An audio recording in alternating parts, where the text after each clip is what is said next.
started off. Who do you think is more fit to be a president than Donald Trump? Nearly anyone. Definitely Kamala Harris, who he ran against in the election. So Kamala Harris was assigned a role as vice president. And how do you think she did as a vice president? As VP? Yeah, she did pretty good. So she was in charge of, what would you say she was in charge of, and what did she do good as vice president? I think what she did good as vice president was helping the Biden administration effectively pass good policy.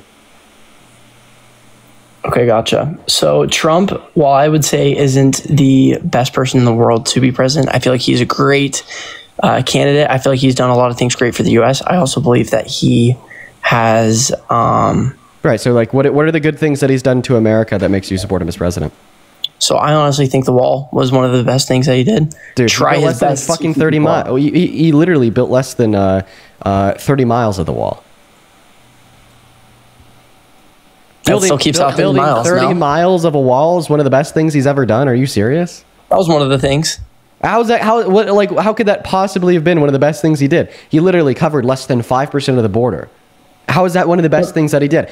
Dude, if building 30 miles of a wall covering less than 5% of the American-Mexico border, and by the way, that was paid for via misappropriations of DOD funds since Congress couldn't get together to push for funding for it, that honestly probably makes him a terrible president. You know, like the best things that maybe like Kamala Harris and Joe Biden did were like expanding access to VA healthcare services to close to 1 million new veterans, right? Passing an infrastructure bill that funded $1 trillion into renewing this country's infrastructure, not only generating more American jobs, but also honing in on issues of national security and prevention of unnecessary death via crumbling infrastructure, right?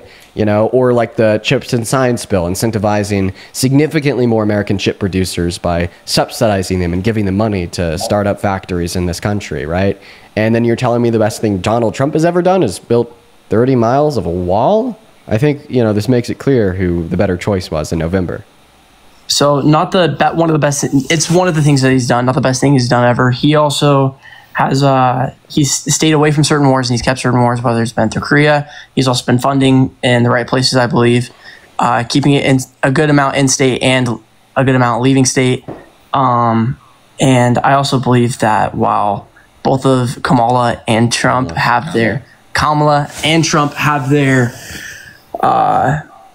negatives, they both have their positives, and I think the stronger one was Trump. So you just kind of like steamrolled through those points. You said that your first point was that he was like avoiding wars, and then you mentioned North Korea. Can you expand on that?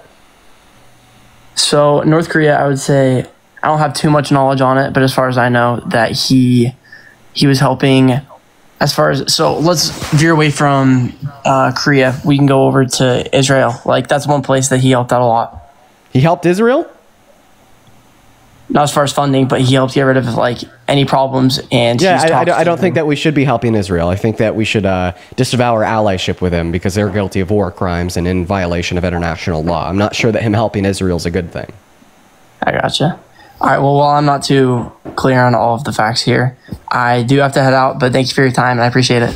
Okay, well, that was a pretty short conversation. I guess we're going to move on to the next Trump supporter. Naughty, thank you so much for the $10 on Super Chat, saying, missing when the American coin used to say, quote unquote, mind your business instead of the BS in God we trust. As a Catholic who's adamant about the separation of church and state, happy Tuesday, everyone. Happy Tuesday, Naughty. Good to see you. Thank you for the $10. As well as Brianna, I appreciate you for that very first Super Chat of the day with the $10 saying, hashtag Harris for president. I bet we'll see her run for another bid in 2028. I wouldn't doubt it if she's in the primaries. Thank you both for the $10. That is very, very kind of you both. As well as Madeline, thank you for the very first donation on Venmo of the day with the $2 saying, hi, Dean, I love you. Love you too, Madeline. And then Cordelia, thank you so much for the $20 over on PayPal, saying, Dean, I played your live to my mom the other day, and it definitely is helping direct her more to the left. Dude, let's go, Cordelia. That's awesome. That's why we do these streams. As well as Mickey, thank you so much for the $5 over on PayPal. And Sandra with the $20 on Venmo, saying, thinking of of directing all the brainwashed MAGA people that I'm debating in Facebook groups to you because I'm getting nowhere. You know what, Sandra? You should DM me. We should work out some type of commission-based structure where every Trump supporter that you direct to my live, whose mind we effectively change, I like give you $5 or something. But let's go to move on to the next guest, folks. Hop inside of that queue if you're an American adult that is pro-Trump. Just make sure that you are following those rules. We will be very quickly banning everyone that is breaking the rules. As per usual, the rules are simple. Once again, just got to be an American adult that's MAGA. What's up, Mickey? Do you support Trump? Yes, I do. Okay, Mickey, and how old are you? 18. Okay, what year are you born in? 2007. Okay, everyone is 18 today. I don't know why. What month were you born in? February. Okay, you have a echo on your mic. Is there anything that you could do about that? Is it better now or no? Test. Hello. Actually, yeah, it is better. Okay, man. So why the hell do you support Trump? Why do you not support Trump? I have about a billion reasons why I don't support Trump. But I'm asking you why you do.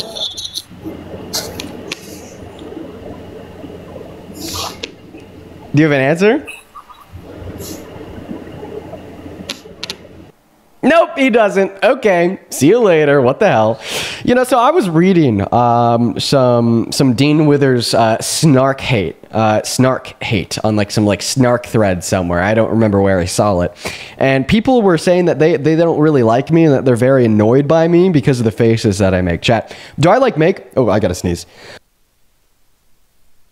Excuse me. Do I make too many faces when I'm doing the debates? Do I need to calm down on the theatrics and keep a little bit of a cooler face on? You should let me know down below. But let's go to move on to the next guest. We got that next guest loaded up into the box right now. If you are in that queue, just make sure that you are an American adult that is pro-Trump, everyone. Those are the rules. Appreciate it if you guys could follow them. What is up, RYX? Are you MAGA?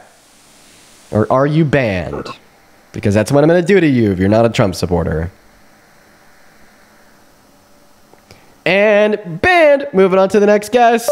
Follow the rules, guys. Super duper easy. Moving on to the next guest. We got Bites the Dust connecting to the stream. Here we go. Oh, as well as you here. Thank you so much for the $10 over on PayPal. Saying, hey, Dean, just wondering what you think about Gavin Newsom as president for 2028 and if he'd be a good idea or not. Ultimately speaking, if Gavin Newsom was the pick from the left for the presidency, I'd vote for him and support him. But I definitely think that there's a couple other options out there that are better than Gavin Newsom for the primaries. So hopefully we get one of those better people in the primaries. But let's go to move on to that next guest. We got Alexis loaded into the stream. What is up? Are you MAGA? No, I just want to say thank you for speaking for all of us liberals. I appreciate you for that love, Alexis. Unfortunately, as I said, I am going to have to just remove you from the live because we are looking for Trump supporters, but I do really appreciate you for your kindness. Go ahead and put a me with your age down below in that chat if you're MAGA, just because for whatever reason, we cannot identify Trump supporters in the queue. There's a lot of people that are in the queue that aren't Trump supporters. Please do leave the queue if you're not MAGA. I would really appreciate it. What's up, No Name? Do you support Trump? Yes, sir. Okay, how old are you? I am 18. Everyone is 18. Okay, all right. Yeah, man, I believe you. Real quick, Oscar, thank you so much for the $11 on Venmo. Saying, Dean, did you see the clip on CNN where Stephen Miller slipped up and said Donald Trump has the authority to deploy the National Guard, the plenary authority? No, I didn't see that. I'll have to check it out. Stephen Miller's a fascist, though. That guy, Stephen Miller, sorry. He's just completely insane. As well as Wendy, thank you so much for the $10 on Venmo. Saying, hey, Dean, quick question. How do you feel about Vance? Yeah, I think that Vance is terrible. You're saying that he is so much worse than Trump? I don't know. I don't know if I think that Vance is worse than Trump. I obviously think that he's bad, and saying that he's better than Trump isn't saying much, but I'm kind of agnostic on that. As well as Angie, thank you so much for the $10 over on Venmo, saying, Dean, I love you. I'm in vet school at CSU and have a master's in toxicology. You ever need advice about the Tylenol debate? I'd love to give you my input. Angie, that's a very kind offer of you, and that's awesome that you're in vet school. Thank you so much for all that you do, and all the love to you as well, and I hope that you're enjoying studying up there at CSU. Great little school. Thank you for the $10, Angie. But yeah, man, go ahead and take it away. Tell us why you support Trump. All right. So first of all, my name is Memphis. I should probably get that out of the way. No Name is probably stupid, but I wanted to say I'm not really educated as much, but I do want to say, like, when I was growing up, I feel like life was a little bit more easier until he got out of office. I just feel like a lot of the life went downhill especially for me. You said you're 18? Yes, sir. Okay, well, I mean, he got out of office when you were like 14. Like, no, like growing up. So are you saying like when you were like especially- 14, you would be spending less money on like gas and groceries than when you're 18? No. Well, I do spend a little bit more money now, but when I was little, I know we didn't have to worry about a lot of that. I would completely believe that you would spend more money at 18 than 14. Yeah, I don't know. I'm trying to make it make sense, but I just feel like life was a lot easier for my family than now. Okay, wait, who's president right now? Trump. Okay, so you're saying that under Donald Trump's administration, your life has gotten worse? No. Would you say that your life has gotten better in the last 8 months? I mean, yeah, for me, yes. Okay, what has Donald Trump done to make your life better? I'd say the gas prices. Okay, and what has he done to Gas reduce the price prices. of gas? I don't know. I haven't really read up on that. I just How do you know that he has reduced the price of gas? Because when Kamala was in office, all the prices went up to like $3, and ever since Trump was in office, it went down to, I'd say, about $2.50 less. I don't know where you live, but $3 gas actually isn't that bad. And then also, what did Kamala Harris do to increase the price of gas? I don't know, really. Like, I'm gonna be completely honest. I'm not trying to argue. I'm gonna be completely honest. I don't really know. Yeah, well, it Just a sounds lot like of the prices. I don't really know if we have much of a debate here, but you know, I will like take this as an opportunity to hopefully like inform you. You can't assume that just because something happens in the country that the president caused it to happen. Now, a lot of people make this mistake. In fact, the GOP like hinged on you making this mistake in the election, right? Blaming like all like the bad economic outcomes from the pandemic on Biden, even though he was the one that prevented the most of it. And what I'd recommend to you is, you know, always exploring, you know, like how a president caused an outcome if you think that they did. Like, for instance, if you are speculating that Biden or Harris caused gas to be more expensive because it was in the country under their leadership, explore and try to determine what they did to cause it. And if you can't find anything to indicate that they caused it through their actions, then chances are they didn't cause it, and it was rather caused by an uncontrollable external variable. Yes, sir. I just wanted to try to voice whatever, and I was just trying to see if I should. Well, good luck on your journey of becoming politically informed. We're going to move on to the next guest. Hop in that queue if you happen to be a Trump supporter. We will happily get you connected to the live, folks. As well as in the meantime, I'd like to thank Brianna with the $10 over on Super Chat saying don't stop making the faces because they make me laugh. I appreciate you for the $10, Brianna. That is very kind of you. Show some love to Brianna down below that chat. And what is going on? Owen, do you support Trump? Oh my God, yeah, we do not support Trump. We actually love you, Dean. Base, dude, W. Owen in that chat. Of course, we're going to be moving on to the next guest because we're looking for debates, but W, you, bro. As well as Florian, Florin, IAN. Thank you so much for the $12 over on PayPal, as well as you got it. I'll check that out on my free time. Thank you for the $12. Shout out to you. Thank you so much for the kindness. Let's go ahead and get that next Trump supporter loaded up in here. Hop in that queue if you happen to be MAGA. We'll get you connected. We got C loading in. What is up, C? Do you support Trump? Do you support Trump? Hello? Yo, M8, thank you for the Cooper flies home. That's very kind of you. Well, C is gone. Right now we have 10.2 thousand people hanging out in the stream with us. And with all the people in here, is there anyone connected to the stream that supports Trump that's down to debate? Anyone at all? Go ahead and let me know in that chat if that's you. Go to drop a me with your age. Say, I support Trump with your age. Let me know. What's going on? Berg, do you support Trump? And they're gone. See, they're just all leaving. Listen, folks, if you're in the queue and you're planning to leave if I accept you, just leave now, right? So we could save some time. But let's go ahead and get that next guest connected right now. Okay, hopefully this will be the debate. We got Tora connected. What's up? Are you MAGA? No, see, they're not even here. It's like, if you don't intend on talking to me, please don't join the queue in the first place. Like, Tora, yeah, they also just left, like, the moment I got them up here. Don't do that. Just leave the queue. What's up, Josh? Do you support Trump? No, Josh also just left. Why are all these people joining the queue if they don't actually, like, intend to stay up here and debate me? Guys, come on. Moving on to the next guest, we got James loading in. What's up, James? Do you support Trump? Hello? Hello? Hey, are you MAGA? Not really, actually. Okay, James. I'm going to go to just make this clear to you. I'm just going to go to make this clear to you and then everyone else in the live. James, please do not join the queue if you are not a Trump supporter.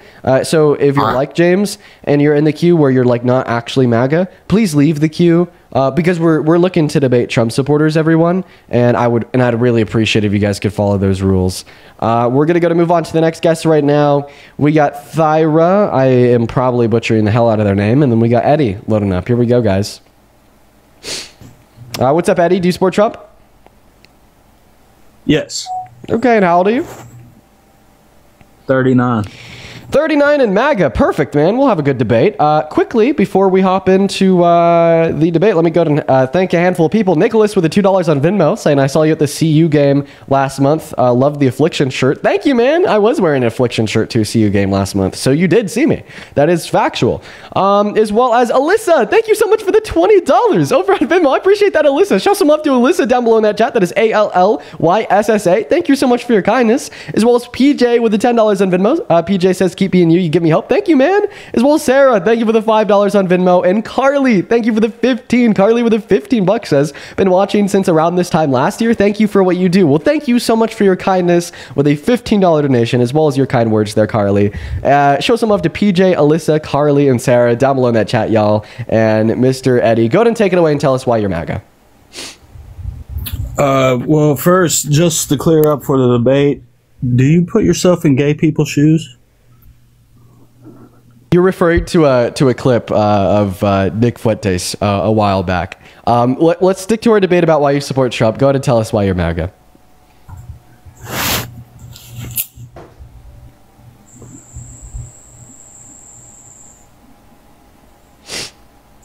Do you put yourself in intellectual shoes? Can you do that for me?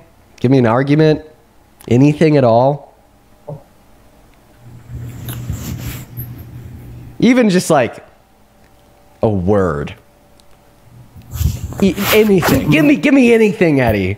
Why is Trump a good president? Anything at all, Eddie. Well, I think he was better the first term than this term, actually. Okay, right. So you're actually just telling us that he's not doing too good. Obviously, that's not why you support him. So why do you support him, Eddie? Come on. You're almost twice my age, man. You should be able to give me an argument, my friend. Well, I think that he's doing all right. Okay, so what is he doing that you're a fan of, Eddie? Is it saying that it's illegal to criticize him in the media, given the military orders to invade American cities and declaring war in American cities? Is it the passing economic policy that's taking healthcare away from 10 million low-income Americans? I don't think he's declaring war in American cities. Hey, he said this is war. He said that the real enemy is the enemy from within, and this is a war from within. Those are crime-filled cities. Yeah, particularly filled with the crime of the military arresting American citizens, and that violates the Posse Comitatus Act of the 19th century that clearly defined the military as not being able to function as a domestic police force, but Donald Trump gave them the command to function as a domestic police force. Are those the crimes that you're talking about, Mr. Eddie? No, I'm talking about murder, all-time high, and all that stuff. How would you recommend that be handled? Oh, and what American city is murder at an all-time high? Chicago. Are you sure? Yeah. Violent crime rates by year, Chicago. All right, let's go ahead and take a look.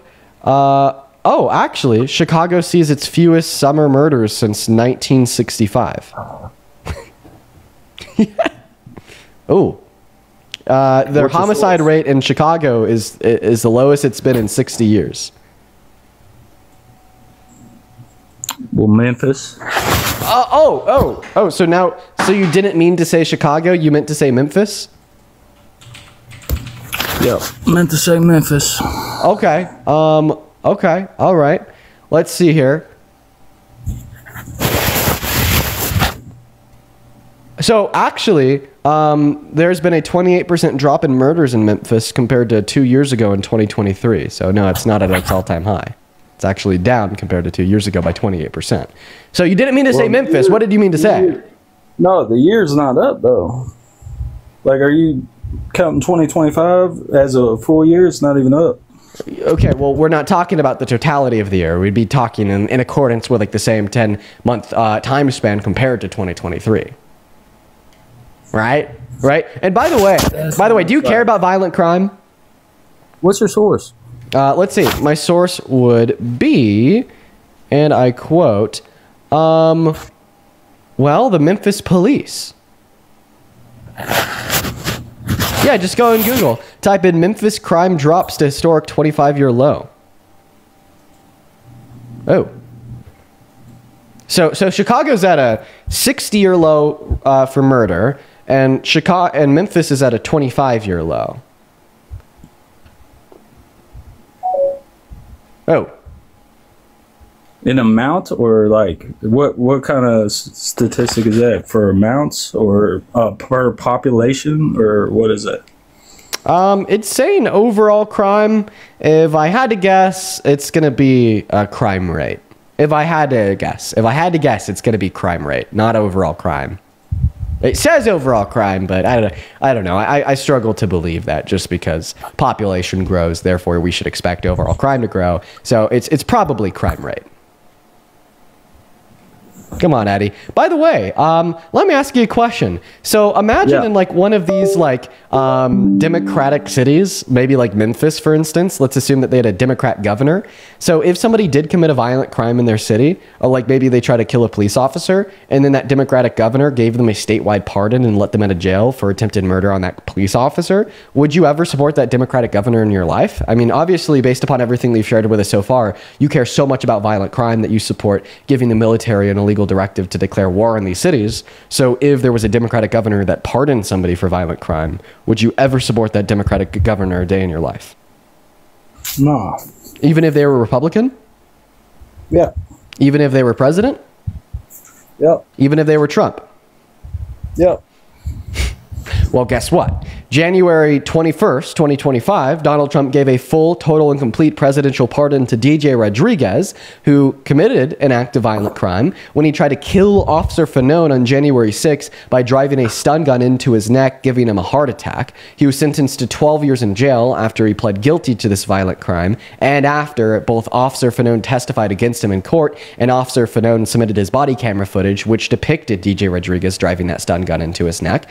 Donald Trump gave him a full presidential pardon. So this means that you no longer support Trump, right? Correct. Okay, so you're no longer MAGA. No longer. Anything else, Eddie? No, sir. And we're going to move on to that next guest. Sophie, thank you for the $10 over on Super Chat. Sophie with the $10 says, thank you for what you do and standing up for women. Your lives educate me so much. I love you, Dean. I love you too, Sophie. Thank you for your kind words and the $10. You're awesome. Show some love to Sophie down below in that chat while we're working on getting the next guest, that next Trump supporter loaded up in. Oh, did he pick me? I did. How old are you? Hello? Hey, what's up? How old are you? Hi, I'm 26. Are you MAGA? Hi, Dean.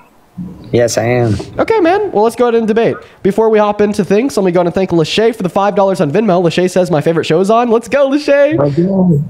I'm in here. I know you're in here. All right, just give me a second. As well as Kay, thank you so much for the $5 on Venmo as well. Show some love to Lachey and Kay. As well as Georgia, thank you so much for the $10 on PayPal. Georgia says, hey, Dean, I'm not even American, but I'm so mesmerized by your ability to put up with the MAGA bullshit and these incredibly dense people. Love you so much, and I'm proud of what you're doing. Thank you so much, Georgia. All the love to you as well. As well as R, thank you for the $5 on PayPal as well. I appreciate everyone so much for all the love over on Venmo and PayPal. If you're watching and you want to support me, you can actually find my Venmo and PayPal in the link tree in my bio. When you donate, I get a notification at the top of my phone screen where I can read out your name, the amount, and any and all attached messages. But Vin, go ahead and take it away and tell us why you support Trump. Well, I mean, I don't have like a specific reason, like exactly why I support him, but I do support him over the Biden administration. And I just want to say you're the only liberal that like actually caught my eye. I was watching your debate with Charlie Kirk, and then like you actually got my attention when I was listening to you debate, but I don't have like a specific reason why I support Trump. But I think the Biden administration, the human trafficking prosecution thing that happened under the Biden administration is really weird to me. human trafficking prosecution thing?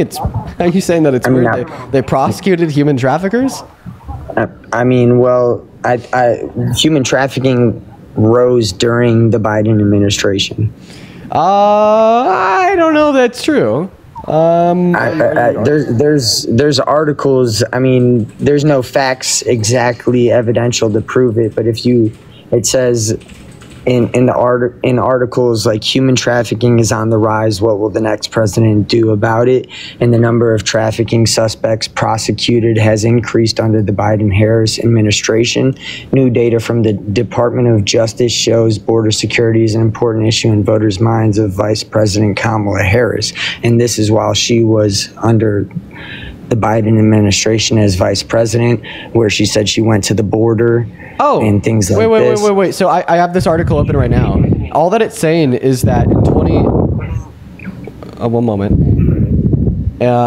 in 2022, they were double the amount of suspects that were prosecuted for human trafficking than there were in 2012. But what does this tell us about like the Biden-Harris administration? It was double the amount in what? So in 2022, there were you're breathing in your mic. If you could just step back, that'd be very meaningful. In 2022, there were 1,600 suspects that were prosecuted for human trafficking in America, and that is double the amount of individuals that were prosecuted for human trafficking in America in 2012. Right? But what does this tell us about the Biden-Harris administration? Right? That tells us that double the amount were prosecuted in the Trump administration because Trump is actually taking action to secure the border walls, who was president in 2022?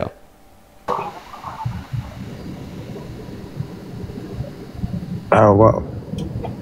Okay. Biden was president in 2022. So Biden is the one that was prosecuting more human traffickers. Wait, but you said it doubled in Trump's administration? No, I never said anything about Trump. I said in 2022. Wait, that's what the article says. That is what your article says. And more than the number prosecuted under the Trump administration. Oh, it does say more. Right. I mean, I don't know. I just seen a lot of things about missing children and stuff like this. And Biden looked like a puppet. Okay, do you have any facts to give me? Like, can you give me like any facts here? No, I don't have facts exactly, but that's why I was trying to talk to you, because I actually, you caught my attention when I saw your debates. Here's what I'd say to you, my friend.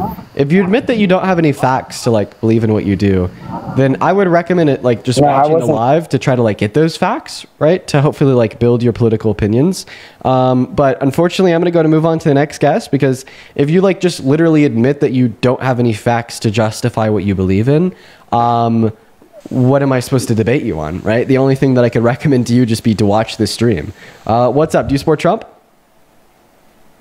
Jeremy, hello?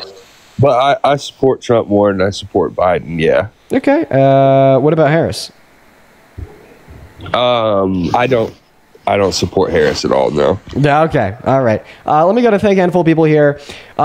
B, thank you so much for the $10 over on Venmo. I really appreciate you so much for the love. Show some love to B down below. Thank you so much for the love, as well as Brianna. Thank you for the $10 on Venmo as well, saying logo Eddie. If only every MAGA member could apply critical thought and change their outlook upon efficient evidence. Yeah, right. I appreciate you for the $10, Brianna, and you're totally right. As well as Aaliyah, thank you so much for the $12 on Venmo, saying I proved to a 20-year-old who said that they were MAGA wrong. I think that's crazy work. Dude, good shit, Aaliyah. I'm proud of you. As well as Nikki, thank you so much for the $25 on Venmo. Show some love to Nikki down below in that chat. Thank you so much, Nikki. Nikki says, Gen Z are here, loving what you do. Thank you. That means the world. Let's get 250 Nikki W's in that chat. But go ahead and take it away. Tell us why you support Trump. I guess you kind of did start to tell us there, saying, well, you just really didn't like Harris. So, yeah, why do you think that the 34-count felon adjudicated rapist is a better pick to run the country than the prosecutor who served in all three branches of government? I think that, so if you want me to be completely honest with you, I'm 30 years old. I haven't even voted but one time my whole life. My dad really got me into politics like a few years ago, and he was a Trump supporter. So I kind of just listened to him on politics and stuff. I don't have like really strong stances on why I support Trump. I just agree with some of the things that he has in office or in, place to happen more than I agree with what Biden has in place or Harris. Like what? What is he doing that you agree with? I think probably, to be honest, I don't even fucking know, to be honest. Okay, I'm actually just going to go and tell you. I'm going to go and tell you. I can't think of anything right now. I'm going to go to tell you the same exact thing I told the last guest. You're at a point where you just need to like do research and learn more about politics. I think it's great that you're here in the stream, and honestly, my honest recommendation for you would be to just like watch this stream. I really think that you could take a lot of value away from just watching the stream, man. We're gonna move on to the next guest. So I actually, it is kind of like annoying to have like people come up here and be like, well, I support Trump. I don't have any reason why. But there's a big silver lining to that too, right? The silver lining being is like seemingly that they're like open-minded to get informed and educated about politics, and like they're in a good place for that. So I hope that you watch the stream, man. But let's go and get that next guest loaded up in here. Caitlin, thank you so much for the $20 super chat on YouTube. Caitlin with the $20 has just stopped by with another dono to tell you that I really like watching your lives and I look forward to going live.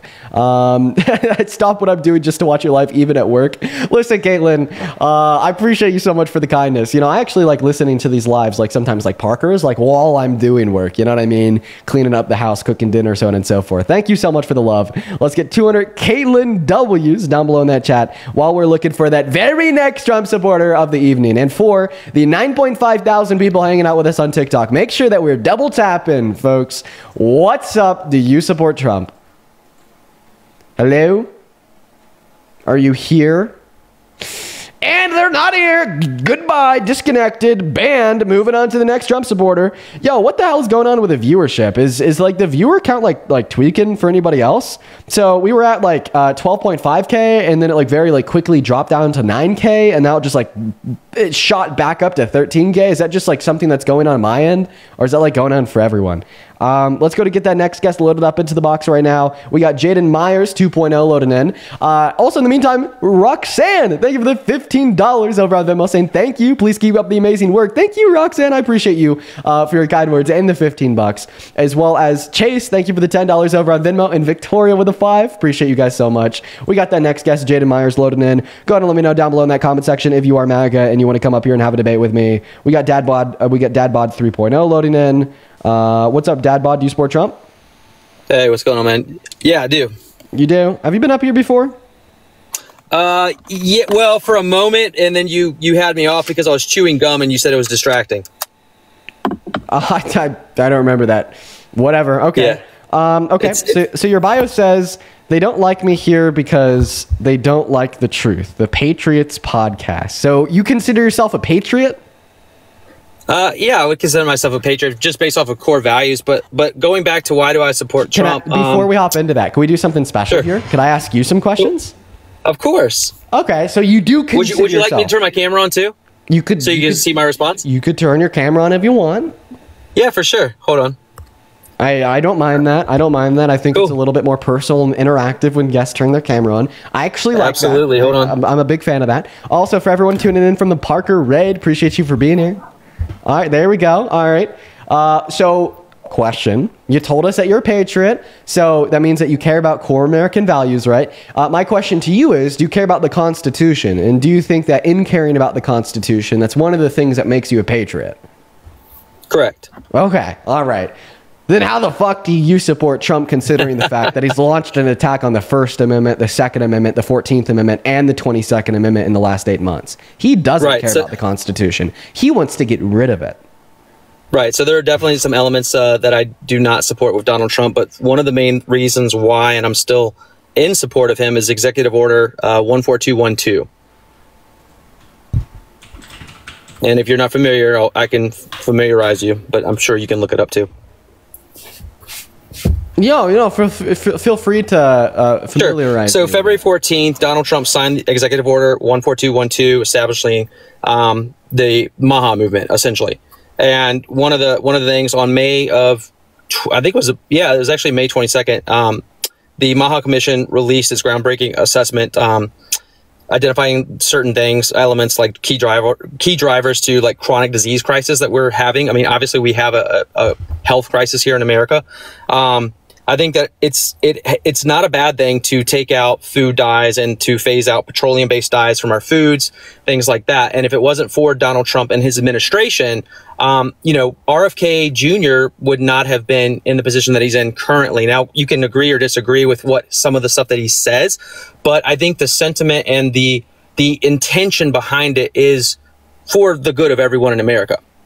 Okay, so I just very quickly skimmed over the meat of this executive order. So if you go down to section 2 of the executive order, which seems to be like the action part of it, all that it says is it shall be the policy of the federal government to aggressively combat the critical health challenges facing our citizens, to do all these things to make their health outcomes better, right? Well, point number 1, that means that the executive order in of itself isn't acting. It is just requesting on the federal government, including Congress, to act by passing policy to combat health problems. Congress hasn't done that. And point number 2, this executive order begins by talking about how our life expectancies in America lag behind the average life expectancies of other developed countries in the world. Point number 3, which connects to point number 1 and point number 2, the Trump administration and the GOP majority in Congress have only been making the life expectancies of our citizens significantly shorter. Did you know the lower your level of access is to healthcare, the lower your life expectancy is? Well, the big beautiful bill took healthcare away from 10 million low-income Americans. So while Donald Trump is parading and virtue signaling about caring about health outcomes and pushing Congress to pass things to help health outcomes, in all reality, all him and Congress are doing are hurting health outcomes by taking healthcare away from 10 million people through the big beautiful bill, and now today pushing for a new budget bill to fund our government for the next year that, if it were to pass according to the Congressional Budget Office, would increase the premiums for everybody else that is still on Medicaid by 75%, making their access to healthcare less attainable, thereby reducing their lifespan as well. And considering the fact that there's 50 million Americans on Medicaid, this would have a significant impact not just on them, but on the country as a whole. Right. So why do you think that he's doing that as far as the impact on Medicaid, for example, just for that context matter? Of course. I'll happily tell you why I think that he's doing that. I think that he wanted to give massive tax cuts to corporations and massive tax cuts to the ultra wealthy. And he realized that these tax cuts would total in the range of $5 to $6 trillion. And he didn't want to pass a $6 trillion bill. So instead, to accompany these massive tax cuts for the ultra wealthy, he is also cutting things like $900 billion out of Medicaid or $153 billion off of food stamps. And in doing so, necessitates removing the access to healthcare altogether from 10 million people to Medicaid and increasing the premiums by 75% for everyone else that is still on it. So would you think it's just a talking point then to say that there are instances where people are taking advantage of Medicaid and it's a way to phase that out or filter that out for people that are actually capable to contributing to society, and therefore because of this it's enforcing people to actually who are capable to actually contribute? Yeah. Or is that just a talking point? I absolutely do just think that's a talking point, but it's also a talking point that I disagree with, right? Because the conclusion of that talking point is that in order to receive Medicaid, you should have to work first if you're, able-bodied and whatnot, able to work. And I completely disagree with that. I don't think that we shouldn't put a work requirement on any social programs that are necessary for the flourishment of society. Like, for instance, I'll give you an example. Should there be a work requirement on access to calling 911? Yeah, I mean, I'm sorry, repeat that again. Should there be a work requirement to access to 911? Yeah, to access local police forces, which are just another necessary social safety net that are funded by the taxpayer's dollar. No.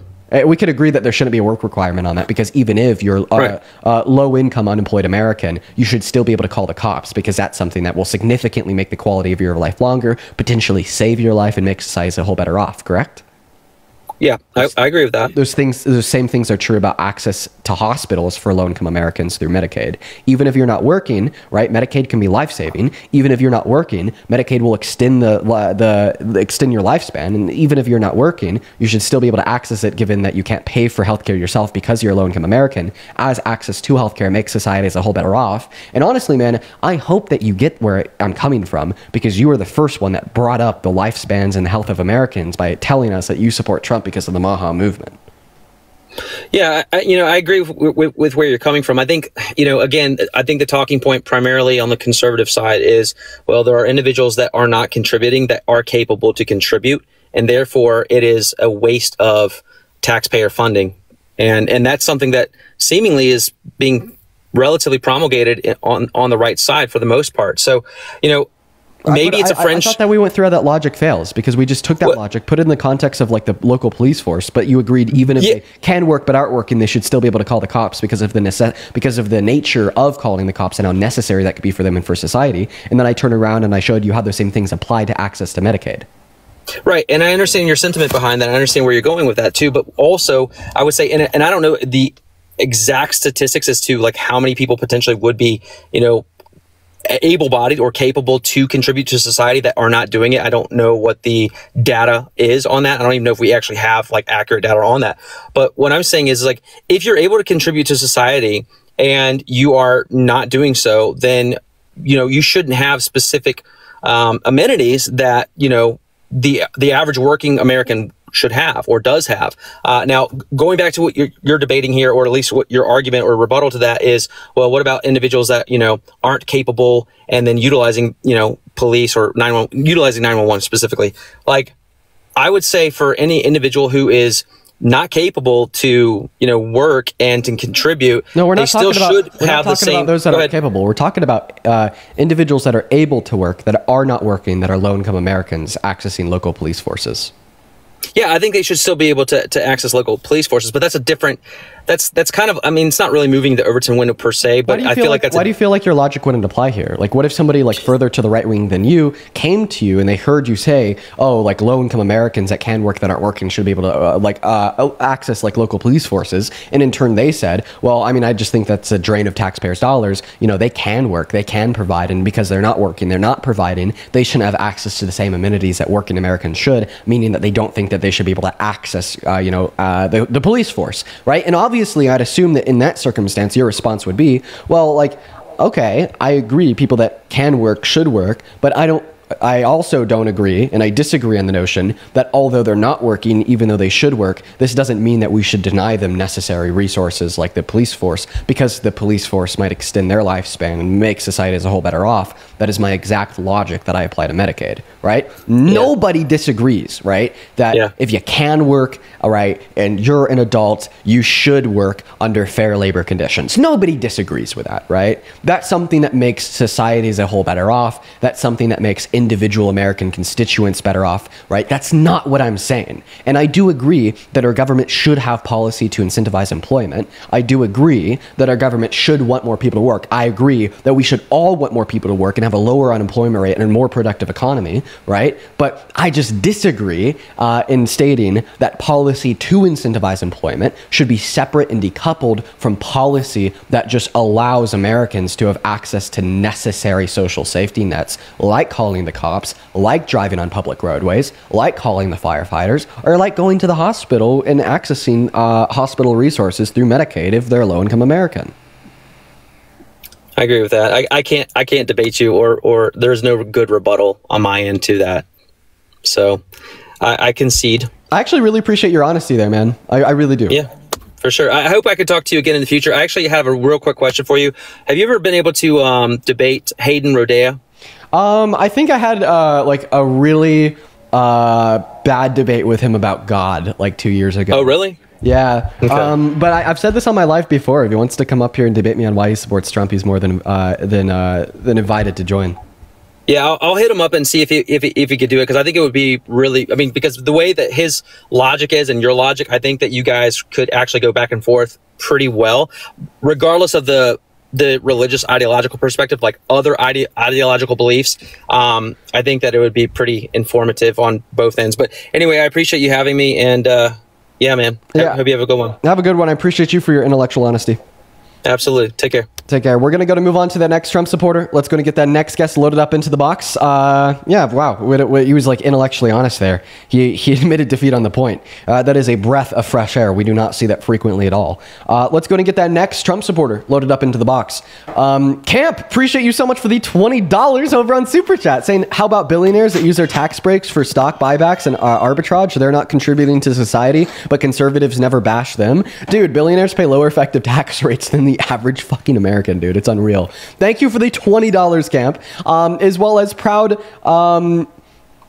I'm gonna call you Proud Lesbian, even though your name is not Proud Lesbian. It's something very close to that. I'm gonna call you Proud Lesbian instead of what your name is. Proud Lesbian, thank you so much for the $10 over on Super Chat. I really appreciate you for the love, as well as Jess. Thank you so much for the love with the $10 as well. Jess says we need to redefine what it means to contribute to society. Just because somebody isn't working doesn't mean that they aren't contributing to society for caring for the family, volunteering, etc., so on and so forth. No, I actually agree. I completely agree. There's so many ways to contribute to your immediate society, community, so on and so forth. Than working and paying taxes, right? Taxes are not the only thing that provide benefit to society. And that is like very reasonable to recognize. Thank you guys so much for all the love over on Super Chat. I really appreciate everyone so much for all the donations today. You guys have been very kind. What's up, Outdoor? Do you support Trump? Yes, I do. Okay, sweet, man. How old are you? I was about to ask you that. So I have my dad right here. I am 16 years old, and I was wondering if I can. Can you repeat that last part? Like, would that be possible? Would I be able to debate you with my dad present because I'm not 18? If it was up to me, actually, yeah. But unfortunately, it's not up to me. It's up to TikTok terms of service. And according to TikTok terms of service, you have to be at least 18, regardless of like the presence of an adult, to be on TikTok Live. But I appreciate you for like, you know, coming up, being honest, and asking me that. And I hope you have a good rest of your day. But like, dude, yeah, like honestly, you know, like if it was like personally up to me, I'd be down to have like really like good faith and like honest, like kind dialogue with like 16-year-olds, given that like they have like an adult or like dad present. Like I think that's actually pretty fair, but it's not up to me. Let's go ahead and move on to our next guest here. Hop in that queue if you happen to support Trump. What's up? Do you support Trump? Hello, Scott, are you here? Nope, they're gone. And we're going to move on to the next guest, guys. We were just looking for Trump supporters. I don't know what is in the air today, folks, right? Like we have like 100 people in the queue, and I feel like majority of the 100 people in the queue are not like truly Trump supporters. So I will ask you to only join the guest request if and only if you are truly a Trump supporter that is at least 18 years old that supports Donald J. Trump as president. What's up? Do you support Trump? Oh my God. I didn't think we were actually going to request it, but no, I'm from South Australia and we have abortion. I'm so sorry. I got to remove you. Please follow the rules. I'm asking very kindly, guys. I literally like just said the rules and like they broke them. Only join the queue if you are an American adult that supports Trump. I would also like to very quickly thank a handful of people. You guys have been so fucking kind over on Venmo PayPal. Before we do, let's go to get that next guest up here. What's up? How old are you? I'm 18. What year were you born in? Everyone is 18 today. Yeah. What year were you born in? What was that? What year were you born in? 2007. What month? June. I don't know if I believe you. Are you being honest? Yeah. Okay. All right, man. We'll let you make an argument. Let me go and thank a handful of people here real quick. First and foremost, Paul, thank you for the $10 over on PayPal, saying thank you for all the hard work, patience of a saint. Thank you, Paul. That's very kind of you.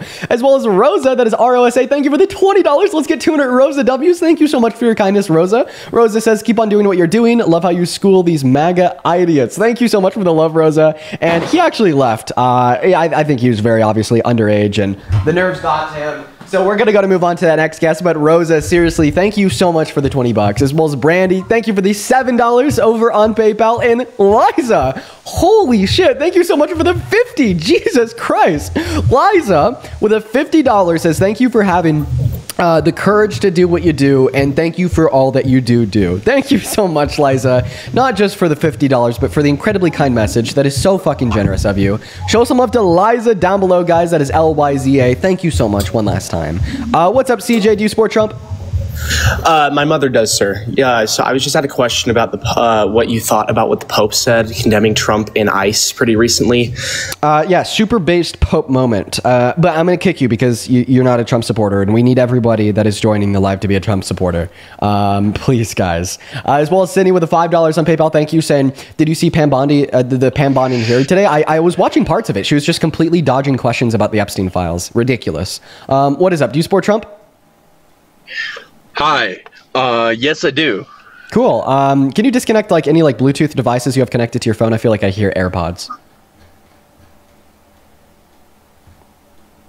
And while he's doing that, Emily, thank you so much for the $10 over on Venmo. Thank you, Emily. Do we need to start a MAGA convert support group? Honestly, people should do that. People should do that. That's not a terrible idea. As well as Bernie, thank you so much for the $20 on Venmo, saying proud of the work that you do educating both sides. I'm a criminal defense attorney who often channels you in court to kick butt. Thank you. Bernie, that is quite possibly the kindest like gesture that you could ever make. That is crazy. That's awesome. Thank you for the $20 and the incredibly kind gesture of telling me that you channel me in court as an attorney. That's awesome. Thank you, Bernie. Go ahead and take it away, man. Tell us why you support Trump. So, personally, mostly to do with all of the trafficking, like one of the previous guys said. I know you had said that there was more convictions, but I mean, that has to do with the border being open. If the border was closed, less people getting across the border equals less convictions. On top of that, Biden raised the price of gas 100% due to the overseas wars he was trying to fight that had nothing to do with us. So he raised the price of gas by giving Ukraine money? How does giving Ukraine money raise the price of gas? Because it takes away from the state's money, or for our money. And so no, there's actually there was money that was taken out of the defense budget. The federal defense budget, so it's not taking money away from states. Yes, so it is taken out of federal defense budget, yes. Right, and how does it raise the price of gas? Because because everything else, when they take money from one thing, they put it back so that they can do the exact same thing. That sentence made no sense. You take $1 million away from the defense budget. Yeah. What are they? How are they supposed to do the same thing with less money?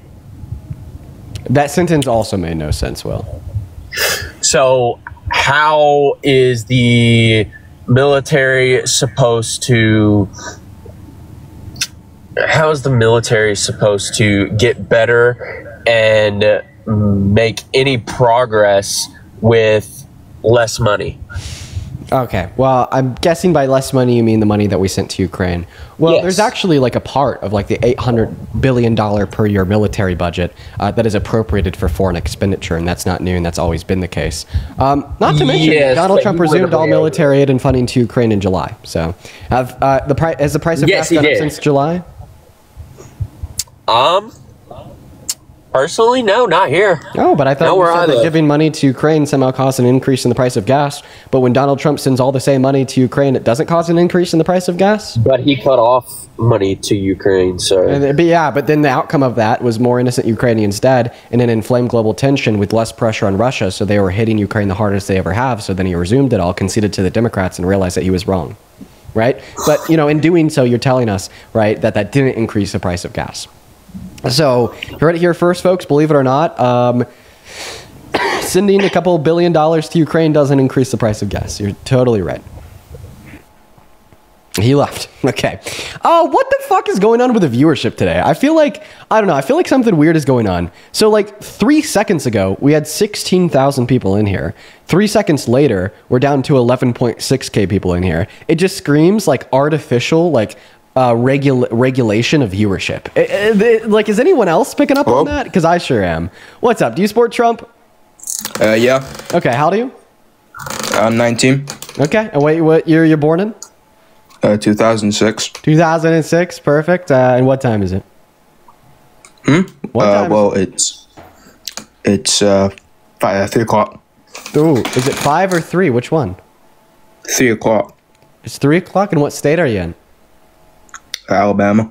You're in Alabama? What's the capital of Alabama? I don't even fucking know. Okay, I think that Alabama is EST. It is. Well, actually, no, it's CDT. Interesting. I don't believe you, though. We're going to move on to the next guest. It actually is almost 3 in Alabama, but I don't believe him. We're going to move on to the next guest. We're going to get the Brit out of here. And we got Overtime 2K loaded into the stream, as well as Lady Teapot. Thank you so much for the $50 super... What's up, man? Give me a moment here. Lady Teapot, thank you so much for the $50 super chat over on YouTube. Lady Teapot did not leave a message, only the love. Thank you so much, Lady Teapot. All the love to you. Let's get 500 Teapot W's down below in that chat, as well as Lester. Thank you so much for the $20 on super chat, saying thank you for helping and being non-biased on these topics. Well, thank you for your kindness and thank you for watching, Lester. Appreciate you for the $20, as well as Mare and the Green Witch with the $20 on super chat, as well for the MAGA deconstruction support group. Yo, let's go, bro. As well as Andrea. This came in around 20 minutes ago, but I still really want to thank you. Thank you so much for the $50 on Venmo. Jesus Christ, you guys are being so kind today. Show some love to Andrea in the chat. That is so generous of you. Andrea with a 50 big one says, once again, thank you for doing what you do. My daughter is not happy because I asked her why her boyfriend is not as intelligent as you. Audrey, I appreciate you for the $50. I'm going to go ahead and stop reading that donation there, but I appreciate you for the love. I seriously do. As well as Jackie, thank you for the $5 on Venmo. Grace with a $5. Kirsten with a 2. Brian with a 5. Corey with a 5. Daniel with a 7. And Alyssa, thank you for the $10 as well, saying Alyssa and China are here again. We love listening to you, and Parker, keep doing what you're doing. Thank you so much, Alyssa. And welcome in Overtime. Do you support Trump as president? Like, you want to be completely honest? Yeah, I do. I do want you to be completely honest. I'm a non-voter, but I feel like if I did, I would have voted for Trump only because I watched Charlie Kirk. Okay, so do you think that you could have a debate with me about why Trump is a good president, or should I just move on? I mean, not really, but like, because like I'm not too... Perfect, man. You have a good one then. Moving on to the next Trump supporter, we got Tristan Holland connecting. Jesus Christ, guys. Hey, for the 12,000 people hanging out with us over on TikTok, just make sure that we're double tapping on that phone screen. Go ahead and let me know if you're MAGA down below in that chat right now. We're looking for the true MAGA patriots. Where are the MAGA patriots hiding? Okay, we need the MAGA patriots loaded into the live. We got Vincent George Jr. connecting as we speak, as well as Owen. Thank you for the $15 on PayPal, saying shout out to breast cancer awareness. Yes, shout out to breast cancer awareness. Shout out to all cancer awareness. We need to be more aware about cancers as a society. Thank you for the love, Owen. Huge shout out to you down below in that chat. Thank you, man. What's up, Vincent? You MAGA? Okay, Vincent's not here. Okay, your guys' wish is fulfilled. Everyone in the chat spamming Will. We got Will. Will, how do you? Hi, Diva. Kick me. I just wanted to say you're... Okay. Okay. All right, chat. All right. How do these spam trends start? That was Will, by the way. How do these spam trends start, guys? What's up? Do you support Trump, Conway? Fuck no, I have one question, dude. You don't Where's the Trump? anxiety pen, Dean? Oh, it's in my hand. That's where my anxiety pen is. Thank you for respecting its preferred name, the anxiety pen. I appreciate you for that. We're going to move on to the next Trump supporter right now. Go ahead and hop in that queue if you happen to support Trump. We got Kyle loading up into the box. Here we go, folks. As well as I love your streams, bro. They're Mango 67. All right. Wow. All right. We're going to move on to the next guest. John Locke is loading in. And while we got John Locke loading in, Luann, thank you so much for the $50 donation. Can you hear me? On PayPal. I sure can. Give me a second, man. Luann, thank you so much. Luann, with the $50 on PayPal, didn't leave a message, only the love. Luann, if you're watching, huge shout out to you. Thank you so much for your generosity. I really support your insane, I really appreciate your insane support for the live and what we're doing here. Thank you so much for your kindness. Look, dude, let's get 500 Luann W's. All of you guys have been so kind over on Venmo and PayPal today. Just know that I really do appreciate you guys. Thank you so much for the love. John, how old are you? I'm 29. Okay, and how old are you? Oh wait, I just asked you that. Jesus Christ, I'm sorry. Yeah. I'm all over the place. Do you support Trump? I do. All right, John Locke. I'm gonna need you to lock in John and tell us why you support who I consider to be the worst president of your 29 years of life. He's so bad. I think along with me and a lot of other people, the reason why we voted for Trump was many things, including, I'll just go through the list. We wanted secure borders. The Democrats over the last couple of years have had an open border policy. Just let anybody in. We don't care who comes in, yada, yada, yada. Also, the entitlement programs like free health care, universal health care, universal basic income. The Republicans don't want to pay for these things. What would you pay for instead? Like missiles that Israel's dropping on innocent Palestinians? Is that like preferable? How about the government doesn't take that much money from you in the first place? Oh, yeah, lower taxes on the average American. Guess what? Donald Trump, with the big, beautiful bill, effectively reduced the purchasing power of the average American per studies done by the CBPP, and the only candidate in the last presidential race that wanted to lower taxes on the average American and increase their purchasing power was Kamala Harris. No, the reduction in purchasing power came from the Democrats closing down the United States, disrupting our economy, and then pumping in a bunch of money in a rate that lowered the price of our dollar. So how did That's the what Democrats lowered our cause the government purchasing shutdown? power. They did. How? It was all the Democrats who pushed for closing all businesses, masking everybody, vaxing everybody, and firing them if they didn't get vaccinated. John, that's what happened. John, I need you to lock in. You sound insane right now. No, the Democrats didn't cause the government shutdown by saying the vaccines were good for COVID in 2020. What the fuck are you talking about? No, it's true. So why if they knew that the death rate Listen, for John, people under 30 years old was lower wake than up, the John. flu. Snap out of it, John. Snap out of it. How did the Democrats cause the government shutdown last week by being pro-COVID vaccine 4 years ago? I'm not talking about the government shutdown last week. Oh, okay. I'm talking about during COVID. During the pandemic? Okay. I have a question. When did the business shutdowns obviously occur? you don't understand economics, because when you flood in trillions of dollars of money into the economy while you have it shut down, that's what causes inflation. That's what reduces purchasing power, and that's why you see such a big increase in the grocery stores, at the pump, and also the reason why the guy was talking about gas prices. It has nothing to do with Ukraine. The gas prices have to do with the insane energy policies of the Democrats, who want to transition all the oil, natural gas, and fossil fuels, which are cheap supplies of energy, and move them over to more expensive, interruptible power sources like wind, solar, and the rest. That's why gas is so high. All right. We're going to go to respond to the first part of that claim, and then we could debate the second as well. So you said, obviously, I don't understand economics, and you're claiming that the way the Democrats soiled the American economy and caused inflation was by stimulating the economy with trillions of dollars while businesses were shut down, right?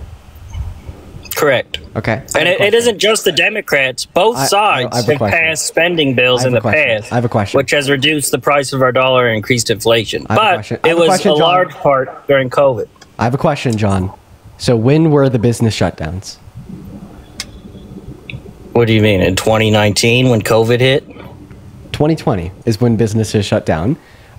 April of 2020, right, is when the most businesses were shut down in the American economy, and our unemployment rate is the highest it has been since the Great Depression at 14.8%. Okay? So the climax of the business shutdowns were in April of 2020. Okay? What month comes after April? May. What about after May? I'm going somewhere with this. Well, I don't know what you're getting at. That's it. What employment? What and month? the business. Just listen to me. Follow me, John. Follow me, John. What month comes after May? June. You forgot March. April, May, June. Oh, fuck, you're right. Okay. January, February, April.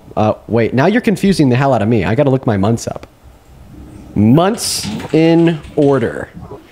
January, February, March. Okay, you know what? I did ask the question wrong. March comes before April. You're right. My bad. Huge D-Now. Forgot my months. Anyways, so in April of 2020, we had the highest level of unemployment in this country in the last 100 years at 14.8%. And do you know what happened in March, the month before May? Sorry, the month, dude. What the fuck am I talking about? The month before April. What am I going on? Why am I like losing all of like my cognitive function? I just said March, the month before May, as I have the months open on front of my screen right in front of me. I'm like literally breaking right now. Do you know what happened in March, the month before April? Let me clarify. Thank you so much.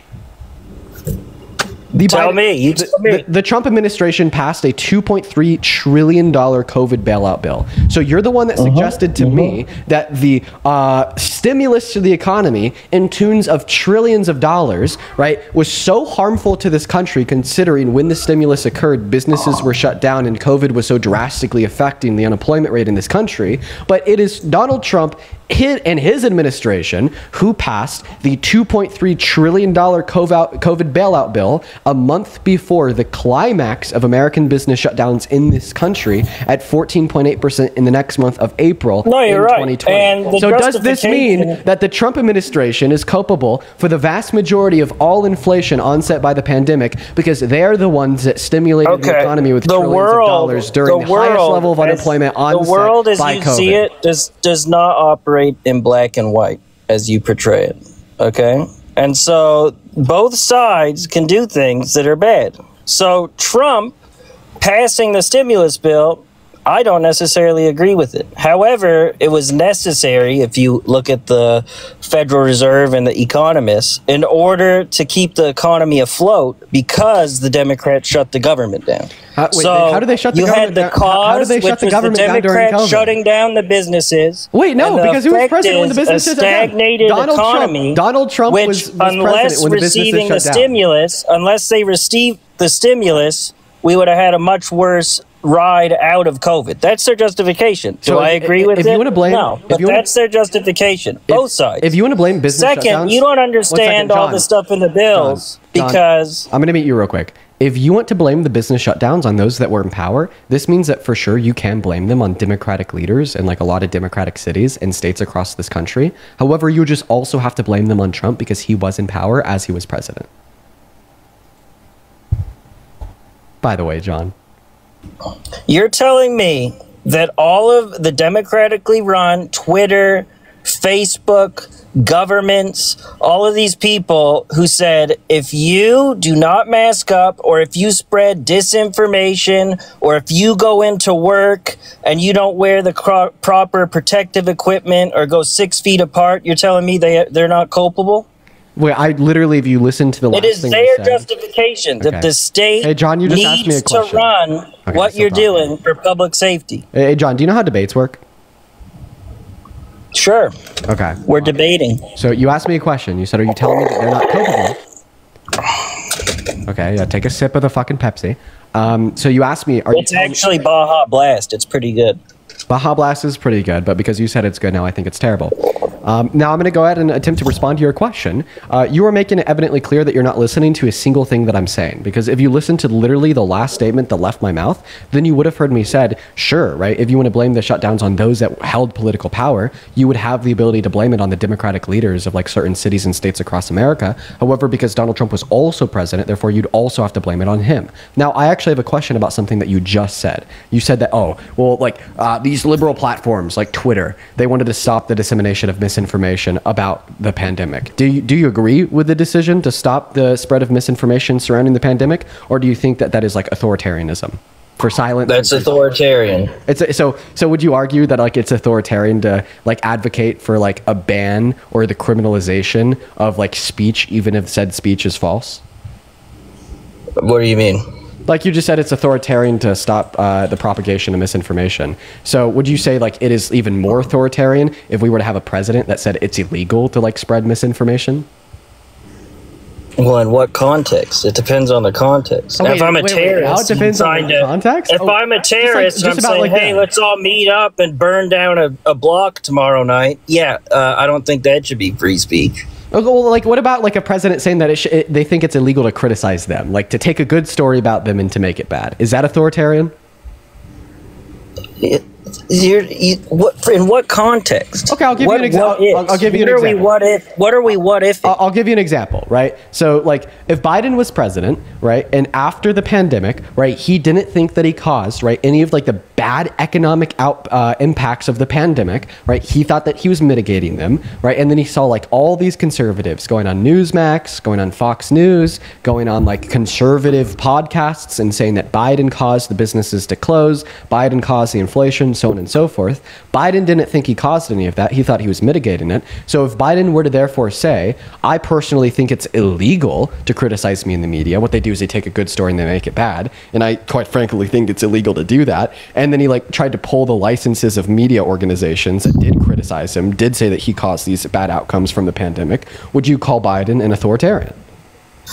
So first off, it has nothing to do with Biden and Trump for most of the shutdowns. It has to do with the governors in each state. Okay, well, I want you to. Other than the OSHA regulations. We're not talking about OSHA. We're not talking about state governors. Okay, well, I'm just clarifying that you were wrong about that. And then second, wait, no, because I was asking you like a very clear question about Biden in a hypothetical sense. Plus, I never posited that Biden caused. I don't do hypotheticals. You could do what ifs all day. You got to go down to the root understanding and ideology of what you're talking about. Okay, well, if you don't engage in critical we can go back and forth and paint black and white pictures all day. That isn't debating. I have a question. Debating is debating on ideas, not on what ifs. Hey, John, if you didn't eat breakfast, would you be hungry? Sure. I don't eat breakfast, though. So. Oh, so you do hypotheticals. Thank you. Yeah. Okay. So did that prove any point? Did that change anybody's thoughts on anything? That didn't prove that just proves my point that it literally does nothing for a debate or a conversation. Well, actually, that actually did prove a point. The point that proved is that you do engage in hypotheticals. So that actually was relevant. So now that I debated, hey, John, I participated. Now you're on mute. So now that we've proven the point that you do engage in hypotheticals, right? Here's the hypothetical that I want you to answer to, you little boy that is very scared of debating me. If Biden said it was illegal to criticize him in the media, would that make Biden an authoritarian? Right? Keep in mind, I think that you should say yes to this question, given the fact that you said if Twitter banned misinformation, that would make Twitter an authoritarian group. So obviously, if Biden I would tried recommend to ban misinformation, that you go and pick up the book, The Wealth of Nations. Oh, I actually recommend you answer my question, John. First mute for not answering my question. Go ahead and unmute. I'm gonna count the very sad attempts to pivot around my question on my fingers, John. Go ahead and try again, my friend. If Biden said it was illegal to criticize him in the media, would that be authoritarian? Yes or no? John, go ahead and unmute. They can't answer questions. He knows if he answers it, he's cooked. So he'll never answer it. He lost the debate. Hello. Hi. Sorry, answer the question, I accidentally muted myself. Answer the question. If Biden said so that the it's illegal to question criticize him in the did he media. pass a law? Did he pass a law? No, he said that it already is illegal, and he tried to act on that by like. Okay, he could say whatever he wants. Did he pass a law, and what's the law say? Right, but if he were to say that, then you're hypothetical. If he were to say that, and would that make him authoritarian?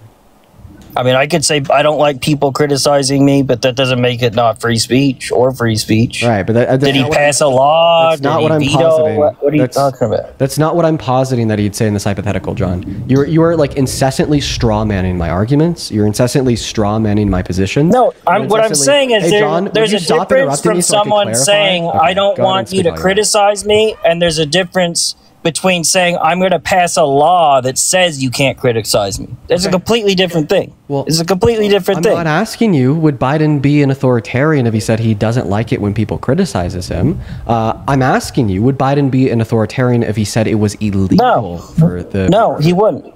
So, okay, that wouldn't make him an authoritarian for him to say that it's illegal to criticize him in the media? No, it's not an authoritarian thing to say. Because he I don't like people criticizing me. So that's not an authoritarian thing to say. Actually, like pass a law.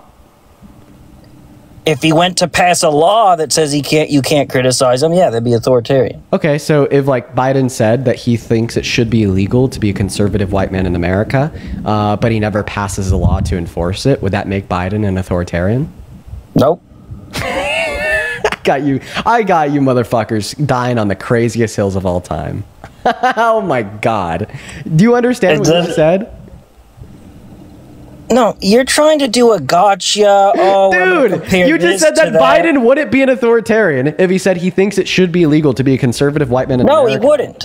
He wouldn't. So if Biden said that he wants to throw like all conservative white men in jail for the rest of their life, but then never actually passes policy to get it done, he wouldn't be an authoritarian. If Biden said he wanted to take guns away from every conservative in this country and specifically wanted to criminalize being a conservative white man, and said that he wanted to jail every conservative white man in America for the rest of their lives till the day that they died, and he wants to take away your legal ability to condemn and or criticize his administration anywhere, and if he sees you publicly speaking about his administration negatively, that you'll be publicly executed in the streets. But if he never passed any laws to effectively actually do any of those things, would he be an authoritarian? You are conflating what people say to what they do. People have a right to say whatever they want. It doesn't make them an authoritarian. It's the actions that you take on what you say that makes you authoritarian. Does saying you're a Nazi make you a fascist? So you think, oh, I got you. No, that has nothing to do with it. Wait, so saying that you're a Nazi doesn't make you a fascist? No, you went from free speech. Can he say this for free speech? Yes, he can say it for free speech. I never asked you. If he says it, does it make him authoritarian? No, it doesn't. Okay. If he does an action because of his words, that makes you an authoritarian. Okay, all right. So, like, for instance, like if Biden, like, belligerently violated the Constitution a handful of times in an illegal attempt to circumvent Congress and changing the Constitution, he attempted to change it himself, then he would be an authoritarian, right? Yeah. Okay. Yeah. All right. So Donald Trump is an authoritarian because he infringed on the First Amendment when he passed an executive order attempting to ban the burning of the American flag, even though SCOTUS ruled that was constitutionally protected under freedom of speech in 1989. You think it's okay to burn anything? Trump is also an authoritarian because he passed executive order number 14160 his first day in office to attempt to ban birthright citizenship for the children of undocumented immigrants born on American soil, even though the Constitution has expressly guaranteed them that right since 1865 when the 14th Amendment was ratified into the Constitution, in 1897 since the Chief Justice of SCOTUS made it explicitly clear that undocumented immigrants have birthright citizenship, and Donald Trump is an authoritarian because he's called for the termination of the 22nd Amendment and arguing that he thinks he should be able to run and serve for a third term, and Donald Trump is an authoritarian because he directed his Justice Department to attempt to find a way to ban gun ownership for trans Americans, even though that is expressly unconstitutional, and even the far-right NRA has agreed to that notion. So, once again, just to recap where we're at, Mr. John, you told us that Biden would be an authoritarian if he belligerently infringed on the Constitution. Well, Donald Trump actually has belligerently infringed on the Constitution in all the ways that I just gave you and more, meaning that according to your logic, Donald Trump doesn't just think like an authoritarian because he thinks it should be illegal to criticize him in the media, but he actually is an authoritarian since he's taken material action to infringe on constitutional rights. Okay, you can say a list of things. It doesn't make what you said correct. So, first off, we got to start with the flag comment. Do you think it's okay to burn anything in the middle of the street? What the fuck does that have to do with my flag comment? He didn't ban burning a flag in your house or in your yard. So he ran on that. Yeah, he said if you burn. He said, I am going to use my executive power to enforce federal law on people who decide to burn a flag in public. Oh, so you're saying that he tried to find a way to circumvent the Constitution and arguing that there's maybe a legal way to ban the burning of the American flag by charging individuals for the crimes by proxy? Well, I mean, if anything, I think that this makes it worse because he marketed it as a ban on burning the flag, and he still does today, giving the National Guard an explicit direction to arrest people for burning the American flag, meaning that he just tried to find a way to circumvent the Constitution, right? Yeah, you shouldn't be able to burn stuff in public, including the flag. I don't know. I'm agnostic there. But, you know, now you're saying that that was just him trying to circumvent the Constitution, but he labeled it as a Constitution. What do you mean circumvent the Constitution? Because he's using his federally delegated authority as an executive in the executive branch to enforce federal laws and made an executive order to provide guidance on if people are burning the flag, we're going to enforce the federal laws that are already on the book. So then, I don't know what you're talking about. So then why did he call it the ban of burning of American flags? Because it is because the Democrat cities are letting people run amok and burn the flag and burn chairs and set cars on fire and dumpsters on fire. So yeah, it is. It is a ban on burning the flag in public. Okay, well, if it's a ban on burning the flag, well, then it's unconstitutional because burning the flag is constitutionally protected. But if it's a ban on burning things in public, you couldn't do it in your house. Or you do it in your yard on private property. I mean, actually, he said you can't go out in the middle of the street or on the sidewalk. That would be implicitly alluded to given his statements. I mean, just go listen to him talk. He never ran on banning burning of the American flag in public. He ran on banning the burning of the American flag. Right. You can twist the words however you want. No, you're the only one twisting the words. I'm the one quoting Trump. You're the one misquoting Trump. Yeah, he is banning it. He's enforcing the federal laws that are already on the book. That doesn't make him an authoritarian. Okay. Do you want, I'm an authoritarian because I don't want people burning flags in the street? I mean, that's kind of nuts. Once again, I just described to you how, once again, you are misquoting Trump by arguing that he's attempting to ban the American flag by proxy of federal law. Now, I understand that's what the executive order did. However, his rhetoric surrounding the issue, even prior to the election, is just banning the American flag point blank, period. Now, you are going to just continue to repeat yourself. Well, actually, that kind of proves my point. Because you're saying when people say things that they're an authoritarian and that they need to be stopped, and that's why you have your whole debate here on TikTok. And that's authoritarian in itself. That by people using their free speech to express their ideas, you want to shut them down. You want to say, oh, that's why we need to get Trump out of office because they're an authoritarian, because they say things I don't like. So I definitely think I think if the president says that advocates for things, that's authoritarian. I think if the president advocates for things that are expressly unconstitutional, that it is well within the civil duty of any American citizen to protest the presidency, right? But like I said, it's not just saying things that are unconstitutional or advocating for things that are unconstitutional. You know, in reference to the violation of the 14th Amendment that I brought up, that's an explicit constitutional violation. Right, where he tried to ban birthright citizenship for the children of undocumented immigrants born on American soil. They have that right guaranteed to them by the Constitution. Donald Trump tried to ban it through an executive order. That is explicitly Donald Trump infringing on the 14th Amendment. Real quiet now, John. Well, no, you let the Supreme Court decide on it. They already have. So I don't know what you want me to say about it. SCOTUS already has decided on it. So in 1897, we had the U.S. versus Long Kim Art case that challenged who is and is not eligible for birthright citizenship under the first section of the 14th Amendment. And they determined that the only individuals that are not eligible per their ruling were indigenous Americans, members of invading militant armies, and foreign diplomats. Now, of course, we later got federal law to give indigenous Americans birthright citizenship.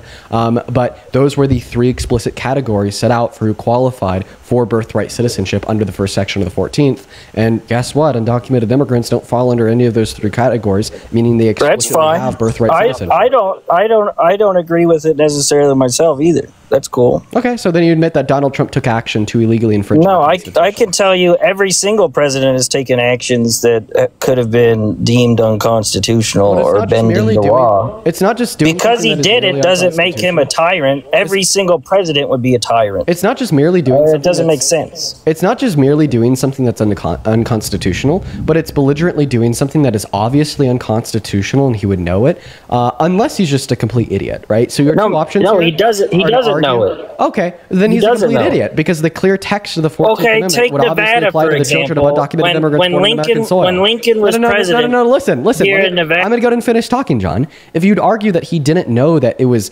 unconstitutional to ban birthright citizenship for the children of undocumented immigrants, here's my question to you. Have you ever read the 14th Amendment?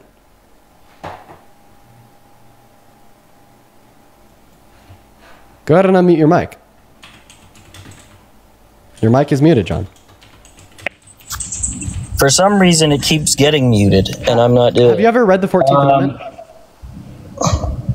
Yes, I've read all the amendments. Okay, I'm going to go ahead and What I'm trying to say I'm going to go ahead and read is section all 1 the for you real quick. presidents have pushed their executive power on what they can get away with within the Constitution, which they can do, and that's why we have the Supreme Court to check them.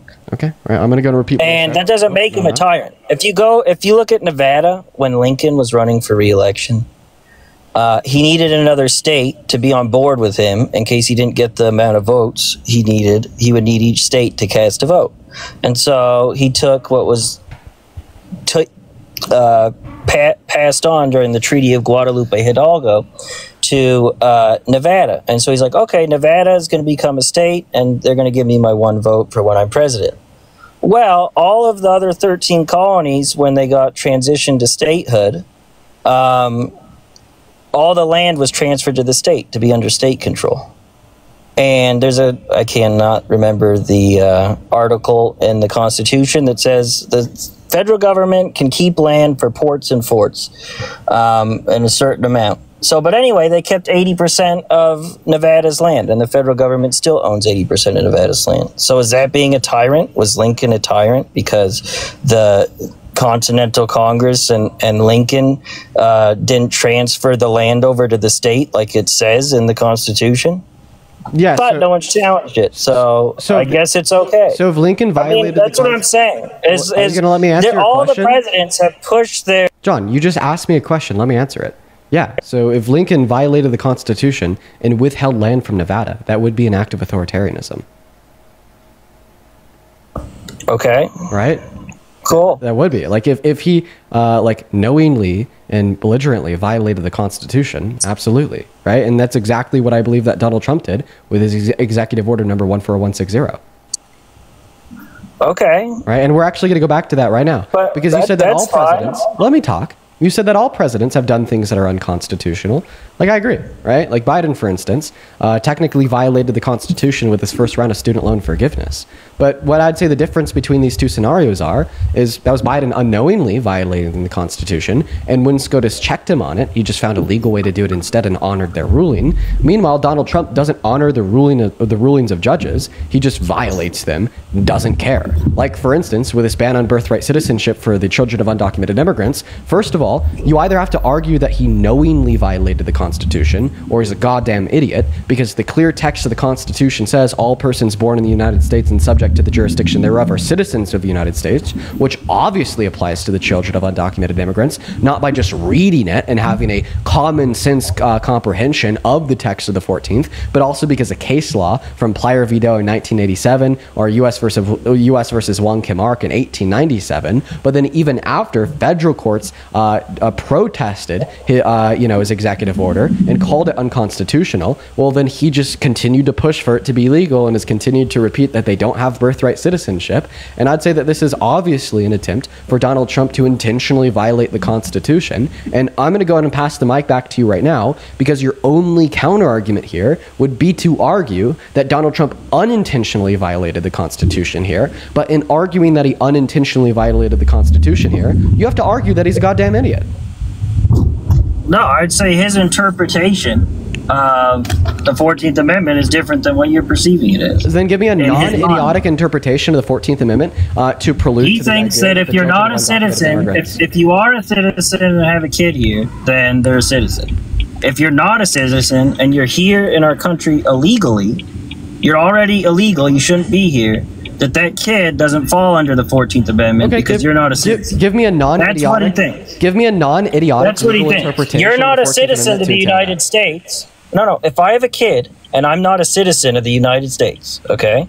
But it doesn't say all citizens. It says and I'm not subject to the jurisdiction of the Constitution because I'm not a citizen. So my kid isn't a citizen. Only citizens are subject to the jurisdiction of the Constitution? That's what the argument is. Wait, so are you arguing that only citizens are subject to the jurisdiction of the Constitution?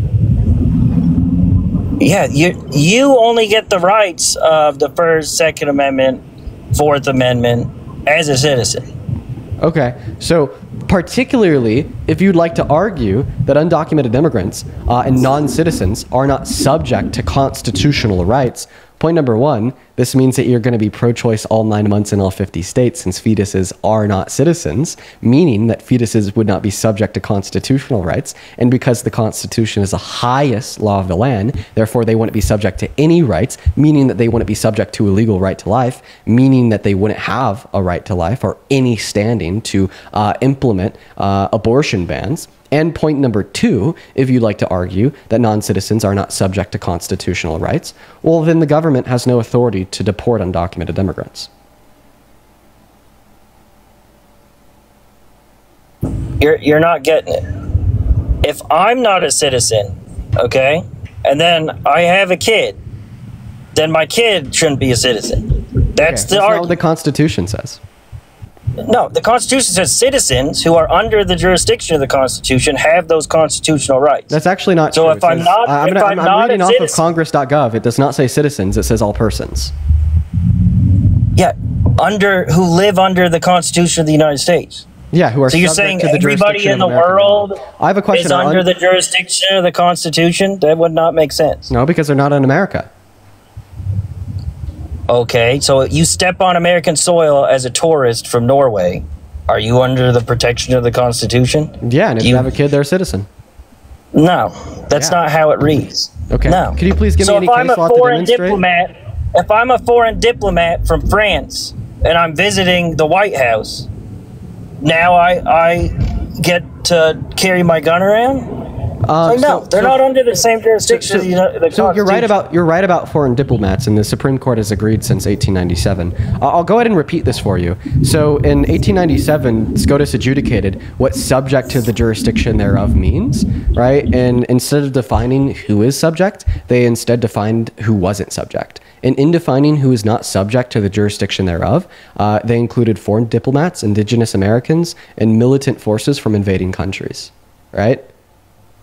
Right? And like, why would foreign diplomats not be subject to the jurisdiction of our laws? Because I'm just saying what his reasoning is. Okay. Right, but like, obviously you can't even explain the reason. They're crazy. It makes sense. No, it doesn't make sense because you're saying that undocumented immigrants are not. Wait. If undocumented immigrants are not subject, if undocumented immigrants are not subject to U.S. law, then how do they break it? They broke the law of the United States. How could they break law that they're not subject to?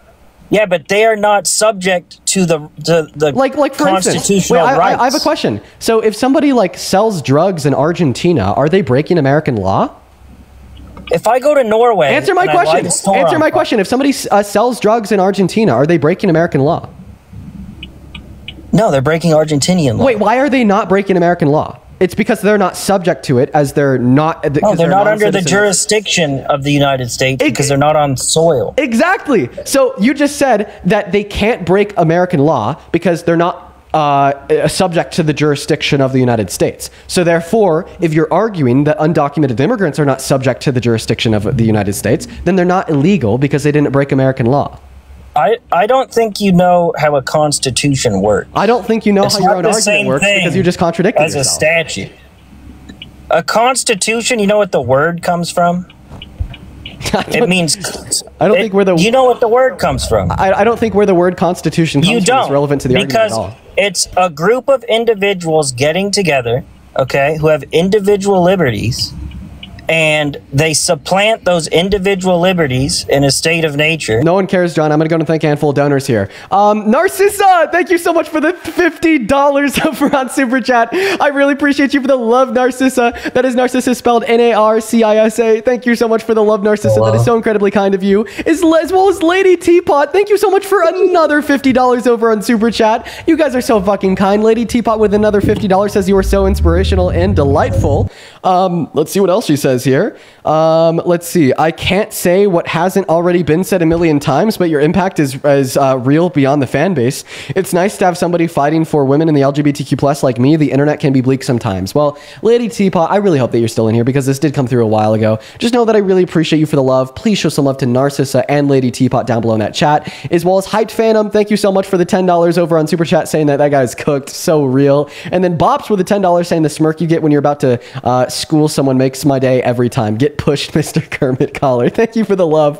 And then Glampire, thank you for the $20 as well. Thank you so much for the love, Glampire. Please show some love to Glampire. Show some love to Lady Teapot, Narcissa, and all the incredibly kind donors down below in that chat. There's also a handful of people that I do need to get around to over on PayPal and Venmo. I'm going to go and thank you guys here in a minute. John actually, he left. He ran away. So I guess, you know, the Trump supporters champion is a runner. That's funny as hell. Yeah, that guy got absolutely pushed. Holy shit. Cooked his ass with that last argument. Let's go and get that next guest, Brian, up in here. Of course, all the Trump supporters in that chat are champion a runner. I mean, a runner's the best they have.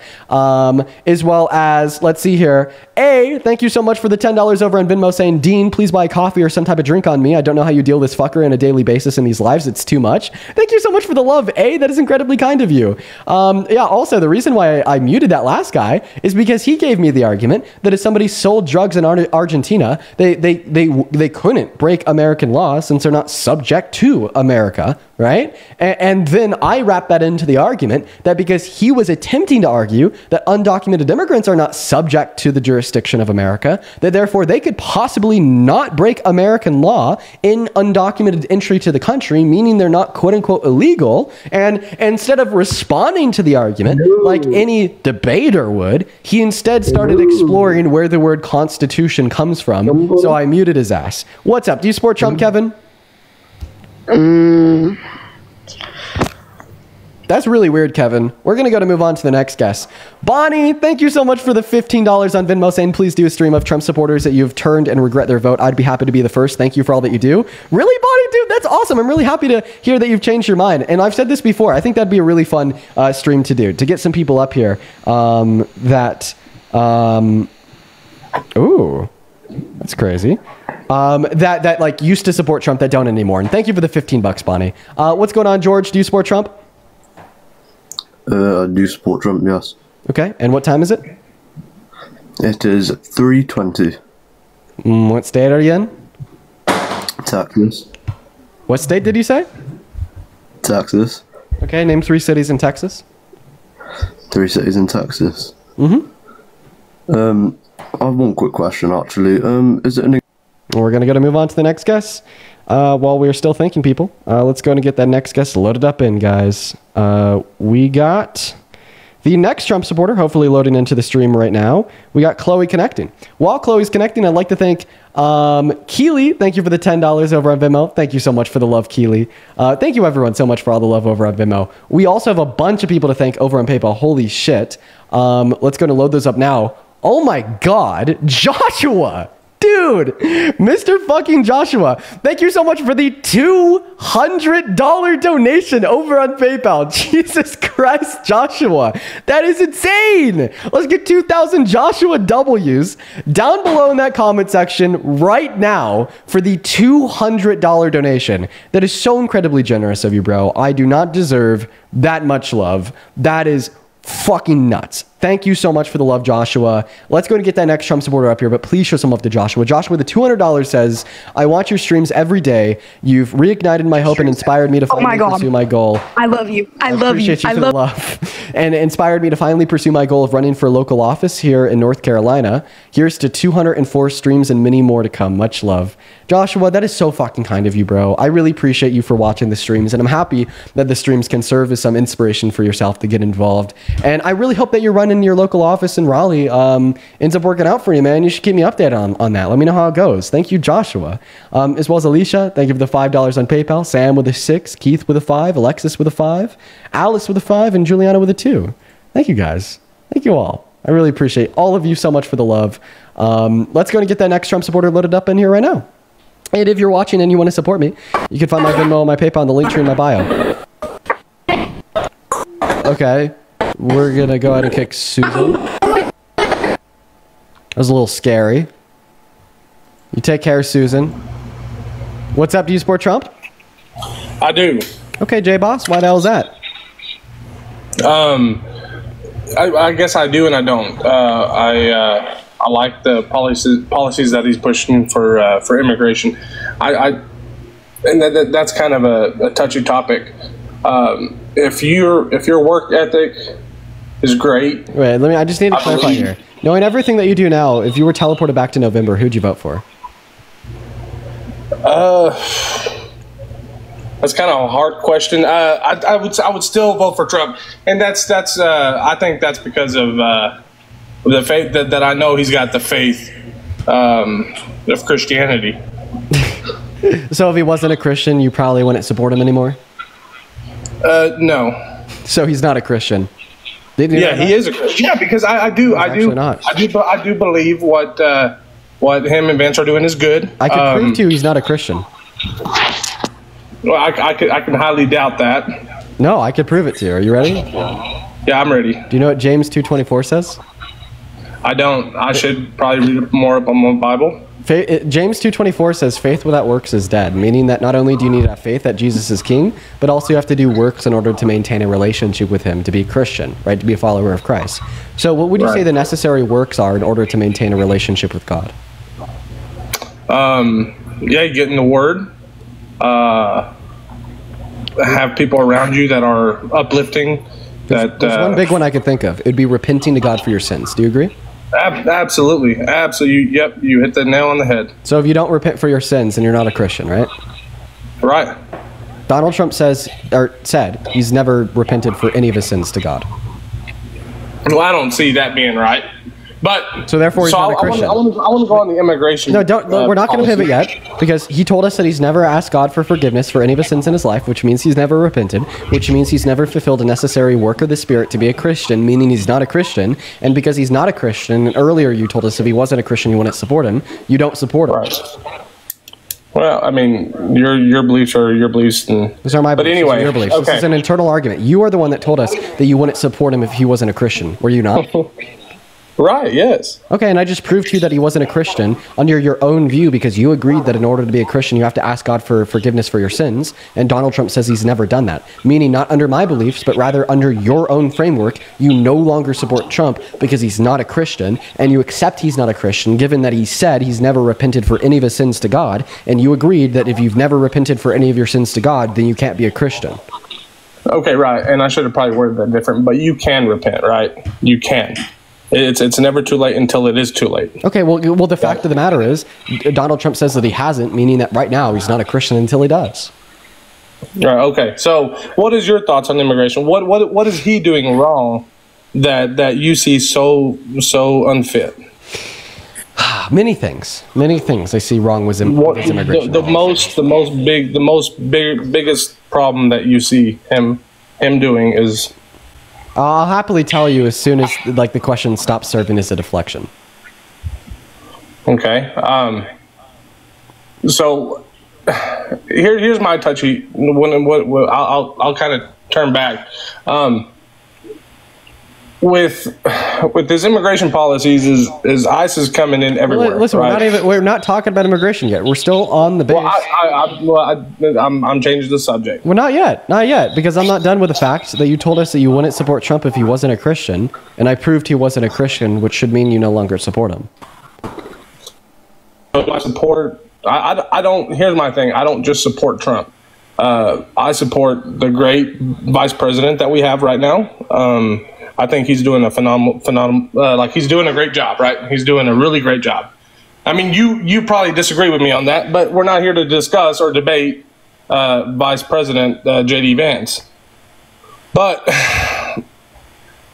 you've got to see where I'm. I'll let you get up. If you want to move on to another topic, we can. No, that's so. Yeah, I mean. Just kind of caught me off surprise. I've been waiting here for a while. But yeah, immigration, I see the do's and the don'ts. Yes, I'm for getting the criminals out of here. I absolutely am. I don't see it fit that it's like detaining mothers, sons and daughters that have not committed a big crime, that are just here to make a living. I don't see that being fit. But I do believe there's got to be some sort of law, right? You can't just come into the United States illegally and then, oh, well, now I'm mad because I'm going back to my home country. Mm-hmm. Mm-hmm. Okay. So you think that people should be removed from the country for committing a crime? Right.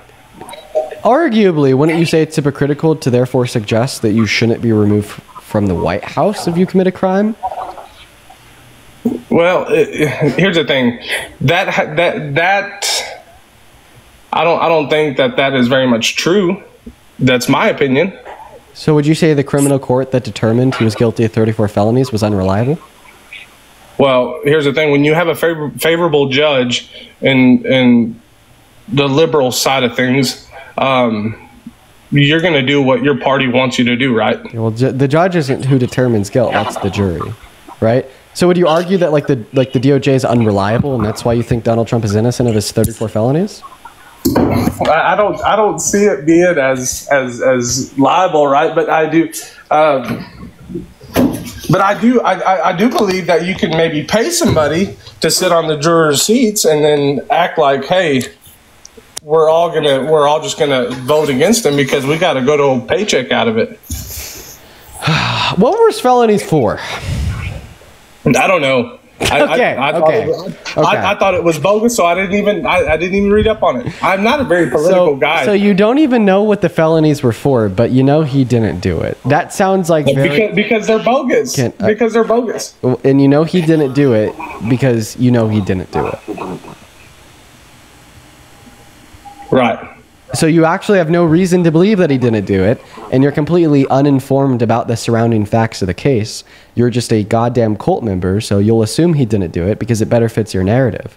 The really big issue with this line of reasoning is that you think your thoughts and your feelings determine reality, right? But that's not true, bro. You ain't God, all right? You ain't God, my friend. Right? What you believe and how you feel doesn't determine reality, right? And the reality of the matter, right, is that Donald Trump was found guilty of 34 counts of falsification of business records in the first degree, meaning he possessed an intent in committing the falsification of business records to conceal another crime, right? That you learn something new every day, and you're learning something new today. But the question that I got to ask you is, if you didn't even know what these felonies were for, in fact, you know nothing about the case, and how could you possibly know that he's innocent and he didn't actually commit them? I mean, I definitely have to do my homework on that, right?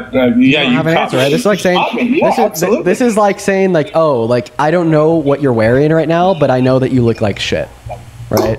How could I possibly know that you look like shit if I don't know what you're wearing? Okay. What was one of his biggest? What was the most outstanding charge that he had against him that you can just name something? I just told you what all 34 were for. Okay. Which was for the falsification of business records in the first degree. Okay, so his personal life. See, here's the thing. If Biden had done this, which the Republicans have, I think they have a little bit more respect for another human being. And we all saw that during Charlie Kirk's deal. We all saw that. Republicans have more respect for humans? No, fuck absolutely. that. You guys are the ones that are actively propping up an authoritarian regime to illegally deport people like Abrigo Garcia to Sica in El Salvador, where he was beaten, tortured, and imprisoned for 3 weeks and lost 30 pounds, and you were the ones that were celebrating it, all right? Y'all are the ones that are celebrating ICE going into Chicago suburbs and ripping naked children out of their bedrooms and forcing them into the backs of vans. You guys are the ones that are celebrating Donald Trump militarizing American cities, declaring war on cities governed by Democrats, and then directing ICE agents to use military chemical agents to disperse protesters, leading towards like hospitalizations of protesters all across this country. And you think it's a great thing.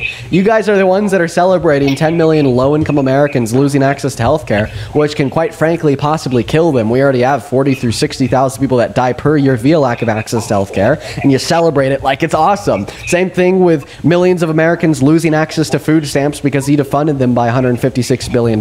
You guys are the same ones that will turn around and say, if you're gay, then you're going to hell. And even though gay parents generate the identical parental outcomes to straight parents, you still think that it's wrong and shouldn't be legal. In fact, that's why we now see SCOTUS re-challenging not just the legality of gay marriage, but as of today, the constitutionality of conversion therapy. And you're going to try to convince me that you guys are the ones with respect for humans?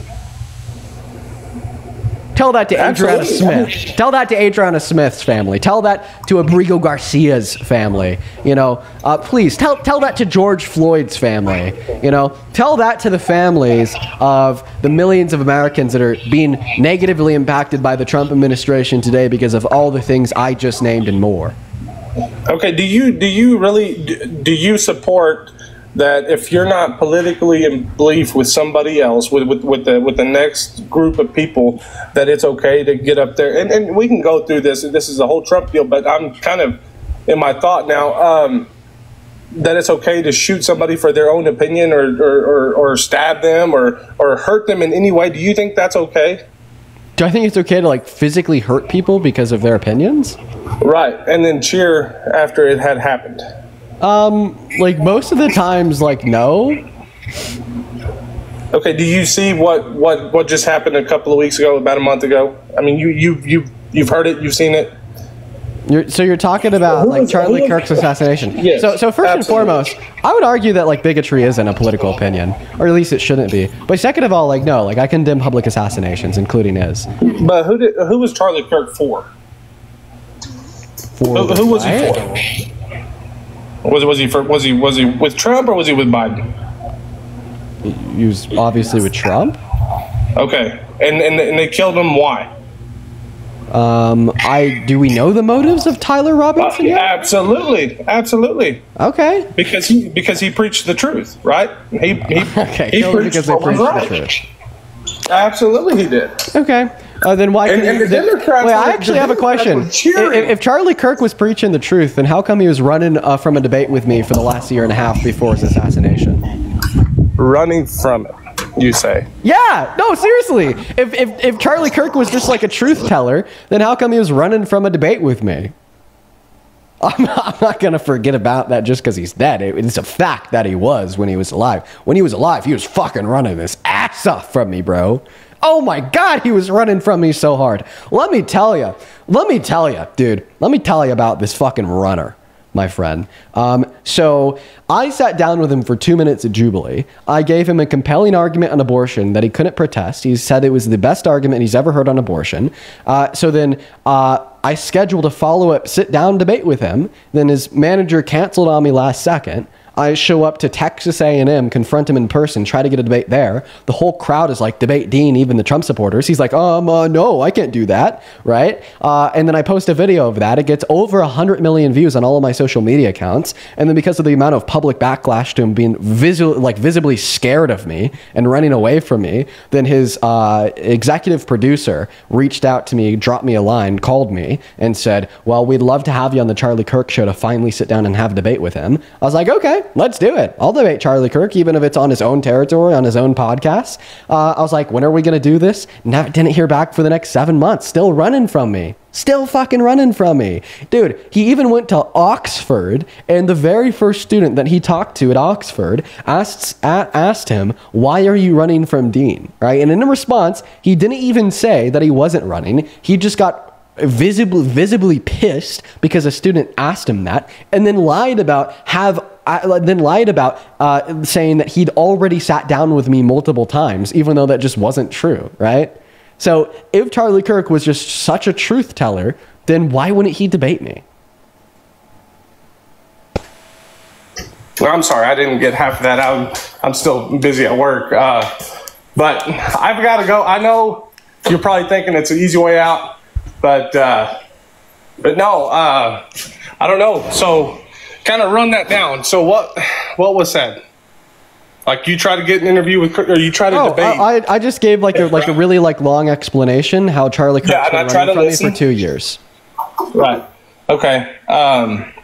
It would have been an absolutely great debate. I do believe that he would have got you pretty good. In the one sit down I have with him, he admitted I got him pretty good. Well, I mean, we can agree to disagree. Do you want me to play you the clip? No, I actually got to go. So if you want to have another Trump supporter come up here, you go for it. All right, we're going to go to get our next Trump supporter up here. Let's go to get that next MAGA person up here. We got Core loading in. While Core's loading in, I have a couple people to thank. You guys have been so fucking kind. Shelby, thank you so much for the $10 over on PayPal. And Shelby, I will check that out. Thank you for the $10. Show some love to Shelby down below in that chat for the $10 over on PayPal. As well as, let's see here, Laura, thank you so much for the $50 over on PayPal. Laura, that is so fucking kind of you. While we're working on getting that next Trump supporter loaded in, please show some love to Laura down below in that chat for the big 50. Laura says, I've decided that paying you counts as a type. I appreciate you for that love, Laura. All the love in the world to you. Let's get 500 Laura W's in that chat. Age right now. I don't even know I'm asking for their age. They're obviously like 14.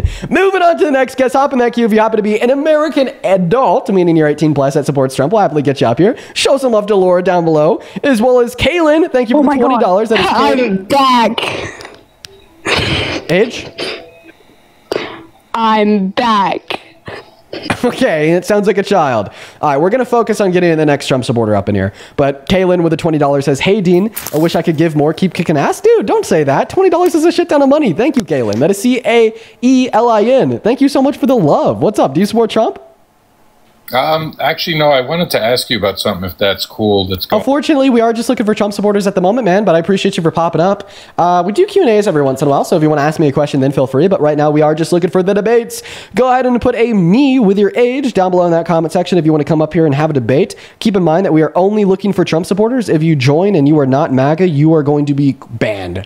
Banned very quickly, quite frankly. Thank you for the $20, Kaylin. What's up? Do you support Trump? But I got a lot of reasons. Hey, are you MAGA? Yeah, but it's because. How old are you? I'm 19. Before we hop into a debate, I'm going to thank a couple people. Is that okay? Yes, sir. Cool, man. Hey, Sydney, thank you for the $11 on PayPal. Sydney says, you're such a kind soul, Dean. You deserve the world. Sydney, well, I appreciate you so much for your love. Yeah, you deserve the world too, Sydney. Show some love to Sydney in that chat. As well as Chris with the $10 on PayPal says, elbows up from a Canadian fan. Dude, shout out to Canada. Love you, Chris. Thank you for the $10. As well as Stephanie, thank you for the $5. I really appreciate that. That is incredibly kind of you. And then Hayden with the $10 on Venmo 1 minute ago saying that you're cooking these dummies. On God, Hayden. Appreciate you for the $10. I really thank you so much. As well as Suzanne with the $25 on Venmo. Suzanne says, hey, Dean, I'm the AP environmental teacher that sent you love yesterday. Yeah, I remember you, Suzanne. She goes on to say, I wanted you to know that your fight to make a difference has helped inspire me to primary my ineffective DIN congresswoman in Trump's home district. Dude, good fucking shit. Oh, that is awesome, Suzanne. Thank you for the $25. And that is so awesome to hear. Good luck. As well as Kate, thank you for the $20 as well, saying thank you for constantly using your voice to help change minds. You are well articulated and have helped me in my own conversations. That is literally why I do what I do, Kate. You are fucking fantastic. As well as this came in 20 minutes ago, but I really, really want to thank you. Pam, I hope that you're still here. Thank you for the $50 over on Venmo. 500 Pam W's in the chat. That is so kind and generous of you. Oh my God. Pam says you're inspiring. Keep doing what you do. We all love you. All the love in the world to you as well, Pam. That is absolutely ridiculous. You guys have been showing so much love today. Thank you all. And then two more here. Zach, thank you so much for the $20 on Super Chat, saying being against political violence doesn't mean you have to pretend to be sad that a horrible, bigoted person isn't spewing their vitriol anymore. Agreed. Yeah, you could be against political violence while like still being like like indifferent to the fact that now we have an actor that's not spewing hate speech anymore. As well as Hype, thank you so much for the $10. I appreciate you so much for the love. As well as Josh, thank you for the $10 as well. You guys are awesome. But go ahead and take it away, man. Tell us why you support Trump. All right, man. So I only because I feel that both parties are controlled by one higher up. You feel me? Aliens who are lying in alliance with the government who governs our mental with voice of God and energy weapons. We know Trump went to Epstein's Island, bro, and was besties with Jeffrey. Always posted up with Diddy in the year 2000. If my theory is true, we've seen Kamala Harris having degeneracy. Okay, I'm gonna go and just move on. We got our next guest loading up in. He knows something that we don't, chat. Aliens, weapons, energy weapons. You know something that we don't. What's up? Do you support Trump? Hello? No, he's not here. It sounds like he's driving too. Go ahead and put a me with your age down below in that comment section if you support Trump and you want to come up here and debate. Also, I don't know what it is. I think that our stream is like perpetually like getting limited by TikTok. Like we just keep on like having like random viewership drops of like 5,000 to 6,000 people. I've never had that before. I don't know what the hell's going on. What's up, Daniel? Do you support Trump? Nope, Daniel's not here. Moving on to Chris. Samra, this just in. Thank you for the $10 over on Venmo. Appreciate you. Samra with the $10 says, you're one of the only things that gives me hope for humanity. My entire family is MAGA, so it's rough out here. Bro, get him on the live. I'd love to talk with him. But I appreciate you for your kind words, and I'm happy that you enjoy the streams. As well as Jamie, thank you so much for the $5 over on Venmo, saying Dean Withers 2040. I don't know. I don't know if I will ever run for president, but I appreciate you. As well as Lillian, thank you for the $5 on Venmo. What's up? Do you support Trump, Chris? Yes. Age, right now. 19. Don't believe you. Goodbye. Moving on to Morgan. 2006. Alana, thank you for the $5 over on PayPal, saying currently sitting in the back of my college lecture with a stream blasting to my headphones. Okay, well, you should focus on class, but good to have you here. Thank you for the $5. As well as Stacy with a $1 over on PayPal. Thank you so much. All right, we're going to get that next Trump supporter up here right now. And if you want to support me, like Stacy, Alana, Stephanie, Chris, so on and so forth, you could actually find my Venmo, my PayPal, and the link tree in my bio, and I get 100% of all the proceeds over on those platforms. What's up, Eric? Do you support Trump? Yeah, my camera on. What's up? I can't have my camera on. Nope. What? Do you support Trump? Yeah, I'm 18. What year were you born in? 2007, July 26th. And why do you support Trump, Mr. Eric? Honestly, I just wanted to get up here and say that I think you're really cute. I like your face. Thanks, man. We're going to move on to the next guest. Let's get that next Trump supporter loaded up into the box. We got Lil T connecting to the stream right now. Hop in that queue if you happen to be MAGA. Okay. All right. We got Lil T connected right now. All right. Lil T is not connecting. We're going to move on to Ben. Here we go, guys. Yo, Chastity, thank you for the $5 over on Super Chat. What's up? Thank you for your kindness. What's up, man? You MAGA? Yes, I am. Okay, and how old are you? 19. 19? What year are you born in? 2006. Okay. Why the hell do you support the worst president of your life, Donald Trump?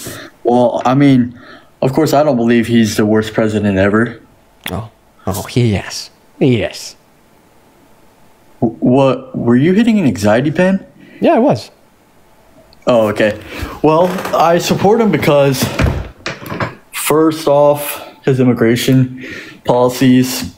I mean, obviously, recently they haven't been doing the best at implementing them, but I also support him because of abortion. Okay, so you think abortion should be banned? Yeah. Why? Because it's murder of a human being. Okay. What's murder? Can you define that silly little word?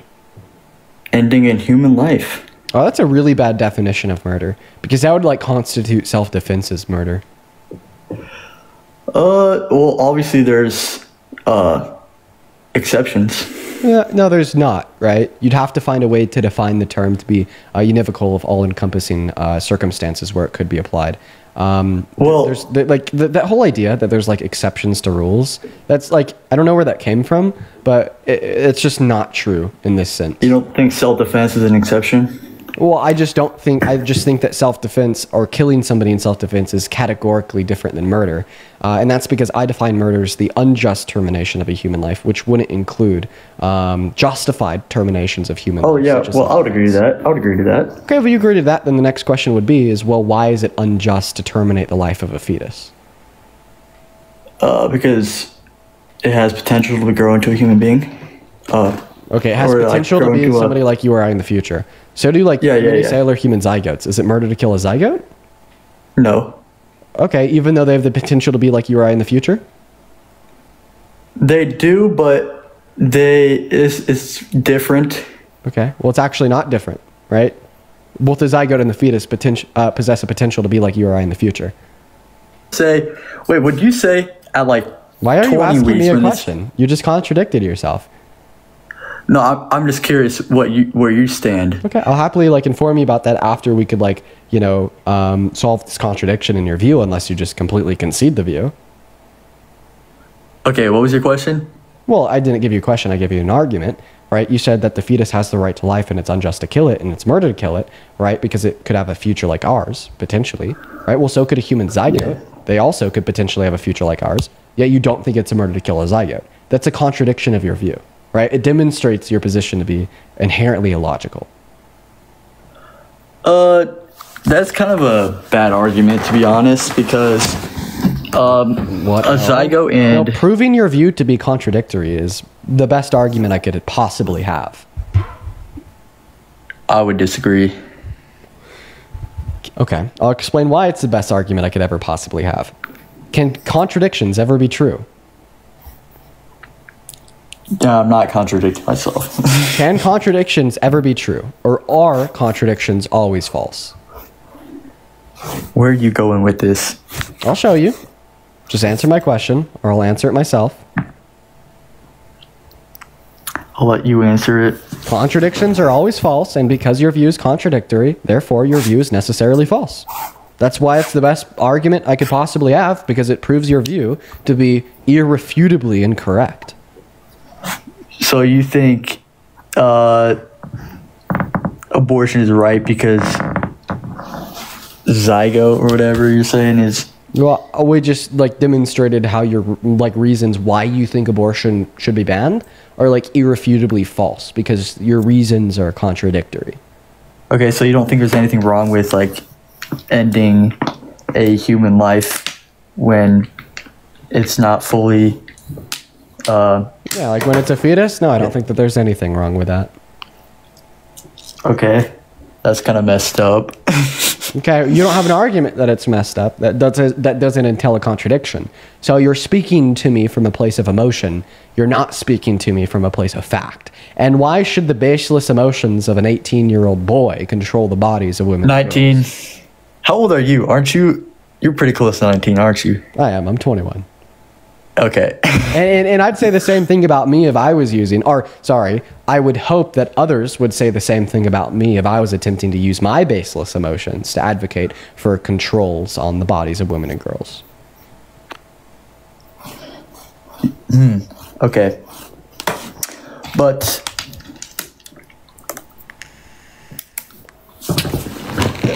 yeah, I still think it's wrong. Right, with no good reason. You're saying is doesn't really make much sense, to be honest. Like, it's not justifying it. So what did I say that didn't make sense? Because I thought I was like so incredibly clear within my counter argument. No, what you were saying is making sense, but it definitely doesn't justify it.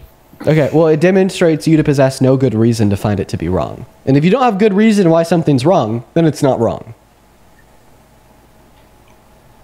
Okay. But would you say ending a pregnancy early around 20 weeks is okay? Like, do you think there's anything wrong with that? No, not really. So you think like ripping the arms of a baby inside of a belly, arm off, ending its life is okay? Wow.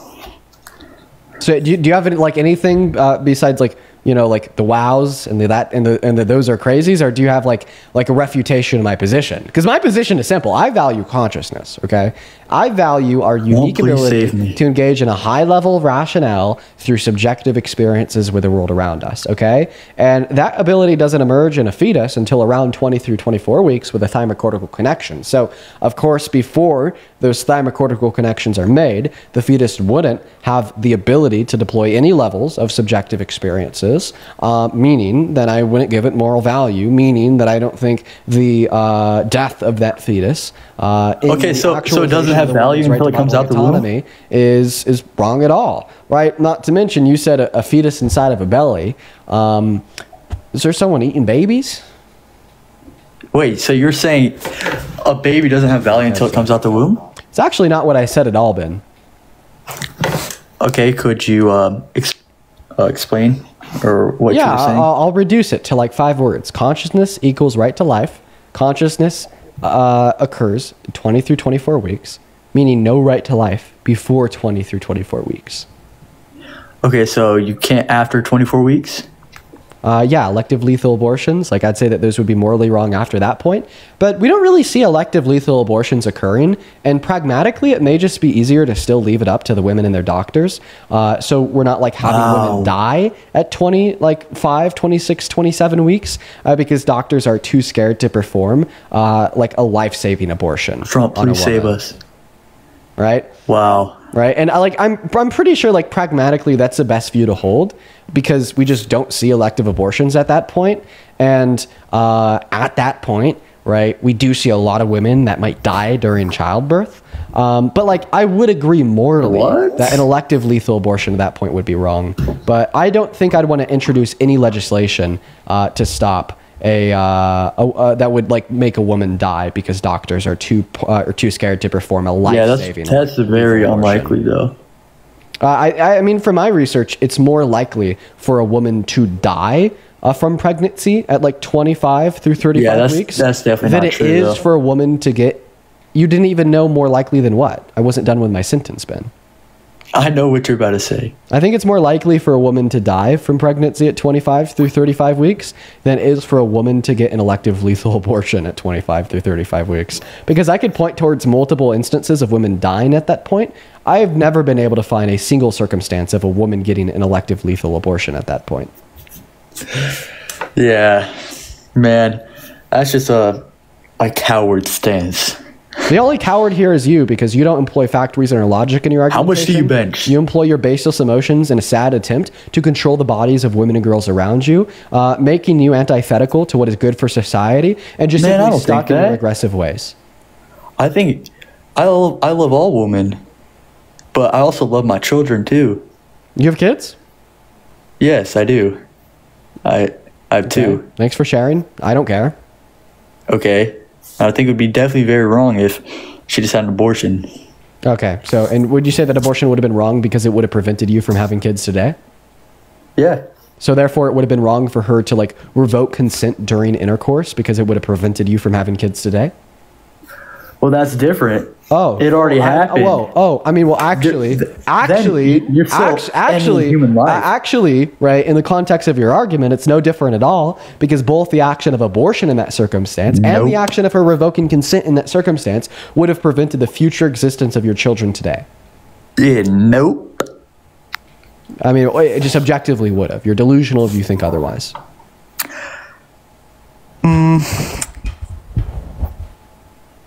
I think it's wrong once it has a heartbeat and it has brain waves and it has feelings. And feelings? It's wrong when it has feelings? Guess what? Feelings can't exist. Feelings can't exist without the pre-qualifier of sentience. Meaning that they can't exist until after 20 through 24 weeks. Meaning that you're pro-choice until 20 through 24 weeks, as that is when you believe it becomes wrong. Okay. Still wrong, though. I think all abortions are wrong. Even in circumstances of grape? Because it's already at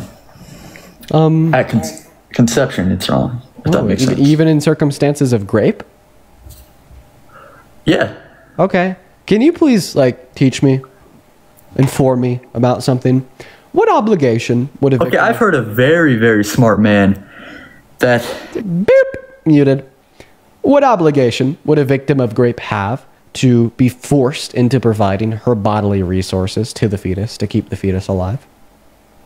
From my perspective, they were forced into sex. They were forced into pregnancy. So why should they be continued into being forced to give their bodily resources against their will without their consent to keep a fetus alive for 9 months? Why has that been? 2 wrongs don't make a right, buddy. Well, you're pre-assuming that the action of abortion in that circumstance 2 wrongs don't make a right, buddy. In that statement, you are pre-assuming that the action of abortion would be wrong. However, in me asking you the question, what obligation would the pregnant woman have to provide her bodily resources to the fetus against her will without her consent? I'm arguing that it's not wrong, as no obligation would exist for the victim of rape. What would you say if I told you that I was a rape kid? Oh, wait, no. That's not wrong. You know what I mean, though. You know what I mean. Oh, my gosh. Like you were conceived by grape? Yes. I would tell you that I'm incredibly sorry that your mother was a victim of SA. Yeah, I know. Obviously, that's a bad thing. But I don't think... If you're asking me what I would tell you, that's what I would tell you. Yeah. It's definitely very wrong. And 2 wrongs wouldn't make a right, man. Okay. I think hey Ben. It's still a life. Hey Ben, you're doing that thing where you repeat yourself once you've been refuted. I've already told you how your statement, two wrongs don't make I don't think I need a reason. I think I believe just off of morals. Okay. Well, the morals would be the reason. Are you saying that you can't articulate the reason behind your moral?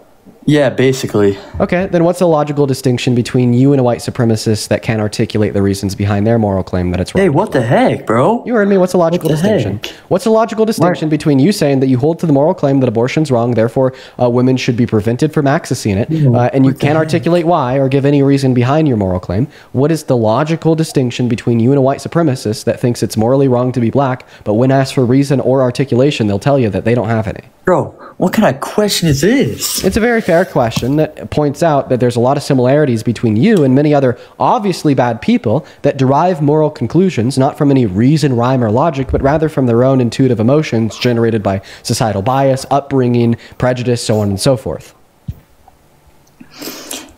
Well, I guess so. Are you Christian? No. What are you? I'm agnostic, Ben. Oh, are you okay. Christian? Yes, I am. What are the first 4 books in the New Testament? Genesis, Exodus, Leviticus, and Numbers. Those are the first 4 books of the Old Testament. I asked you what the first... You said New Testament? I did. Matthew, Mark, Luke, John. Boom. Oh, very nice. Okay. You know your Gospels. Anywhere in those Gospels, does it clearly describe that one sin is worse than any other, excluding blasphemy? Nope. Okay, so all sins are identical in the eyes of God, excluding blasphemy? Yeah, but that's... Is your argument that abortion should be illegal because it's a sin? Because if you say that, well, then you'd also have to advocate for the sin of telling your children that Santa Claus exists to be illegal, since it's identical to the sin of abortion. No, come on, man. That's completely different. But you just said that no sins are different from one another. In fact, you agree that they're identical. Well, in the eyes of God, he's basically just saying that that we're all sinners. You can't judge other people. Well, no, he's saying that all sins are identical in his eyes, right? You just agreed to that, and now you're changing. But that's in the sense of that we're all sinners. Okay, not in the sense of how wrong the sin is. So then where in the Bible do we learn that the sin of abortion is any worse than the sin of lying?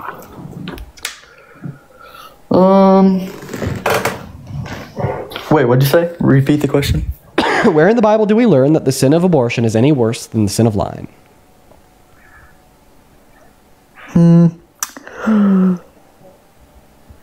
So do you think murder... Okay, this is a question. Do you think murder is worse than lying? I do. Where in the Bible does it say that? Wait, let me think.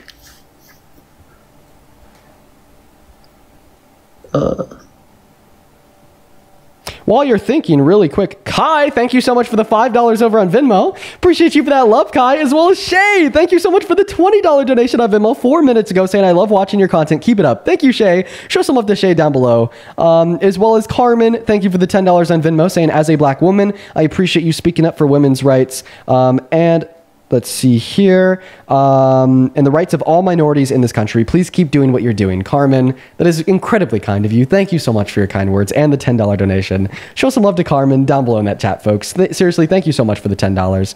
As well as Soraya. I'm just going to call you S. Thank you for the $10 over on PayPal saying, Dean, my guy, thank you for dealing with all these anti-choice idiots who don't understand anything. Yo, bro, cook his ass. Thank you for the $10 S. As well as Casey, thank you for the $10 over on PayPal as well. Carolina with a $10 saying, thank you for all that you do. Thank you, Carolina. And then Amy, thank you so much for the $32 donation on PayPal. Thank you, Amy. Amy with the 32 big ones says, I'm so excited to see what you do and where you go in the next 5 years. I wish we had a UK Dean equivalent for our young population to look towards.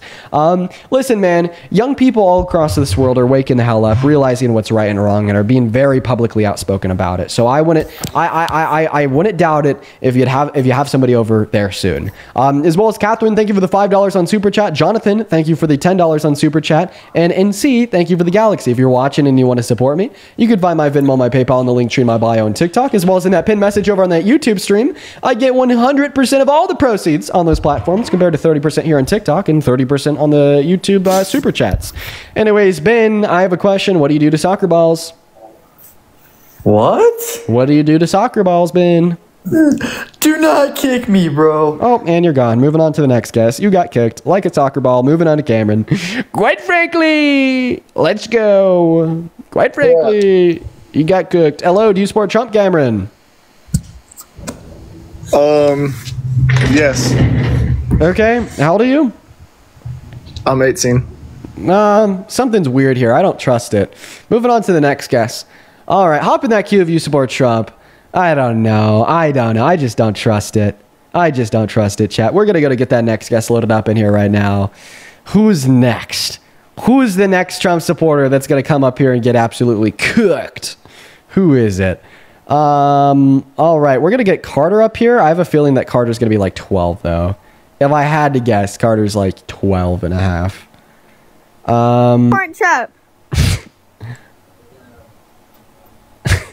Why don't you support Trump? What? That was right. We're going to move on to our next guest, Jail. Here we go, everyone. I was right. I was dead on. Honestly, maybe even younger than 12. What's up, Jail? Do you support Trump? Yes, indeed I do. Jail, how old are you? I'm 19. Okay, all right. And why the fuck do you support the worst president? Wait, hold on. No, I'm 20. My bad. I just turned 20. Okay. Happy birthday. Why do you support Trump? Hey.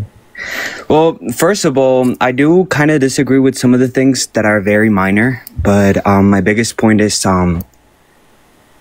deporting the illegals.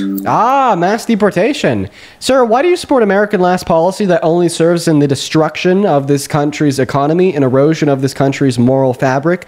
According to the American Immigration Council, mass deportation would reduce our GDP by 1.1 trill through 1.7 trill per year, reduce our government revenues by billions of dollars per year as undocumented immigrants pay $100 billion per year in taxes, and erode the moral fabric of this country by normalizing the exploitation of human rights, such as how the Trump administration illegally deported Abrigo Garcia, where he was starved, beaten, and tortured in El Salvador? Are there unconstitutional deportations of Venezuelan immigrants? Are there illegal holdings of legal immigrants, such as Mahmoud Khalil, in ICE detention centers for 3 months? Or the 510 confirmed instances of human rights abuse on behest of ICE in the last 3 months by one senator?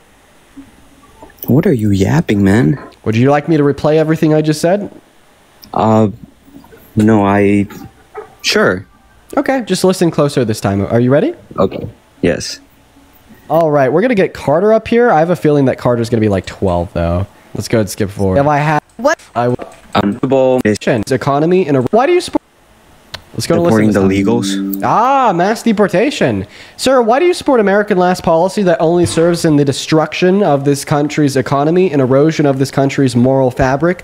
According to the American Immigration Council, mass deportation would reduce our GDP by 1.1 trill through 1.7 trill per year, reduce our government revenues by billions of dollars per year as undocumented immigrants pay $100 billion per year in taxes, and erode the moral fabric of this country by normalizing the exploitation of human rights, such as how the Trump administration illegally deported Abrigo Garcia, where he was starved, beaten, and tortured in El Salvador? Are there unconstitutional deportations of Venezuelan immigrants? Are there illegal holdings of legal immigrants, such as Mahmoud Khalil, in ICE detention centers for 3 months? Or the 510 confirmed instances of human rights abuse on behest of ICE in the last 3 months by one senator? What are you yapping? Okay, no, I do see your point.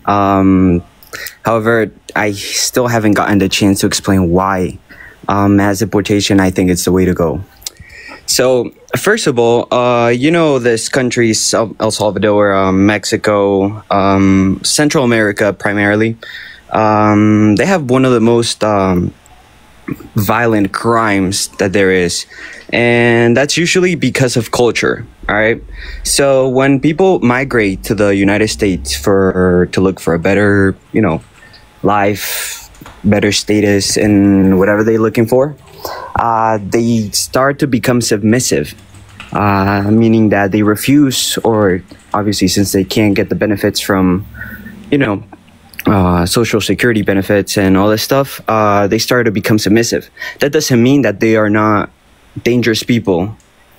They might do misdemeanors, or they might always have a very composed attitude, or, in the United States. But once they have a first generation out in their offspring, all those cultures, all those behaviors, all those things that were raised or, you know, put into their brains when they were children, they're going to pass it on to the next generation. And since the next generation will have all this benefits like social security, green cards, blah, blah, blah, they wouldn't be able to keep them in line anymore. So I feel like the biggest problem with this country is not really the immigrants. I feel like it's their offspring. You think identically to Nazis. Like everything that you just said, and I'm not even joking, you can find in the Mein Kampf about Jewish individuals, Romani individuals, gay individuals, and black individuals. You could also find everything that you just said rooted in antebellum era, chattel slavery in America, to do with race realism and phrenology. I mean, you literally just said that these people are violent and they will act submissive and then pass their violence to their offspring. Yeah. That's Nazi rhetoric. And this isn't just a conflation from a leftist, it's historical fact. So first and foremost, undocumented immigrants are 2.5 times less likely to commit violent crimes on American soil. They're 3 times less likely to commit property crimes on American soil, and they're 3.5 times less likely to commit petty crimes on American soil. You're wrong. What do you mean I'm wrong? I mean, you just said that they're so violent and it's caused by their culture.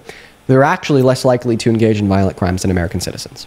Immigrants, yes, they are less likely because they're scared. The government has put them in the right place to be useful for society, which is, you know, the what's it called? They pay like some taxes or something like that. So But do you see how this data directly refutes your Nazi racist fear-mongering? If I were a Nazi, I would say something like, we should kill them all, which I'm not saying that. So you could so just because you don't support the mass genocide of undocumented immigrants doesn't mean that it's not Nazi and racist to suggest that to the core of their being, they're violent and they will pass said violence off to their offspring.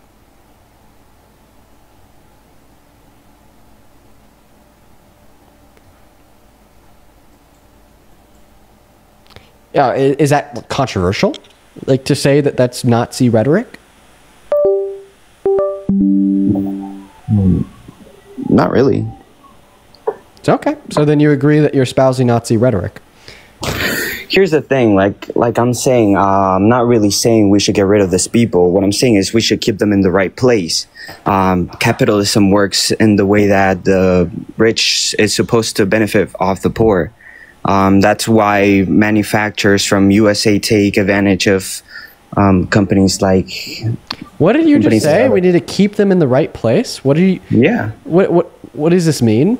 What are you... We need to keep undocumented immigrants in the quote-unquote right place? What does that mean? Okay, so you know how undocumented migrants keep... like they pay a lot of taxes money for the country. Right. Right? So... that's what they're useful for. We need to keep them in the right place. Oh, okay. So this country can keep running. Just to make sure that your argument is clear, undocumented immigrants are violent because of the fiber of their being, and they will pass that violence off to their offspring, but we need to keep them in the right place. Their only use is to pay taxes into the American government. Like everything that you say, you just become more of a Nazi. I don't get how this is Nazi speech. Have you spent like a day in school studying like Nazism, the reign of Hitler? I know how they used to put them in the chambers and kill them. And then like it should be clear then, right? Because you're saying that per the fiber of their being, they're violent and they'll pass that violence off to their offspring, and their only use is to uphold the government. So we should keep that in the place, keep them in that position so they could keep on paying taxes. But outside of that, they're very violent, dangerous people. I'm not saying they're I'm just gonna go ahead and be honest with you. Undocumented immigrants are people just like you, are people just like me, are people just like any other person. I agree 100% with that. Undocumented immigrants, right, are not violent to their core. In fact, undocumented immigrants are more benevolent on average, right, than American citizens due to the fact that they're disproportionately significantly less likely to commit crimes. And you arguing that undocumented immigrants need to be kept in their place of contributing to society and paying taxes is just vulgar rhetoric. I mean, it kind of just sounds like you want to create a caste system and you want to advocate for holding certain groups of people within a particular class to demonstrate their use or purpose that you're prescriptively placing on them, thereby dehumanizing them and subjugating them to a function of a society compared to being their own individuals. And this is insane. I'm definitely underreacting. I'm just trying to be very clear with like why you're wrong.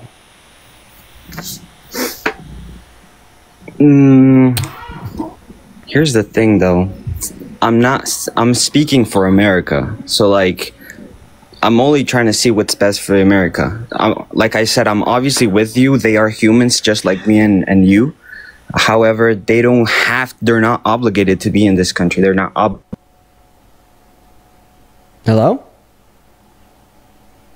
Country. Yeah, I'm just going to go ahead and ban you for hate speech since TikTok didn't do it yet. I'm just going to be clear. You know, like, no, that was hate speech, right? Like, let's not act like it isn't hate speech to, like, engage in, like, the same lines of dialogue that Nazis and slave owners did, saying that some individuals are, like, violent to the core of their being and they're going to pass that off to their offspring, right? Like, that's race realism. That is... that is hate speech. That is absolutely undeniable hate speech. We're going to go ahead and move on to the next guest here. Hop in that queue if you support Trump. We're going to get you loaded up. Just make sure that you're an American adult that supports Trump. We'll get you loaded into the stream. Oh my God, yo. Amanda, thank you so much for the $50 over on PayPal. Thank you, Amanda. Let's get 500 Amanda W's. Thank you so much for your kindness. Amanda with a $50 says, can you please say happy birthday to my sister, Corey? We both love you and Momo. Of course. Happy birthday, Corey. That is Corey spelled C-O-R-R-I-E. Chat, show some love to Corey. Please show some love to Corey down below in that comment section. That is seriously so fucking kind of you. Thank you so much, Amanda, for the $50. As well as Anonymous. Oh my God. Thank you so much for the $105 donation on PayPal. Their message is just Anonymous, please. Anonymous. That is so incredibly kind of you. That is so generous. I really appreciate you so much for your love. Thank you so much, Anon. I want to see 1,000 Anon W's down below in that chat. And I also want to see some crazy big love for Amanda and Amanda's sister, Corey, down below. Happy birthday, Corey. Thank you, Amanda, for the $50. And huge shout out to Anon for the 105. You guys are so fucking kind. But yeah, let's go to get that next guest up here. I really, really, really, really appreciate everyone so much for all the love and kindness today. Thank you all. What's up? Do you support Trump? Hello, they're not here. Okay. Also, Alexis, thank you so much for the five. Oh, they're. Hi, are you here? Yes. Okay. How old are you? I'm 17. Okay. And a half. I'm all. Alexis with the $5 on Venmo says, my Mexican citizen father came to the U.S., retired U.S. Marine, and I'm not a criminal.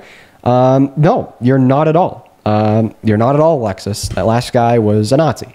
Courtney, thank you for the $5 as well, saying he's up here punching down on immigrants. Yeah, he was punching down on immigrants. I'm not going to read the rest of that, but Courtney, thank you for the $5. Okay, now for everyone hanging out with us on TikTok. So we just got the live stream restricted because I was being mean to that last guest for calling him out on his shit, and TikTok is now accusing me of harassment and bullying. So here's what we're going to do. We have around another hour and a half left on the stream. We're going to spend the remainder of the stream doing debates, but we are going to go ahead and restart on TikTok. So, I mean, we do a restart every day. So if you're frequent to the stream, I know that you already know how to come back after the restart, but these restarts literally only take 5 seconds. They're super duper fucking quick. So if you want to come back after the restart, hit that follow button in the upper left-hand corner right now. You will be able to find us again super duper easily. And I'm actually going to go and give you guys a very quick rundown on how to come back to the stream even quicker, because these restarts literally take like 30 fucking seconds. Not even 30. 5 seconds is what I meant to say. When the live ends, you will see this pop up on your phone screen. It'll say live ended, and it'll show you my profile picture. If you click on my profile picture right under the live has ended, boop, if you click on that, then it will direct you to my account page. Once you're on my account page, count to 10, then refresh, and then click back into the live through that glowing orb around the profile picture. The restarts literally take 5 seconds. They're super duper quick, and I'd really appreciate it if all of y'all would come back. However, here's what I'm going to say. I'm going to restart the live right now. It's going to take 5 seconds, but I am going to go and use the restroom. So for the first like 45 seconds after I restart, it's just going to be an empty chair because I'm going to go piss. I'll see you all in 5 seconds. Be right back.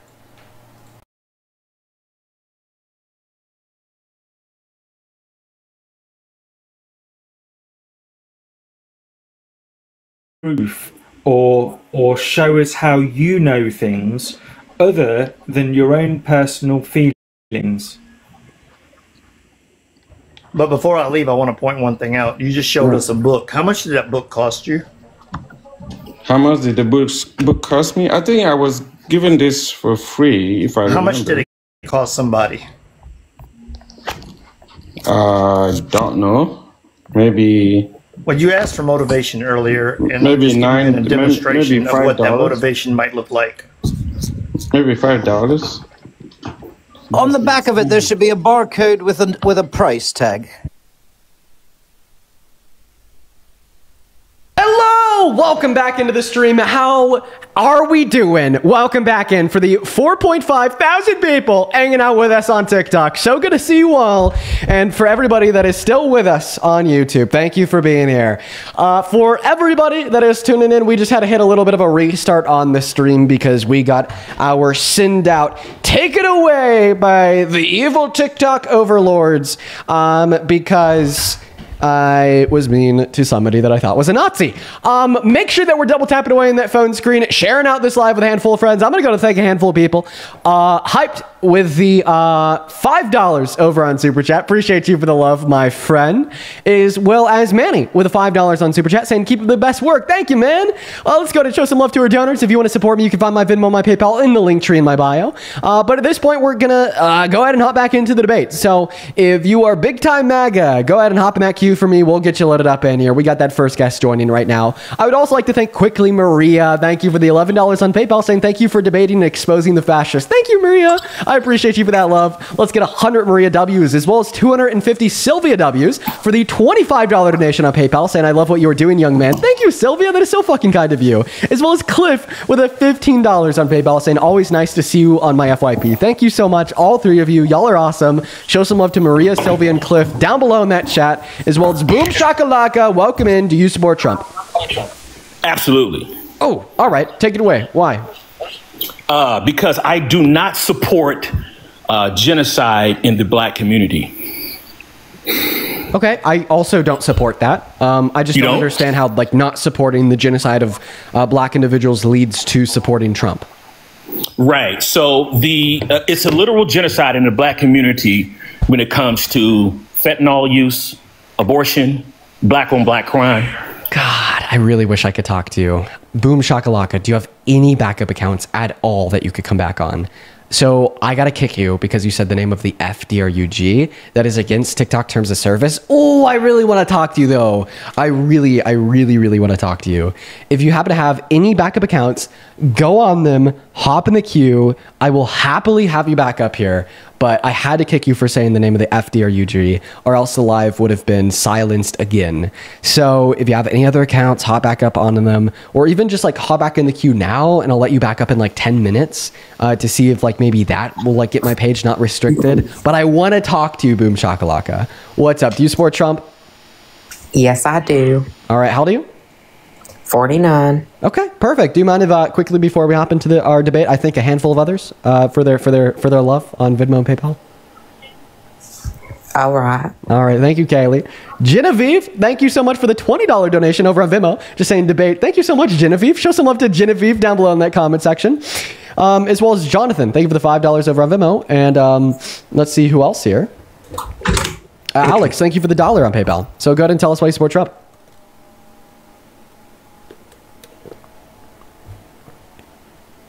Okay. So shall I start? Yeah. Actually, what year were you born in? 1976. And you said you're how old? I'm 59. Oh, yeah. Troll. That would have been 1966 to be 59. We're going to move on to the next guest. Hop in that queue of your MAGA. All right, we got Melvin Walker. Well, where the hell did Melvin go? We got Roy Crafted loaded up in. Here we go, guys. They were trolling. They were a troll. Big liar. Big liar. Hello, do you support Trump? Hello. Hey, are you MAGA? I used to be. You're not anymore. Dude, super bass. Really happy to hear that you've been able to change your mind, man. Good for you. Hell yeah. We are just looking to talk to people that are still MAGA. We're looking for Trump supporters. Okay, there's somebody in my queue named Susan that I would really love to get up here. Boom, I got her. Okay. She's been spamming like MAGA in my chat for like ever now. Hello, Susan. You're a Trump supporter, right? Yes, I am. Right, and I believe you because you've been trying to get up here for a couple days now, right? That's correct. I've been seeing you down below in that comment section. How old are you? I'm 25. Okay, now you're laughing, which makes me think that you're a troll. No, I'm not. Why do you Please, I've been waiting a couple days. Why do you support Trump? First off, I want to talk about the border. What time is it? It's 8:23. Okay, all right. 2:20. It is 8:23 p.m. in the middle of the Atlantic Ocean. So unless you're on a cruise, probably not 8:23 p.m.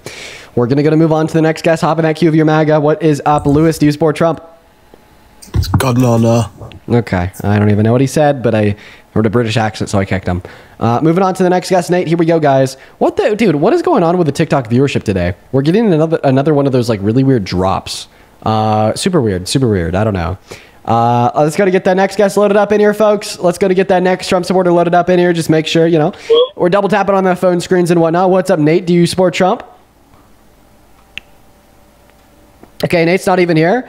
Moving on to the next guest, guys. Please stay the fuck out of the queue unless you're an American adult that's pro-Trump. Come on, y'all. Follow the rules. As well as Claire, thank you so much for the $15 over on PayPal. Claire, that is so kind for you. Saying, thank you for everything that you do. Thank you so much, Claire. You're awesome. Let's get 150 big Claire W's down below. That is so very kind of you. As well as Harley, thank you for the $15 donation on Vimeo. Saying, I listen to you in Parker every day. Your streams are the only thing getting me through work right now. Happy to help, Harley. Thank you for the $15. That is very kind of you. As well as Samantha, thank you for the $10. And Colin with the $4 over on Venmo. Thank you so much.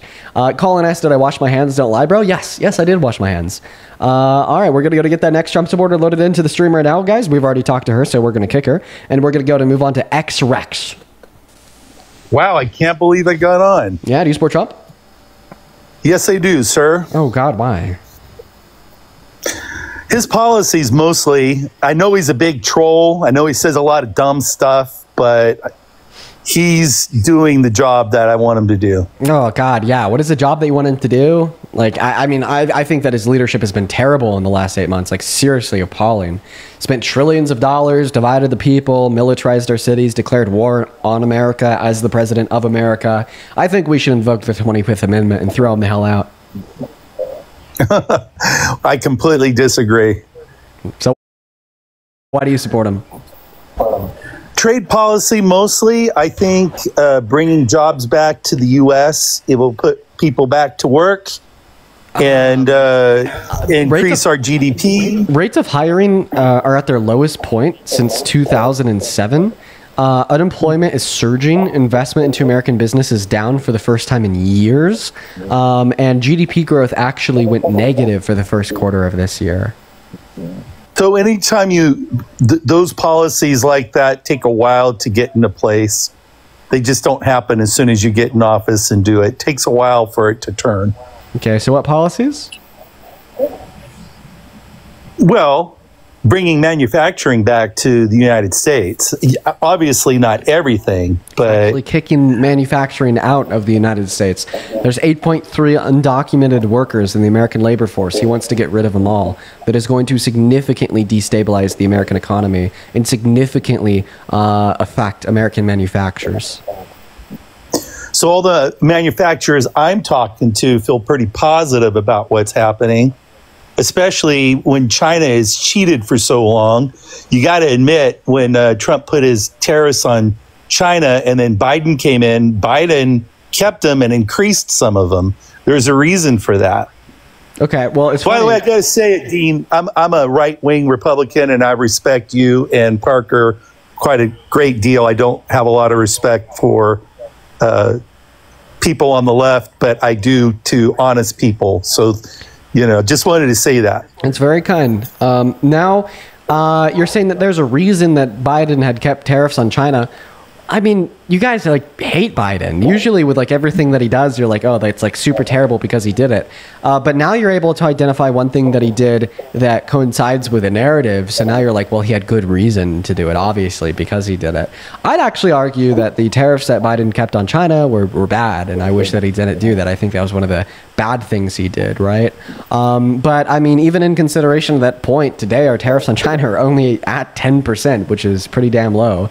The large tariffs are on Argentina and India at 50%, and I don't really see that doing anything good for our country. So would you agree that China steals quite a bit of our intellectual property? I don't know. I'm not educated on IP theft. So. Well, I know you got a lot to remember, but you should look into IT theft, how much stuff they steal. The company I was with one time, foreigners that go over there, they basically force to see everything on your laptop, and a lot of stuff gets stolen. So you got to kind of look at everything that China's doing, their currency manipulation and things like that. But I mean, I'm old enough to remember before. So if China's so bad, then why did he reward them? Why did who reward them? Oh, Donald Trump. So the trade deal that he struck with China ended with us having higher tariffs on them and them having lower tariffs on us. Tariffs, the higher they are, the more restrictive they are on competition in the market, right? So because we have higher tariffs on them and they have lower tariffs on us, this means we'll have less competition in the American market and they'll have more competition in the Chinese market. Question, what drives innovation? What drives innovation? Well, investment for one thing, but for a free market society where you get rewarded for the work that you do, that's not what China does. They steal it. Competition drives innovation. Sure. Right? Yes, sir. So now all that we're learning from Donald Trump's awesome trade deal with China is that America is going to have less innovation and China is going to have more innovation, right? I don't believe that at all. But I thought you agreed that we're going to have less competition and they're going to have more competition because competition drives innovation. You could only naturally expect that we will therefore have less innovation and they will therefore have more innovation. Donald Trump is not getting rid of competition. Not happening. Okay, well, so then he's not imposing tariffs. Well, he's imposing tariffs, but that doesn't mean that we're not going to have competition. There's always going to be competition. Wait, if tariffs in a free market society, if tariffs don't limit competition in the American market, then what the hell do they do? They give your domestic production of certain goods a chance to get started and be maintained. How do they give them a chance? Do you understand? How do they give them a chance? What do they do to give them a chance? Well, when you raise the price on a foreign good coming in, you're giving your domestic production a level playing field. So they give the domestic producers a level playing field by making foreign. Well, they give them a more competitive in the market. But see, what's the downside? But what's the down? Wait a minute, Dean. What's the downside?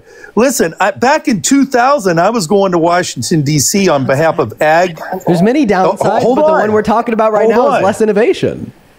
I was walking the halls of Congress 20 years ago before all these free trade deals. We were meeting steelworker employees that were there arguing how much China cheats in this deal. So what do you end up with all this manufacturing for steel and metal going to a foreign country, what happens to your domestic production and all the jobs that go with that?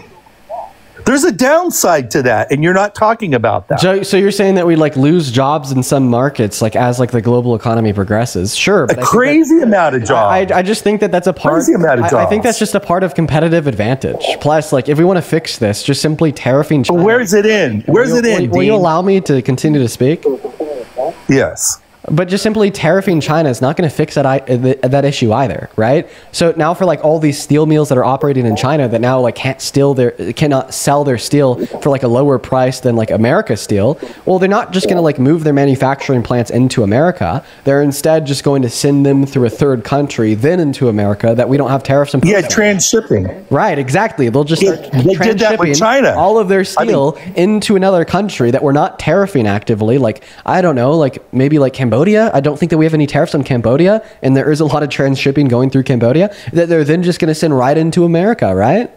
So there you go. And then the downside is less innovation in the American market, more innovation in the Chinese market. And another downside is more expensive goods for the American consumers, because not only are they now either going to be spending more on goods produced in countries like China, India, Argentina, but they're also going to be spending more on American produced goods, because guess what? A lot of American producers are reliant on raw materials produced in other countries that are imported into America now at higher prices because of the tariffs, sending them out of business and making the American consumer pay more. And then the cherry on top is, even if I was just dead wrong about everything that I'm saying and you were dead right about everything that you're saying, and tariffs are the best tool since sliced bread to refocus on American manufacturing, well then explain to me how you think that American manufacturers are going to deal with a massive increase in demand for their goods, but also struggling with a forceful decrease in supply due to the layoff of 8.3 million of their workers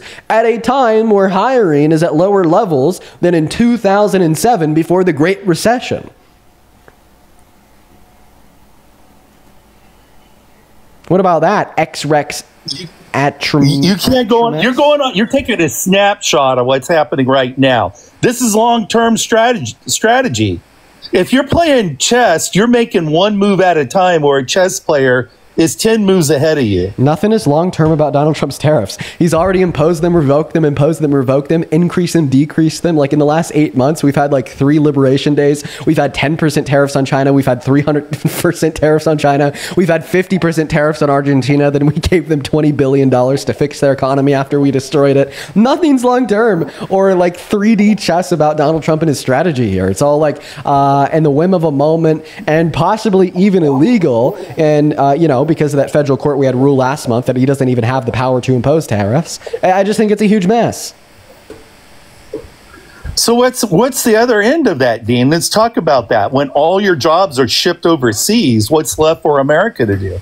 Okay, well, I thought that we already addressed all the jobs being shipped overseas, and how it is the case that I'm sure that America has lost some jobs in some industries and gained jobs in others because of the nature of competitive advantage of the globalization of commerce. But the way to fix that isn't through these terrible tariffs, because once again, they could just transship their products into America, avoiding the tariffs. The tariffs incredibly negatively impact American consumers by making them pay more for foreign goods and goods produced in America, and it makes the economy as a whole less productive, as it forces us to produce things that we're not necessarily good at producing. And when we compile that with the facts of mass deportation and how harmful that is for American industries, because we're firing millions of their laborers, it just seems like a big old mess. Well, there's other areas we're doing good with Mexico. Trade with Mexico is good. But let me ask you this. So you're okay with a country like China, and I'm saying like China, it could be another country that doesn't have basically any labor standards or any environmental standards comparable to the United States, and we just let all these manufacturers go over there, and they're cheaper because of those issues where we have standards in the United States. Where's your principle on that? Okay, so I'm actually okay with isolated tariffs on companies that are producing goods with the use of child exploitation, and I want to push for like global standards of emission reduction. I absolutely do. That is super duper true. And in fact, I would even support the subsidization or subsidizing American producers so they could produce more goods at lower prices to be more competitive in the overall marketplace, to outweigh the production from companies in China that are reliant on human exploitation, companies all over the globe without like emission standards that are polluting the environment, so on and so forth. I just simply don't think that tariffs are the proper solution for all the reasons I've already given and more. So now, that's a great answer that you gave, Dean. Now, everything you said, all your arguments against tariffs, and there's some good ones there. Now you can apply your same arguments to your solution that you gave about subsidies, because that's what China was doing. They're subsidizing quite a bit of their stuff that was coming over here. So what's one argument that I've made that could be applied against government subsidies? The other governments can do it too. Other governments, and that raise costs. And that raise costs. Oh, subsidies raise costs. Subsidies raise costs for whom? For somebody, either through taxes or higher cost of production. Okay, so you're saying if our government spends money, then we have to increase taxes. Well, I mean, not necessarily when we have an overinflated DoD budget and we have, presidents just spending trillions of dollars into debt, right? I don't think that you're over here arguing that because Donald Trump signed the most expensive bill in American history into law, the big beautiful bill at $4.5 trillion, that's somehow going to raise costs. In fact, I bet that you parade that bill is super awesome. But as soon as we support and endorse $30 billion, not even a trillion or $250 billion, into subsidizing U.S. chip producers, bumping our global supply from sub 1% to close to 30, all of a sudden it's terrible. And if you want to argue that other countries could just also subsidize their manufacturers, ask yourself, who has more subsidy? Who could offer more subsidies? America, with a growing GDP of, what is it now? What is the American GDP? Like 30, 40 trillion? Yeah, 30 trillion. So let me ask you, what could subsidize their companies more? America with a growing GDP of like 30 to 40 trillion dollars, or China with a stagnating GDP of 21 trillion dollars, down from 3 years ago? Well, that's an excellent point, Dean. You actually made a good point. I'll give you that one, because I wasn't a big fan of free trade when they started it all. But the WTO, if you're familiar with the WTO, the World Trade Organization, what was their view on subsidies? What's the WTO's view on subsidies? How the hell would I know? They're against subsidies. All the trade agreements that they made, those are called red light subsidies. They weren't favorable. They distorted markets. Okay, if you want to give an argument that subsidies can destroy markets, give it to me.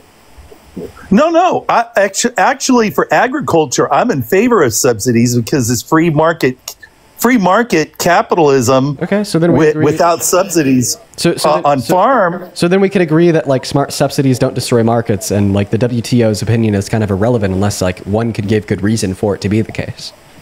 I think the WTO is geared towards the most wealthy people in the world, and against the laborers, American workers of the world. That's what I think. I don't know much about them, right? But now you're just giving me an argument from the WTO that you can't substantiate, that you cannot go on to describe why they find that to be the case, and it's something that you don't even believe that yourself. Oh, no, for sure. I mean, I was going to Washington, D.C. With disputes against the WTO. Okay. And they did not like subsidies. And when we were trying to get farm policy to help farmers, all we heard out of Congress was WTO doesn't approve of those type of. Well, I just think that subsidies are really mismanaged in a way that ends up just going right back into the pockets of these mega corporations. I don't support that. I think that we should do intelligent subsidies that grant these corporations money if and only if they use the money for particular goals. And that's not something that our government does. They just sign them the check and turn a blind eye, right? What we need to do I'll agree with you. is say, well, we're going to subsidize this company a couple $billion so they could pay their employees more without increasing their costs. we are going to subsidize this company a couple $1 billion so they could build more facilities to increase their productive capacities while putting downward pressure on their prices without like forsaking their bottom line.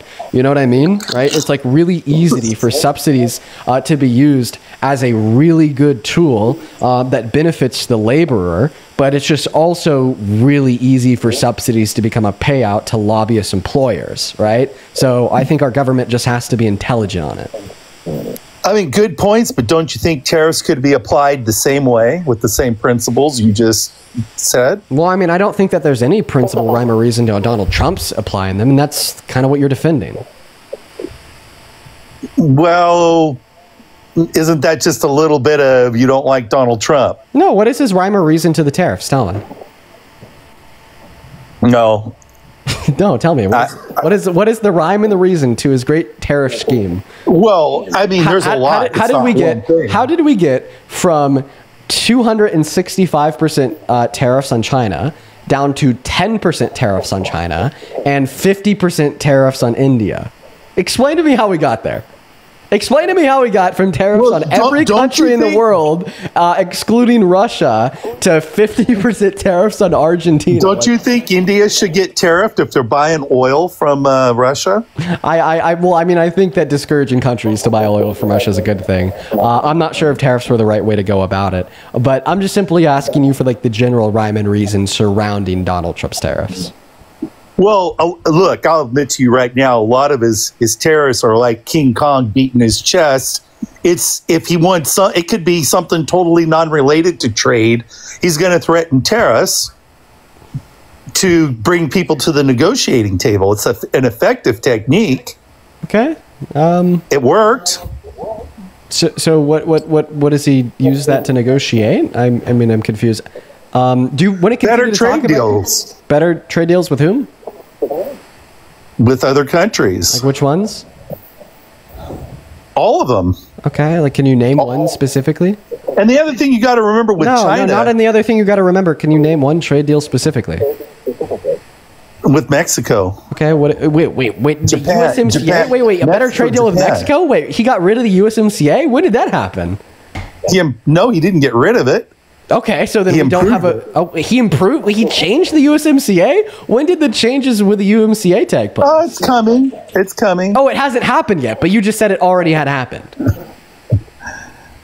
Well, you got to realize... Come on, you just lied to me. You just tried to get that one by me. You didn't expect me to know that we are in a three-way trade deal with Mexico and Canada called the USMCA that he hasn't touched and actually accused both countries of being USMCA is going to be USMCA is going to be renegotiated at some point in the future. But you just tried to argue that it already was. Why did you try to get that one by me? That was very dishonest of you. Well, I didn't mean to do that. I was anticipating a future USMCA upgrade. It'll still be USMCA, but it'll be an upgrade. Okay. Well, is there anything else you want to go over insofar as why you support Trump? Yeah, just getting back to business and saving money with the government. Government gets very inefficient, and how much has Trump spent? A stronger military. How much has Trump spent so far? Peace deals. Peace deals. He hasn't gone to war. I want to hone in on that first point, saying saving money with our government. You understand that Donald Trump has already spent close to $5 trillion in the last 8 months. That is more money than the Biden-Harris administration spent, including their expenditure on the pandemic in 4 years.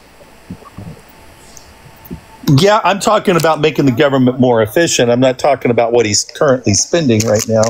Is it his fault? Is it his fault that there's a $36 trillion,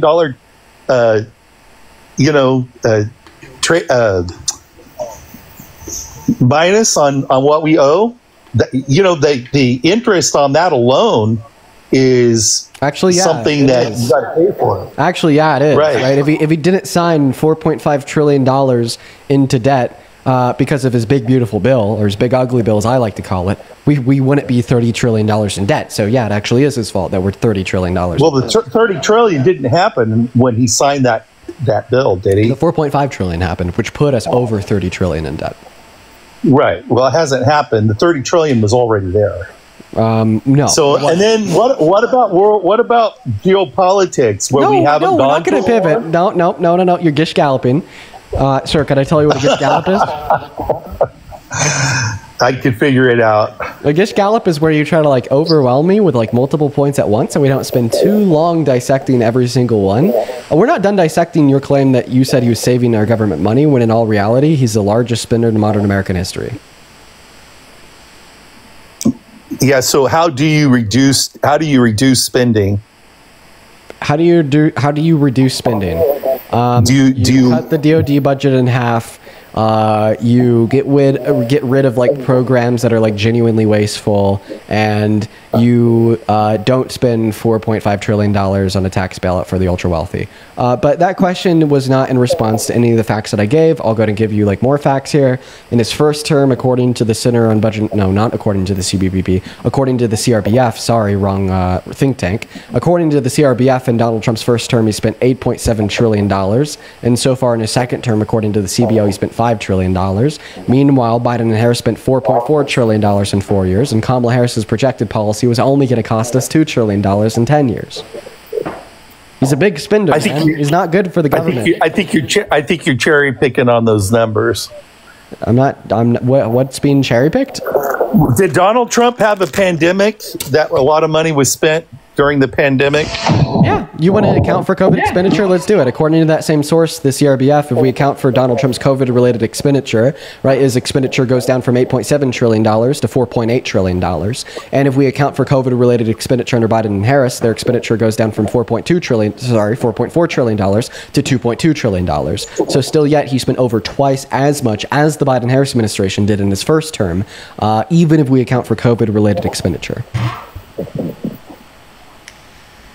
So how much was the DoD budget under Biden versus Trump's first term? I don't know. So I'm trying to see where this big deduction in spending came from that you're claiming with the Biden presidency, and I just don't see it. What did they cut? Trump spent more on his policy. It's what they spent. It's not what they cut. It's what they spent. Yeah, but what was it? What did they spend more on? What did Trump spend more on? What did Trump spend more on that Biden spent less on? Tax cuts and Jobs Act, and other like miscellaneous things. Like, do you want the specifics? I bet I could pull it up. Did Biden get rid of the tax cuts? I didn't know that. I never said that Biden got rid of the tax cuts. So the same tax cuts that Trump had in place were in place with Biden there. They were. So where is the money, that all this money that Biden saved that Trump didn't, that Trump spent? Well, remember, where's it from? We're talking about how much the president saved. We're talking about how much they spent, right? And more so how much like new debt-related expenditure they approved, right, by signing things into. So you're talking about stuff on paper. Yes. Okay, I'm talking reality. Actual spend. Well, the stuff on paper is reality, right? So during Donald Trump's first administration, it will be. He approved exactly $8.4 trillion worth of new 10-year borrowing, and Biden only approved $4.3 trillion worth of new 10-year borrowing. And what was the borrowing for? Like I said, $3.6 trillion under Donald Trump's first term was on the CARES Act and COVID relief. Then $2.1 trillion under Biden's term was on the American Rescue Plan. Then breaking down the non-COVID related expenditure, Donald Trump borrowed $1.9 trillion over the Tax Cuts and Jobs Act. He borrowed $2.1 trillion under the bipartisan budget acts that weren't actually bipartisan. He borrowed $500 billion on ACA tax delays and repeals, $456 billion on health executive actions, $310 billion on other legislation, and there's all of his non-COVID related expenditure according to the CRBF.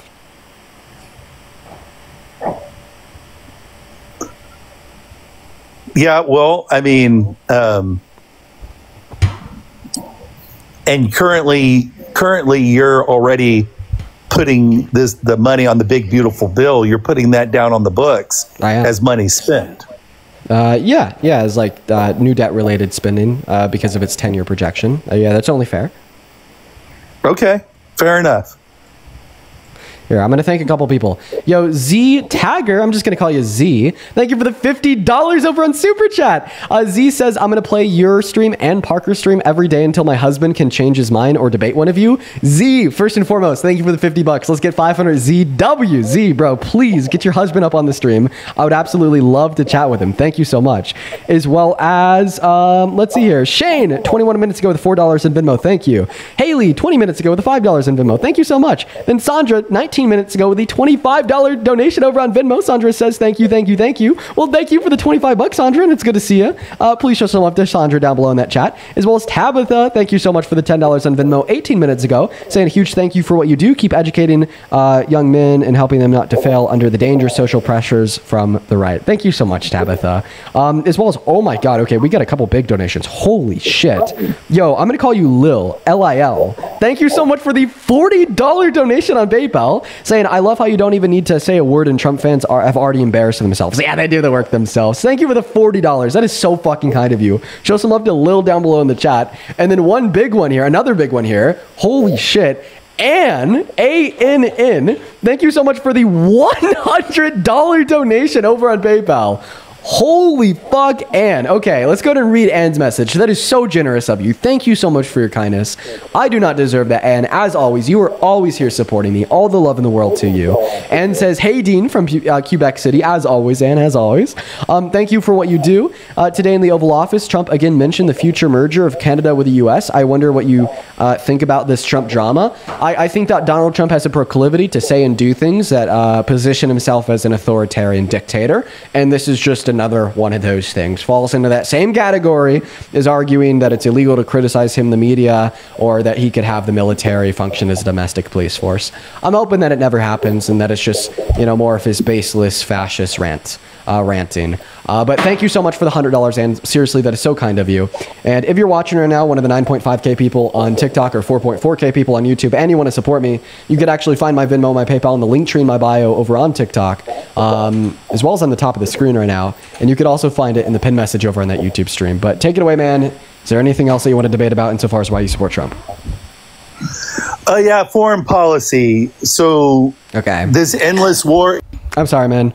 That was supposed to be like a kind of way of like where you were going to be like, no, then I was going to be like, okay, I'm going to move on to the next guest, but you wanted to keep going. I'm actually just going to move on to the next guest, man. I appreciate you for the long conversation about tariffs. I appreciate you for the conversation about... I appreciate you for the long conversation about tariffs. I'm just going to move on to the next guest, man. I appreciate you for... Hello? Hi, a little bit of an echo there. Anyways, as I was saying, I appreciate you for the long conversation about tariffs and government expenditure, but I just didn't really like repeating myself 5 times about everything, so I'm going to go to move on. Winner, what is up? Do you support Trump? In one kind of way, sorry, I'm from Germany, like my English is not the greatest. Are you like from Germany in the sense that like you're an American immigrant from Germany, or are you like just literally like in Germany right now? I'm in Germany. No worries. Unfortunately, I'm going to have to disconnect you because we're just looking to talk to people. We're looking to talk to Americans. Let's go to get that next guest loaded up in here. Hey, Kat, thank you so much for the $15 over on PayPal. And Damaris, thank you for the $10 as well. Damaris says from Chicago, thank you for what you do. Thank you so much for the love, man. And I hope that you and everyone that you know are doing well right now in Chicago. I'm really worried about where Chicago, Portland, and Memphis are heading. It's kind of scary, man, dude. So I bet it's even much scarier for you being on the ground. What's up? Do you support Trump? Diesel, 1984, are you here? What's up? Yep. Hey, man. What's up? Are you driving right now? No. No. Oh, okay. All right. I'm in a passenger side, bro. All right. That makes sense. Can you no. Can you get your phone a little bit closer to your face?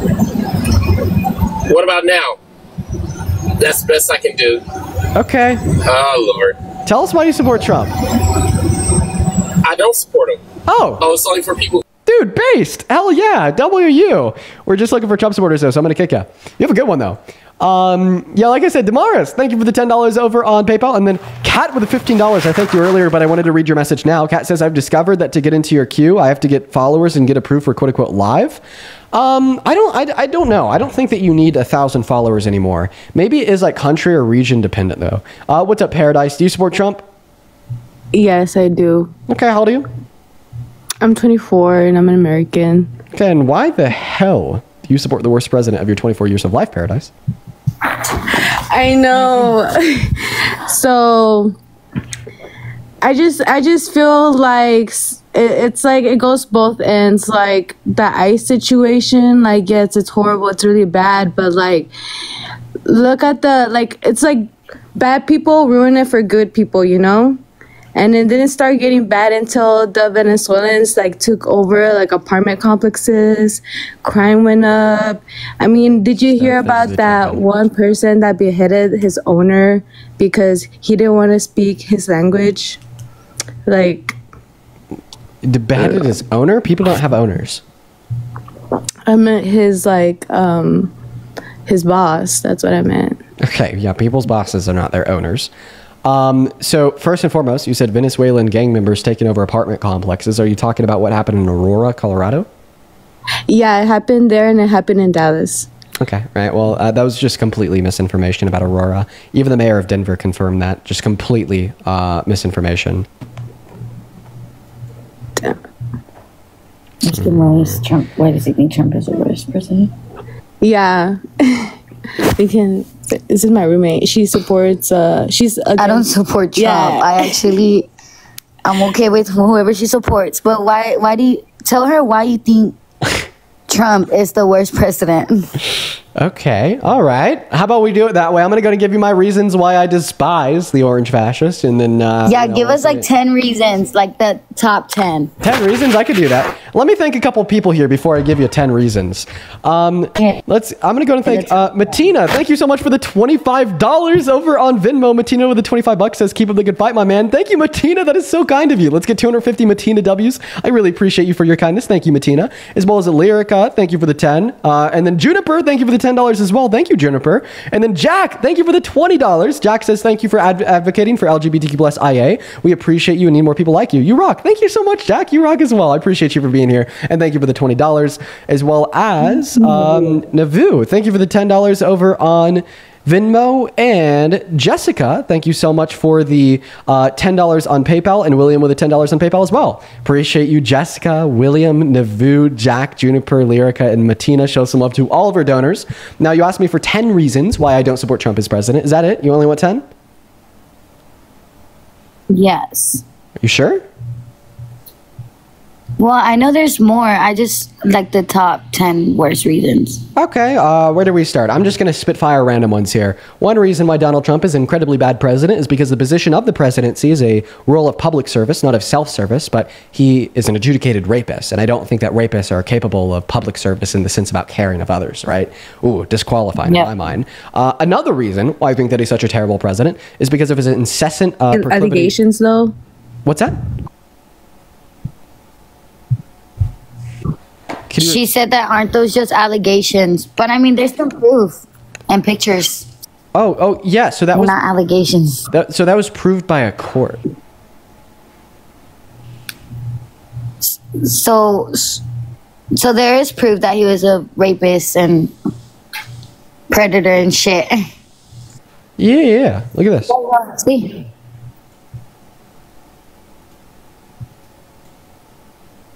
Yeah, I seen that come up around.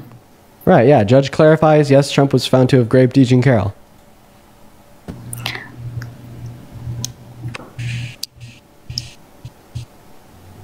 And he's a criminal, bitch. He went to prison. Why the fuck would we want a president that went to prison? Oh, so you're the roommate that doesn't like Trump, and then... Yeah. Okay, the roommate that does like Trump. I'm gonna need you to speak up and hop on that mic. All right?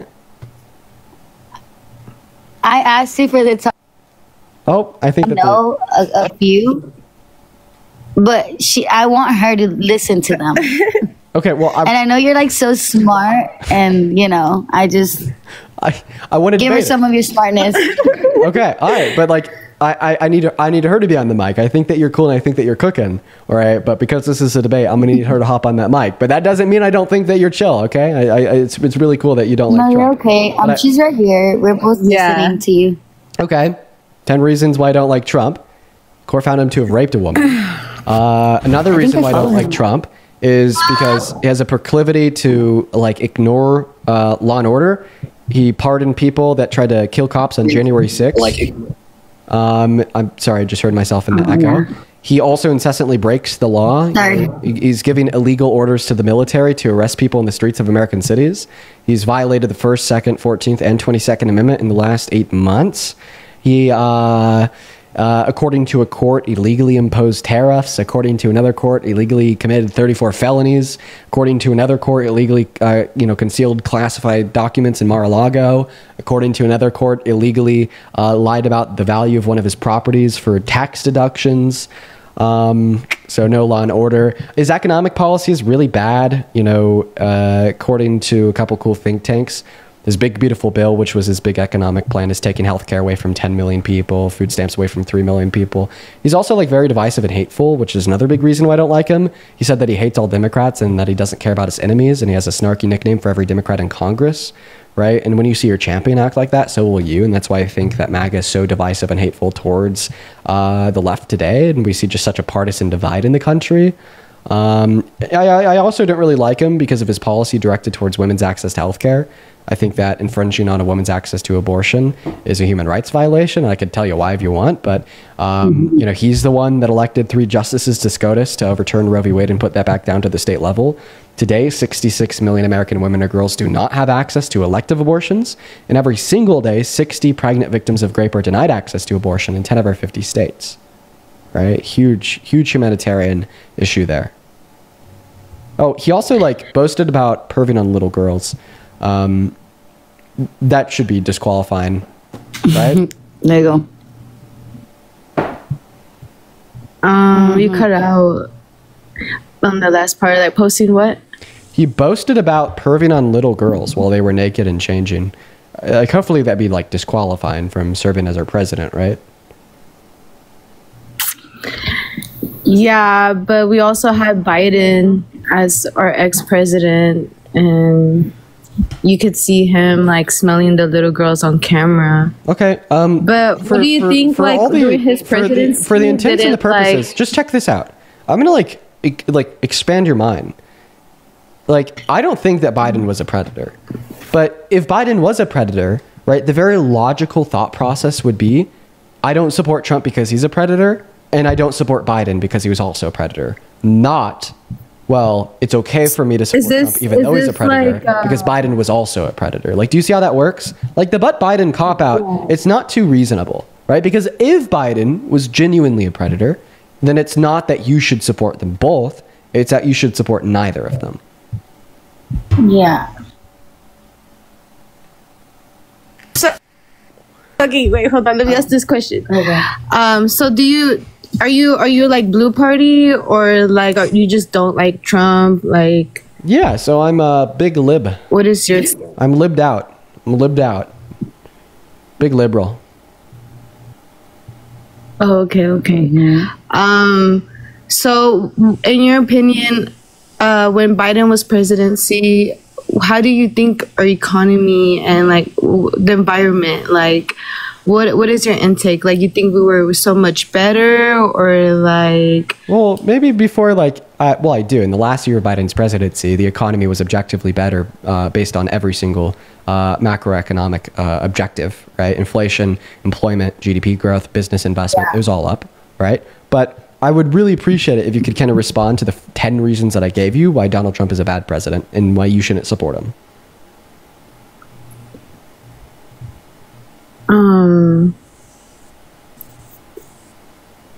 Well, he talked about the 24th and 21st Amendment.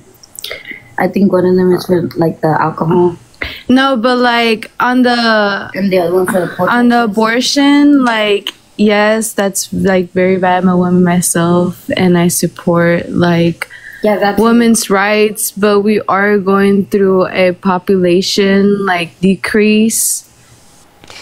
Which is why you should be pro-immigration, not pro-controlling women's bodies. There you go. And the fact that ICE is just taking people from the street. Let's talk about how we're getting this immigration people, but what about, have you heard about there's a city, I'm not sure the name, but it's all full of Islamic, and one of their laws is to kill Christians and Jews if they don't believe in Allah. I don't know if you heard that, but and they don't even talk English. They want to talk in their own language. Like, have you heard about that? Like, okay, all right. Texas had to ban. So what you're talking about is like Sharia law. Yeah.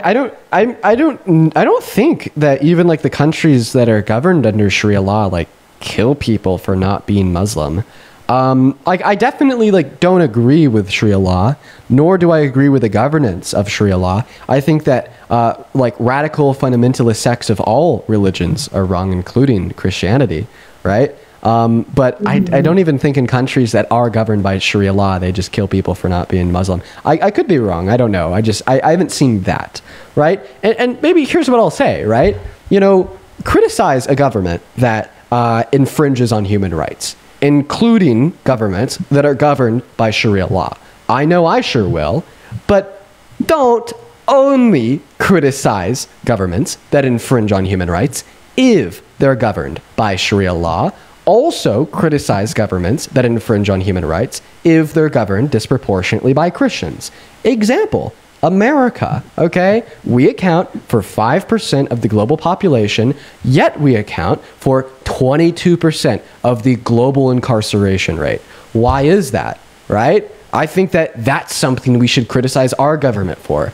Take into account child marriage. In so many of our states, there are legal loopholes where 14-year-old girls can marry 35-year-old men. Okay, criticize that, right? And criticize everything about, you know, countries governed by Sharia law. Criticize all human rights violations, but never point towards one fundamentalist sect of one religion and attempt to use that to stereotype all other members of that same religion, while then ignoring all other human rights abuse and all other fundamentalist sects of religions, such as Christianity too.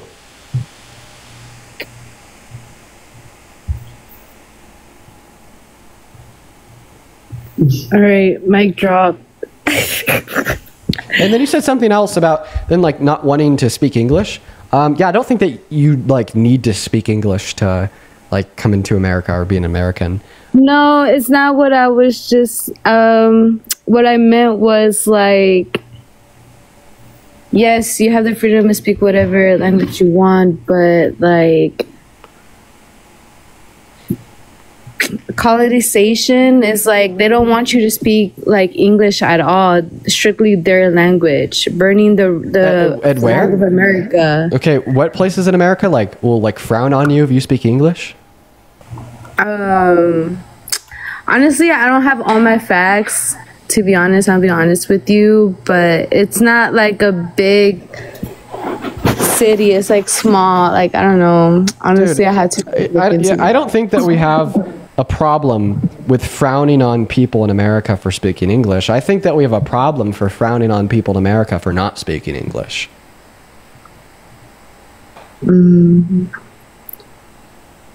Yeah. Yeah, you're right. I'm just log off because okay, I am kind of high, so. Okay.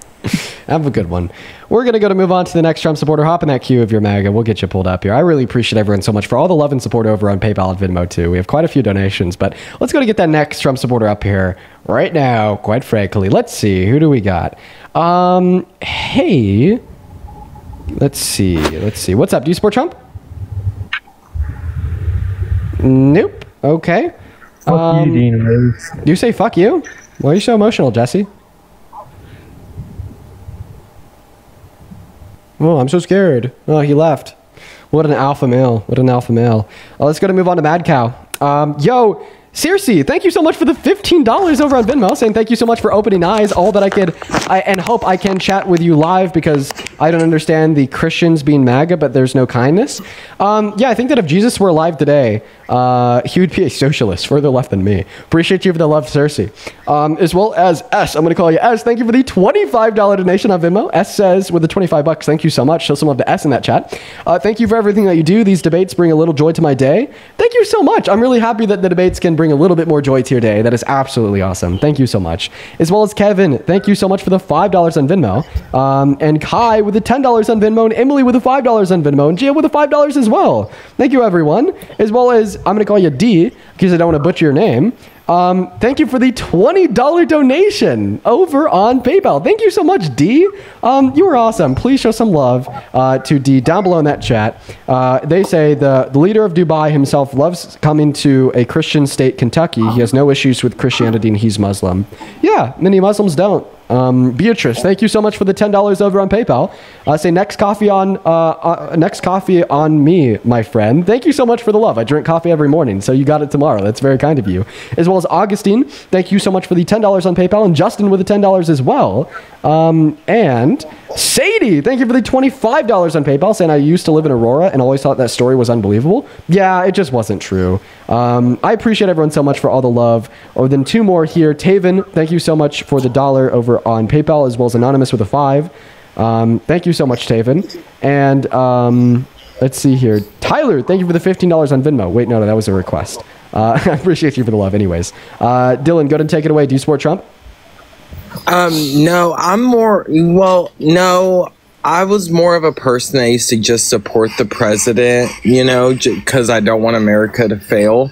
Yeah. But when I started seeing, Donald Trump is a different breed, I've been seeing, he has really kind of fumbled, even with his supporters, He preached a lot, even my parents who voted for him,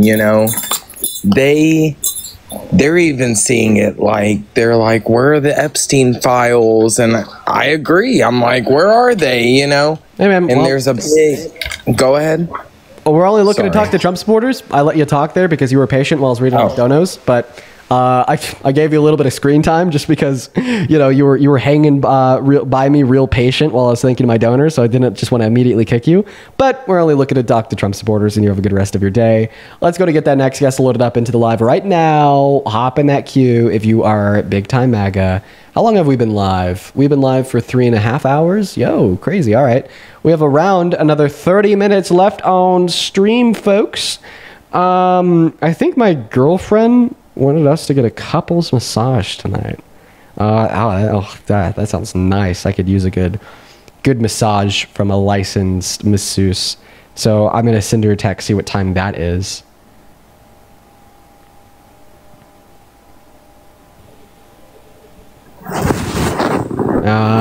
But I may have to hop off a little bit earlier than 4 hours for that.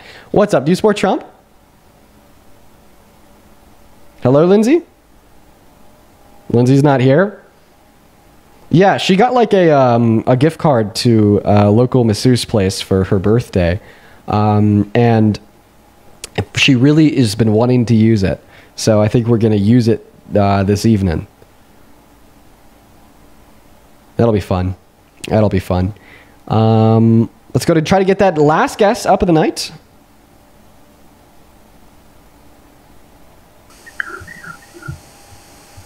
What's up? Do you support Trump?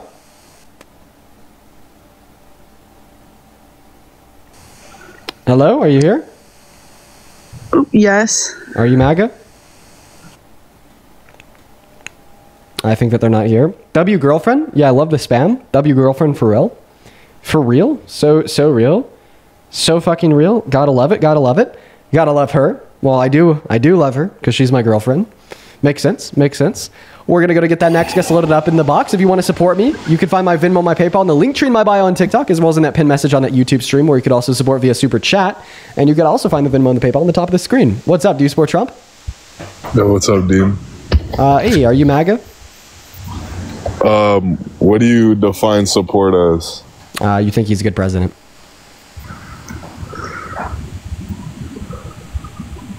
Definitely think he's better than the other option. But. Yeah, that also works. So go ahead and give me an argument.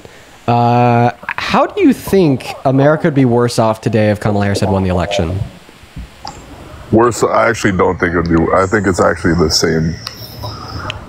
Okay. Same side of the same coin. Different side of the same coin. Okay. Well, that just means that you don't think America would be worse if she won. I mean, I definitely disagree with you, but we're going to move on to the next guest. Hey, what's up? Do you support Trump? Hello? Hello? Hi, are you MAGA?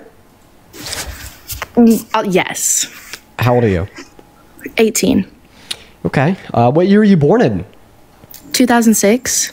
What month? October 11th. Okay, I think that would make you 18. Yeah. So why the hell do you support Trump, ma'am?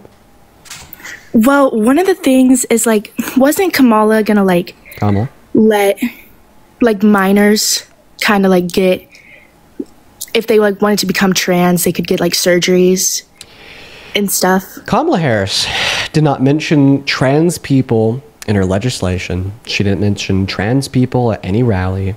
She didn't mention trans people once from the White House. She didn't mention trans people at all, right? And see, some would say that that's an issue because they wish that Kamala Harris was more inclusive of trans individuals within her campaign, which I might agree with. But some other people will say that she was a quote-unquote Trantifa radicalist that wants to make everyone trans and cut children's genitals off. Particularly Trump likes to say that. He said everything I just repeated, and you've fallen for the propaganda. Okay. Because I just remember like seeing, and then also like the whole like sports thing and like having like men in sports, like even if they're transgender. Okay. Or like they are labeled women, like I just wouldn't agree with that. So I thought like she was kind of on that side. Okay, well, I don't think that trans women are men. And I wish that we could have a debate about that, but TikTok likes to restrict me whenever we talk about trans people. It's literally like so crazy. Last week, I had a guy say the same thing you just said, and he got banned for hate speech and my life got restricted. It's unreal, right? Because I wish that I could have a conversation with you about that and change your mind. But there's something like kind of similar to this topic that we could talk about, right? So are you saying that you just don't think people who you think are men should be able to go into like women's spaces? Yeah, with certain like limitations and like in certain degrees, I would say that. Okay. Can we agree it's worse for like a cis man to like be a predator and prey on like naked girls in their dressing rooms unconsensually than it is for a trans woman to compete in a women's sport? By the way, under my view, I don't think it's wrong at all for a trans woman to do that because of the effects of hormone replacement therapy. But under your view, can you agree that it is worse for a 60-year-old man to prey on naked children in their dressing rooms than it is for a trans woman to compete in women's sports? Yes. Okay. But also, I think that... My question for you now is, if a man were to do that, what do you think the punishment should be? I think it would depend. I think like you would need to go, I don't know, there should be like some law consequence. Okay, should they go to jail for a really long time?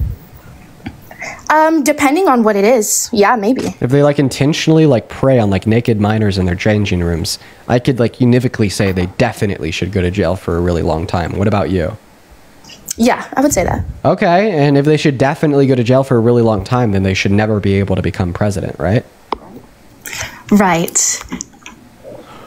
So if we did have a president that admitted and even boasted about perving on naked women and naked girls in their dressing rooms unconsensually, would you ever support them in a billion years? No, even if it was Trump?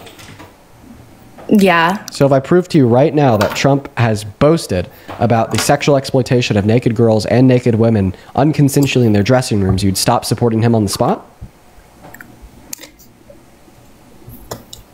It would depend. I mean, I don't know, like, right? What do you mean it would? What do you mean it would depend? You just told me in your last breath that you would never support a president if they had boasted about perving on naked girls and naked women. But as soon as I posture that president may be Trump, the story is completely changed. So why did it go from a definite no to it? I completely believe you that like he might have done that or has done that, or even with your proof, he's done that. But the thing is, it's just for these like. Out of the two, I would just have to vote for Trump because there was just different. There just were things. Even if he had personally sexually exploited girls. Yeah, but it's not like he's doing that right now. I don't know. It's not like he's doing that right now. Oh, we should just go let all the serial killers, all the pedophiles out of jail because it's not like they're serial killing and being pedophiles right now. We should just go all. It's so unfair that we have somebody locked up until the day they die because they raped 3 women because they're not raping 3 women now. They did that so long ago, so we should let them out of jail, right? But what about all the celebrities that have done like the exact same things, and they're just like not getting caught, and they have. Oh, okay. I mean, there's so many. So like, one person not being caught somehow logically implies the vocal endorsement of another? No, exactly. But there's more than one. There's more than one person, and there's like all these famous high up people. That I don't really care. I don't really care how many people sexually exploit children. I would still say that sexually exploiting children is incredibly wrong, right? Like, it doesn't matter if there's one person doing it, or 100 people doing it, or 1,000 people doing it, or 1 million people doing it. It is still just as wrong, regardless of how many people do it. Yes, 100%. Okay, right? So your position shouldn't be, well, because there's so many people doing it, therefore I don't care that Trump did it, but should rather be, there's so many people doing it, therefore I care that Trump did it, and I care that everybody else did it, and now I'm a radical liberal because I recognize that there's these massive structural issues in society that are conducive towards so much harm, and we should explore the reasons why. We discover grape culture, we discover the patriarchy, we discover the diminishment of the value of harm directed towards women, and the normalization of it, and then we discover how you're actively perpetuating that system and perpetuating the normalization of harm towards women and girls by willfully permitting a man that didn't just sexually exploit teen girls and then turn around and boasted about it, but was also held liable for the rape of another woman by a civil court 2 years ago, and you're actively supporting him as president of the most powerful country on earth. Yeah, and I agree with that, but also okay, yes, that's all correct, and I agree with that. But also, if you're like, you become this liberal when you admit that Trump has done all these things, what about all of the liberal celebrities that, you know, have also done all of those things, but you still, like, what is it called? What is it called? Like, you still, like, kind of, like, watch them? Does that make sense? I don't know. So if somebody like doesn't support one person because they're a rapist, but does support another person even though they're a rapist, that somebody's a hypocrite. Yeah, that's what I'm trying to say. Like, there's other people in Hollywood that liberals, like, that are liberals, and these other liberals are still supporting them. Okay, well, I mean, but I think that like being like an actor is different than being president, but I'm sure that there's still some discoverable levels of hypocrisy there if that were to be the case. So are you saying because there's other people that are hypocritical about rape that you should also be hypocritical about rape? No, I'm just saying that like some people do take those terms. Oh, I'm just or some people are like that so are liberals. What's the conclusion of the argument? Are you saying, well, because you think you could probably discover a couple liberals that are hypocritical about it, that you should be too? Like, I'm just confused. Are you saying that you're better than those liberals because instead of being implicitly hypocritical about it, you'll just openly endorse a rapist with open arms? No. Okay, then what's the argument? I don't know. I'm just trying to get you to like see how it can go both ways. It can go both ways. I don't think that the only rapist ever is Trump. Okay. Right? I'm not saying that there's never been a Democrat that has raped a woman. Like, what? No, they're definitely right. And the goal of society should be to condemn all rapists. The goal of society should be to condemn all sexual exploiters. And guess what? In our conversation right now for you, that starts with the current president that you support. Right. So I agree with you on that. And, you know, I think that's bad. Can I bring up like another point or like another topic? A Okay, well, I mean, you just agreed that it's bad. So do you still support him, even though he's been held civilly liable for rape and has openly boasted about the sexual exploitation of both naked women and naked girls? Well, I don't support him when it comes to that, no. But overall, do you still support him as president? I would have to do like more research, but I mean, if you want me to say no, like I can. No, I just want you to be honest. I just don't support him on that topic. I mean, I don't support Trump on a lot. I don't support Trump on a lot of things. But do you still support him overall? Yes. Why? I'm still fine with his presidency, but I'm also. And why do you still support him overall? I also think that he's like a great businessman. Were you born in 2009? No. Why is everyone in the chat saying you were? I don't know. I can't even click on chat. Why are you saying that? She's not even like showing up on my phone as a guest. Like usually it'll be like a second line down here where I could see the guest and disconnect them. She's not even showing up on my phone. Why are you guys saying that she was born in 09? Is there like any proof? Because if so, I'll kick her. But go ahead and continue. In the meantime, I also think like for the wars that kind of happened, I don't know. I just don't think that Kamala would have been able to. Kamala, that she would have been able to, fix them. And not that Trump, I don't give him all the credit for being these past wars, for him being able to do that. But I think that, he was able to kind of create like that peace. What peace? We see that Russia's only dropping more bombs on Ukraine right now. They have increased the amount of bombs they've dropped on Ukraine since Donald Trump has taken international pressure off of them. Since Donald Trump's term start, I mean, we've now officially seen Israel pass real policy through their government to ethnically cleanse and annex the rest of the Gaza Strip. Things are only getting worse everywhere. What peace is he creating? Well, wasn't there like a statement that was a couple months ago that was like, oh, like it's like the war is over, or there was going to be a war, but then they were like, now it's like over. You're talking about Iran and Israel, right? So I don't think that Israel would have bombed Iran in the first place if Kamala Harris was elected, because they were reliant on the U.S. giving our troops and our B-2 bombers to drop bunker blasters on Iran in order to win the conflict. And I don't think that Kamala Harris would have done that if she won the presidency. Like, I know that she was pro-Israel. I don't know if she was that pro-Israel, though, to kind of jump however high that they wanted us to. And she left. Okay, goodbye. Let's see here. Real quick. Joseph, thank you so much for the $20 over on PayPal. Show some love to Joseph down below in that comment section right now. Thank you so much for the love. Joseph with the $20 says a meager caffeine subsidy for your tired brain cells. You know what I gotta say? Towards the end of these lives, my brain does get a little tired. Thank you so much for the motorcycle, Raven. And I'm starting to get to the point. So I appreciate you for the love. Everyone, show some love to Joseph down below in that comment section. As well as Melania, thank you so much for the $10 on PayPal, saying my 9-month-old niece has leukemia and Trump wanted to cut funding for this. I'm so sorry to hear that your niece has leukemia. That is like so fucking sad. 11-month-old too. Jesus Christ, Melania. I don't know. I don't know like how you guys do it. If that was me, if that happened to somebody in my family, I would just be like such a perpetual mess like every single day because of how like just truly like sad that is. Like children having cancer, are you fucking kidding me, dude? I hope that you and the family are okay, and I hope that she survives and that she heals. As well as Edith, I'd like to thank you for the $6 over on PayPal, saying get a treat for Momo. You're goated, by the way. Appreciate you for the love, Edith.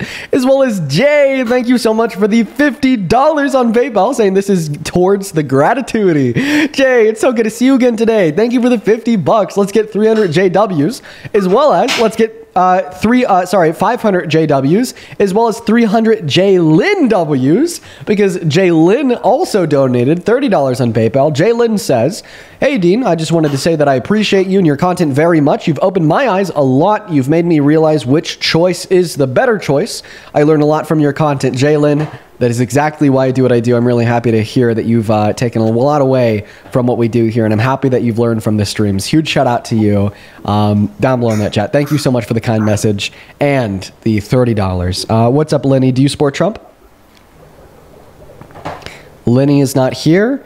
Goodbye, Lenny. Go ahead and put a me with your age down below in that comment section. If you are an American adult that supports Trump and you want to come up here and debate, hell yeah, we got Tanner Doherty loading in. While Tanner's loading in, Shannon, thank you for the $25 on Venmo. Saying thank you for everything that you do. These debates bring me a little joy every day. That's awesome. Thank you so much, Shannon, as well as Rachel. Thank you so much for the Viking hammer. Holy shit. I'd also like to thank Cersei. Thank you for the $15 over on Venmo. And James with the $20 on Venmo. Dave with the $20 on Venmo. And Summer with the $20 on Venmo. Holy shit. Show some love to James, Dave, and Summer. James says, represent. I learn a lot watching your lives. Thank you. Well, thank you, man. Dave says, TikTok. Yay, thank you. Well, thank you, man. And Summer with the $20 once again saying for your girlfriend's weekly flowers. Ooh, I'm gonna have to get her some flowers later. Thank you, Summer.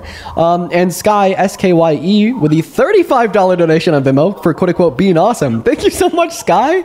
You guys are awesome. All right, we are all caught up on the donations. Thank you all so much for the love. Seriously, you guys, it means the absolute world. W donors in that live chat. Thank you all so much. What is up, Tanner? Do you support Trump? Yes, sir. All right, man. And why is that?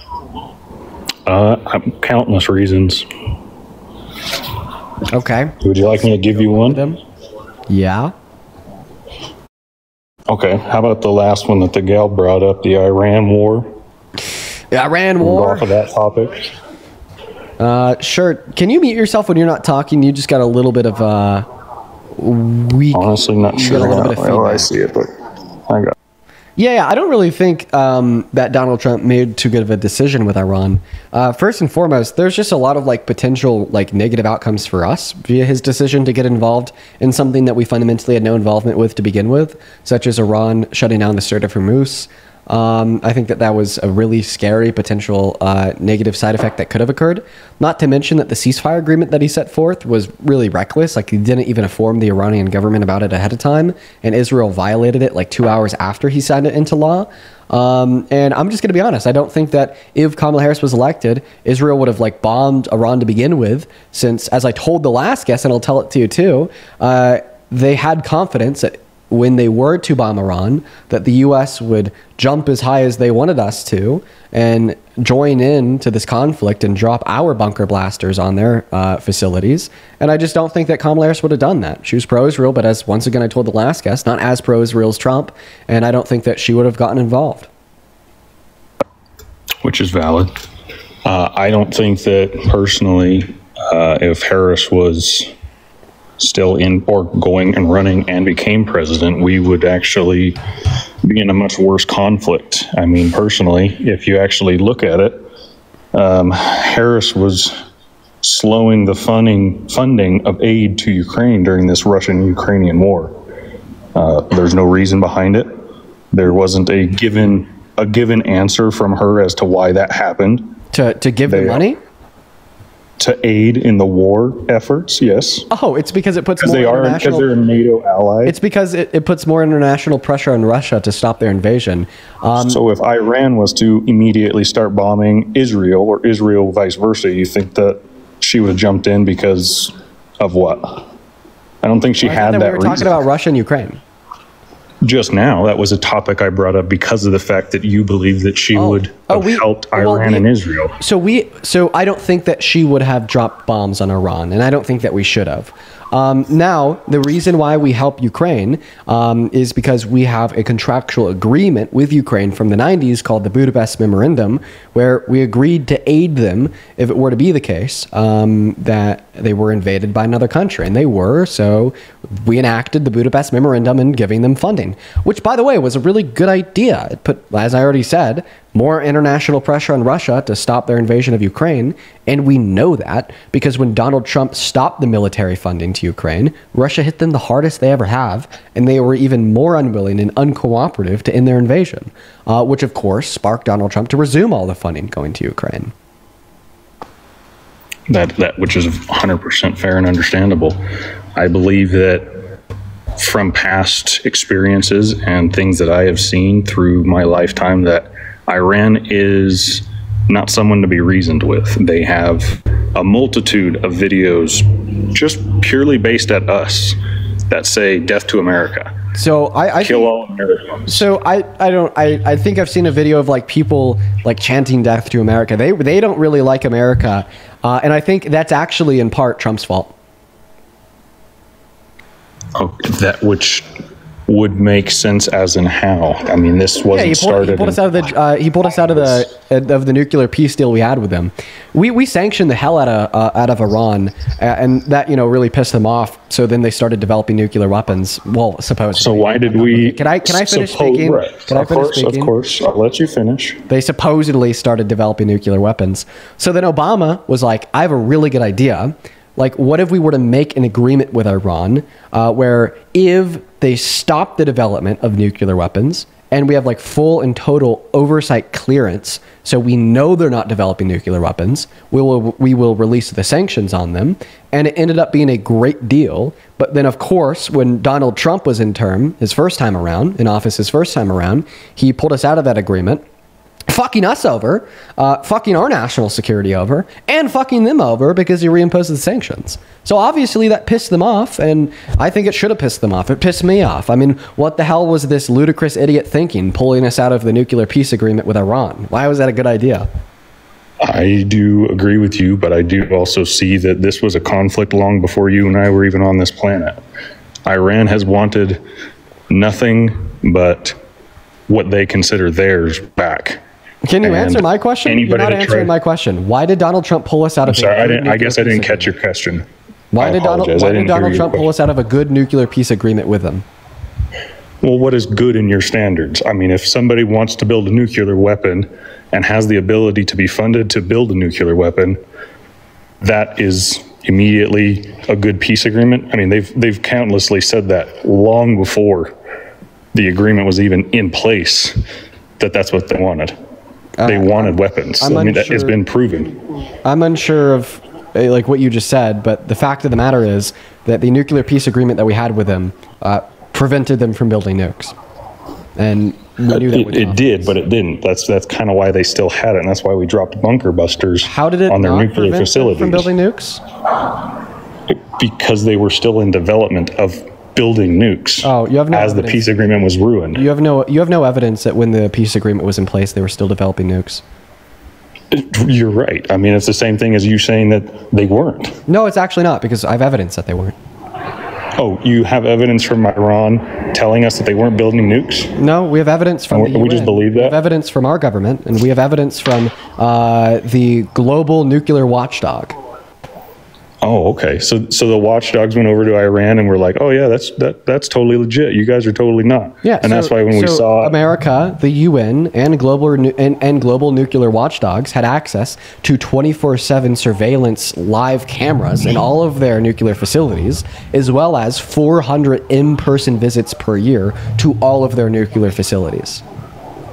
Correct. I mean, 24-hour surveillance sounds wonderful, for the fact. And not once with a 24/7 access to surveillance and 400 in-person visits per year did we ever get a report that they were furthering development of nuclear weapons. So that is the evidence that I have that they weren't developing nukes, and I find that evidence to be incredibly damning.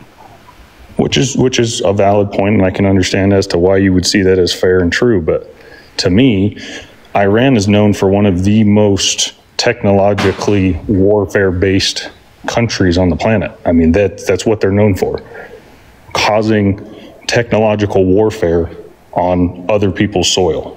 So what is to say that 24-hour surveillance wasn't of another facility that they weren't building weapons?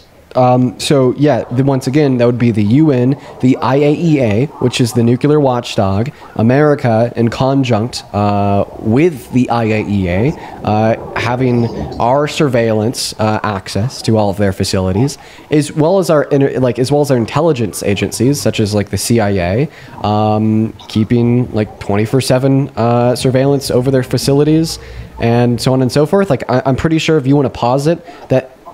They had like hidden facilities that the IAEA didn't know of, hidden facilities that the CIA didn't know of, hidden facilities that the UN didn't know of, hidden facilities that the United States of America didn't know of, that just makes you conspiracy theorists. Oh no, I don't think it was hidden at all. I mean, that's why we bombed the shit out of it. Okay, Excuse my language. So if they didn't have any hidden facilities that we didn't know of, then we know that they were honoring the nuclear peace agreement that we had with them before Donald Trump pulled us out. So when they came out with the documentation that they built enough uranium to effectively create enough warheads to hit every country that they found as a threat. I don't know. No, it's the same. It's the same. No, the reason that you're pivoting is because I gave you a damn compelling argument that they did not violate the nuclear peace agreement. I'm trying to add into with all what you due just respect, said. you're pivoting, and I'll tell you exactly how. I gave you a damn compelling argument to prove that when we had a nuclear peace agreement with Iran, they were honoring the agreement, and then you came up with some conspiracy bullshit arguing that maybe they had hidden facilities, and then I was like, that's completely egregious considering the intelligence efforts of the totality of the UN, IAEI, and American intelligence, such as the CIA, and now you're attempting to pivot to something completely else. So do you have absolutely any non-egregious reason to assume that they violated the nuclear peace agreement we had with them before Donald Trump pulled us out? The level of uranium they had built up was enough warheads. Okay. Sorry, go ahead. So there was no notable increases in the uranium enrichment levels. It was actually what they said. To develop nuclear weapons while they were under the JCPOA. That's not true. And that's But we according to the IAEA. The IAEA reported 0 infractions the full 5 years that the agreement was signed into effect. Gotcha. Okay. So what is your evidence to believe that they violated the nuclear peace agreement we had with them? You didn't. It's simply for the information that they have put out for us. What information did Iran put out when we had the JCPOA signed into law? Iran's not going to put nothing out for us. Okay, wait, then who's they? Us, the United States. Oh, actually not true. Donald Trump affirmed twice that Iran did not violate the JCPOA under his first administration. Oh, that's why we bombed them. Well, we bombed them in his second administration 5 years later. You're equivocating between a time span of 5 years. What are you doing? Because we were talking, you just agreed with me. No, I didn't. I didn't agree with you at all, right? We went from 5 years ago of uranium to now. enrichment, 5.5. Wait, actually, he pulled us out in 2017. No, so I'm going to go to revise my claim. So the U.S. apparently had evidence of Iranian uranium enrichment 8 years after they pulled us out of the JCPOA, right? Having some evidence of uranium enrichment in Iran 8 years after, right, we pulled out of the nuclear peace agreement we had with them does not give us evidence that they were enriching uranium when we were in a nuclear peace agreement with them. Does that make sense? It does. I understand you and I hear you. Okay. So then what is your evidence that they violated the nuclear peace agreement when we were in it with them? I can't personally give you any evidence. I'm not the one that collected it. Okay. Who's the one that collected it? Who's the one that has evidence that they violated that nuclear peace agreement when it was in effect? Good question. No one has that evidence. The IAEA affirms that they didn't violate it. The UN affirms that they didn't violate it. America affirms that they didn't violate it. So why would you suggest that they violated it? I don't know, hypothetically, because we bombed them. We just went and bombed a country for no reason, is what you're saying? We bombed them 8.5 years after we pulled out of the peace agreement. What would this have to do with them violating the peace agreement when we were in it with them? You absolute idiot. I'm just trying to understand. I'm not... Sorry, that was a little bit. It's all right. It's all right. I'm sorry, but that's how I feel at my core. Right? No, I feel you, and I totally get it. I understand points of view, and I understand everybody's opinion, and everybody's got the right to it. I guess at the end of the day, we just can't come to an agreement on that. But just think about what you're saying, man. You're saying because we bombed them in 2025, that therefore they violated a nuclear peace deal we had with them in 2017. Like, how does that make sense? Well, it wasn't violated in 2017. We didn't bomb them because of the thing that they did in the past. We bombed them because of what they were doing currently. Okay, I mean, you're just telling us that they only started enriching uranium after Donald Trump pulled us out of the peace agreement we had with them, which indicates that Donald Trump made a terrible move and greenlit Iran into building nuclear weapons. We uphold. I personally believe, I guess if I'm just doing it off of beliefs now, that the reason that we bombed them was because Iran had shown us that they were not willing to be negotiated with. They did not want to be held back. They did not want to agree to the peace agreement because of the fact they wanted it because it was very beneficial to their country. This is like propaganda. No, from what my understanding is, is we put a peace agreement out. They disagreed to it because it wasn't what they wanted. No, we signed into a peace agreement with them under Donald Trump's second administration. Under Obama's second administration, called the JCPOA. It was great, awesome, and dandy. They stopped building nukes. They loved it. Donald Trump turns around, pulls us out of it for no other reason than the fact that it had Obama's signature on it, pissed Iran off, and that's where we were at. Yeah, we were in a nuclear peace agreement with him for years, and Donald Trump basically pulled us out for no reason. So the proof that they were a month or 2 months or whatever they considered the timeline to have enough enriched uranium to create a nuclear warhead just recently in 2024 and 2025, when that came out, that wasn't enough proof to say, oh man, they're really not listening to what we're saying. They proved time and time again they weren't going to be reasoned with. I mean, they want Palestine back. That was their whole thing. Can you repeat everything I just said to you? Because I feel like you're not even listening to me. Why won't you listen to me? I thought that I'm listening. No, if you were listening to me, then repeat what I just told you. No, that's what I'm saying. I can't repeat what you said, but I was listening to you. Okay, I'm going to say it one last time. The United States entered into a into a nuclear peace agreement with Iran under Obama in his second administration. Are you following? Yes, sir. Iran loved this denuclearization agreement that we entered into them because it was great and beneficial for their economy because it required us relinquishing sanctions that we had on them. Are you listening? Mm-hmm. Because they loved this agreement so much that Obama made, right, they honored the agreement, right? And in the 4 years the agreement was in place, right, the UN, the United States of America, and AIEA,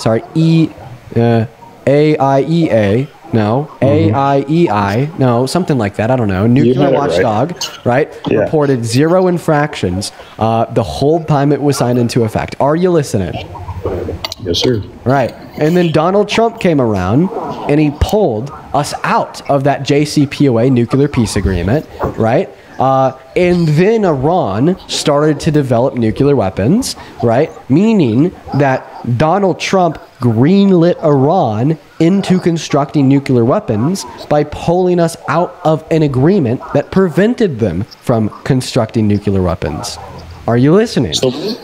Yes, sir. Okay. What are your thoughts? I guess my question to you would be, so if somebody gets angry enough that we didn't agree with them on what they wanted and what was working for them, it's just okay to start building nukes because they were mad? I'm not saying that it was okay for Iran to develop nuclear weapons. I think the whole world should denuclearize. I'm just saying that Donald Trump really fucked up by pulling us out of the JCPOA, and in pulling us out of the JCPOA, he greenlit them into construct nukes, regardless if it was okay or not. Do you agree, or do you disagree? I do. I get what you're saying. Yeah, he basically poked the bull. He pissed them off, and they said, all right, here. No, he literally allowed them to construct nukes when we had a perfect agreement in place that prevented them from constructing nukes.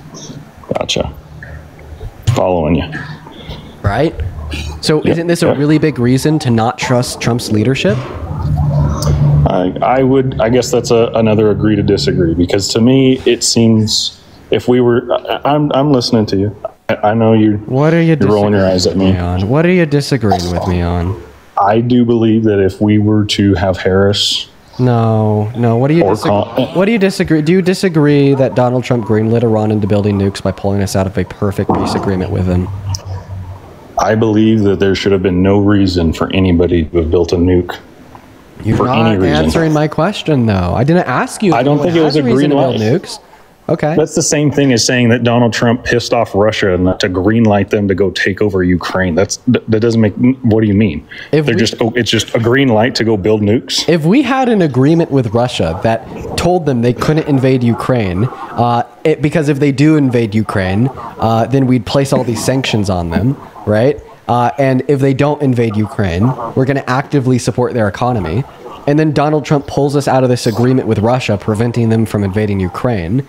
and then we sanction the hell out of Russia, even though they didn't invade Ukraine. So then they're like, fuck it, we're going to invade Ukraine. Did Trump green light Russia into invading Ukraine? I think not. I wouldn't think that there's any reason to have a... But that's what you're saying. You're saying that Donald Trump is the exact result of the war. He's the one that greenlit everybody to go ahead and just say whatever. I'm not saying he's the only person responsible, but I am saying he is one of the people responsible, because if he never pulled us out of the JCPOA in the first place, none of this would have happened. Because he stopped the oversight of the nuclear facilities. He stopped the agreement that prevented them from constructing nukes. Gotcha. Okay, so from my understanding, if it just to simplify the whole thing, we pissed off somebody enough because they were in something that they liked, and then we took it away from them. So they said it was okay. Why not? Let's just go ahead and do it.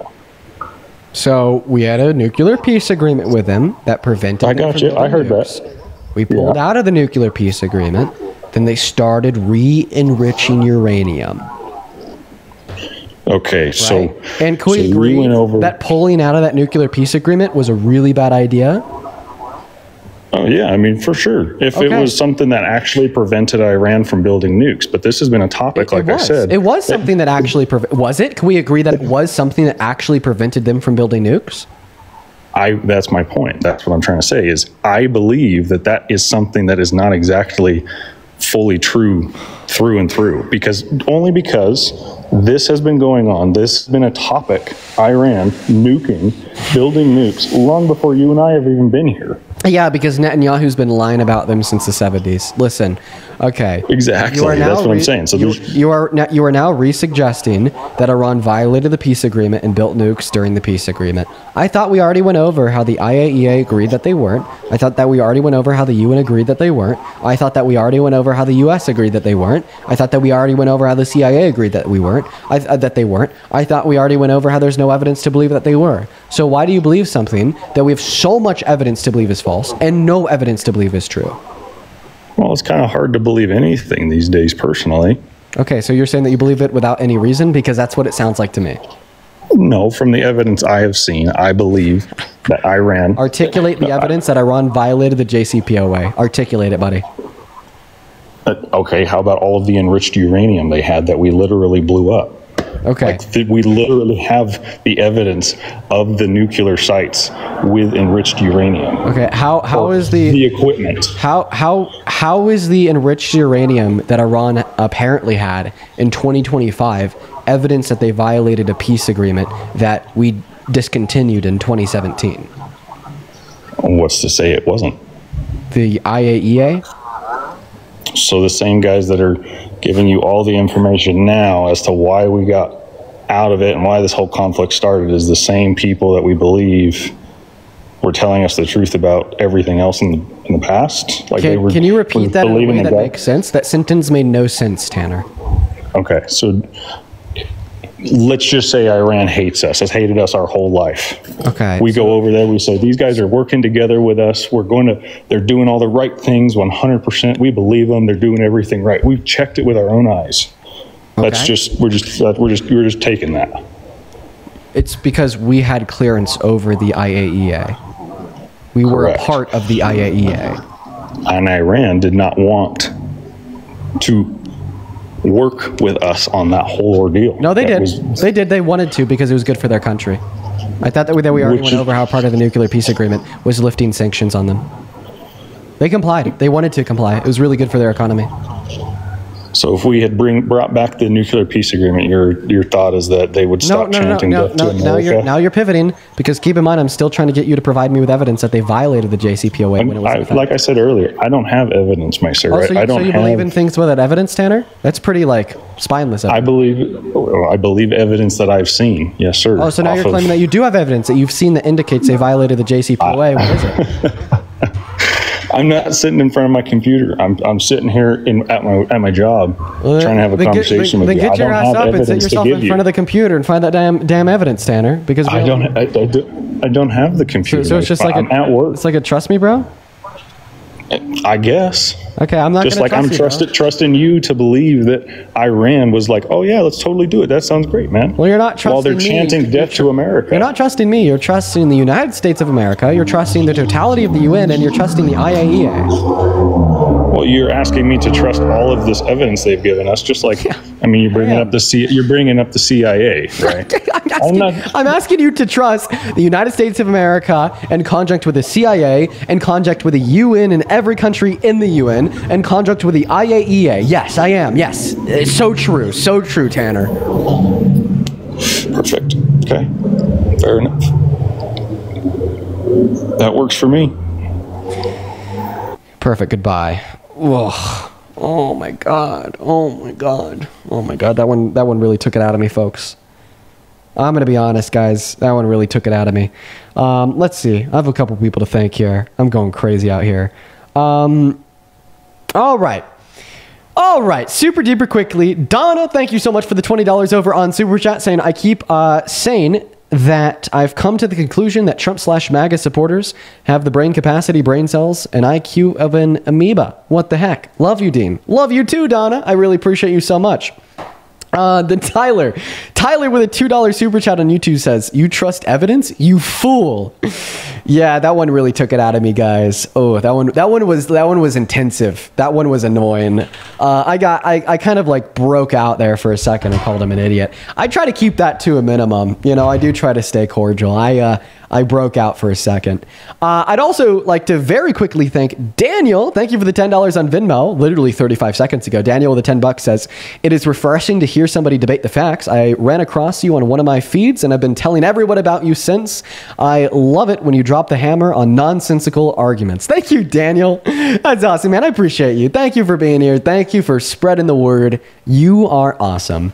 As well as Carrie, thank you for the $20 over on Venmo. 14 minutes ago, Carrie said, love the debates. I learned so much from you. That's awesome, Carrie. I'm so happy that you're learning from the streams. That is literally what I want. Thank you for the $20. As well as Roslyn with the $25 on Venmo. Roslyn says, what does all of this mean for us California guardsmen? We want to go home. Yeah, Roslyn, chances are you're not going to be deployed in Oregon, and that's going to get caught up in the courts. Right now, Newsom is suing the Trump administration, and I feel like he'll win, so you'll probably be fine. As well as Chloe. Thank you so much for the $20 on PayPal, saying please read. I just wanted to say thank you. My older sister, who is autistic and usually nonverbal, has had a new fixation on your content, and your positivity has started, and she's actually started to speak more to tell us about you. Love from the UK, Chloe and Jessica. Oh my God, dude, that is so cool. Oh my God. Well, please tell your sister that I love her and I think she's the coolest person ever. And that is such a heartwarming story. Thank you so much for sharing that with me, Chloe. All the love in the world to you and your sister. Oh my God, that's seriously so heartwarming. Jesus. Thank you so much, Chloe. Huge shout out to Chloe and her sister. That's so cool. Thank you for telling me to please read that. I'm really happy that I read that. Wow. Okay. All right, everyone. Let's go ahead and see where we're at with the stream. We have been live for well over 4 hours. Okay. All right, everyone. I am going to end for the night. But I don't think that means the debates are over. I think Parker's going to get back on. Let me check. Katrina, thank you for the $20 on PayPal, saying thank you for trying to educate the last man who decided evidence is not good enough. Let me go to read the rest of it. Cut out. Is not good enough reason to trust an argument. Dude, well, I tried. Thank you for the $20, Katrina. As well as Nargina, thank you for the $15 on Venmo, saying hope you're doing well. Happy October. Happy October to you as well, Nargina. Hope you're well as well. I remember you. You've been here for a while. Okay. Okay. All right. I'm actually going to go ahead and call Parker. And see if he's around. See if he's going to hop back on. That's what he texted me and told me.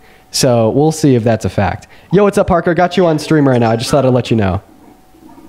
What's good? Hey, man. Are you going to hop back on air? I've got a few minutes before I will be. Okay. All right. I mean, do you plan to hop back on tonight, though? Yeah. I think I was going to do another hour or two. All right, sweet, man. I just wanted to get your confirmation so I could let the stream know before I end. For sure, bro. All right, you have a good one, bro. You as well, you as well. All right, hopefully Parker will be on with debates this evening. Of course, it sounds like he's driving home right now, so it may be a little bit. But if you want to watch his debates when he's on, he'll be on @ParkerGetAJob on TikTok and @ParkerGetAJob on YouTube. Folks, for everybody that joined us today, I'm not going to lie, I may not be showing it, but I'm really mentally exhausted after the stream today. I'm barely holding myself together, so it's time for me to leave. But listen, peace and love. I will see you all tomorrow. Have a good one, folks. Bye-bye.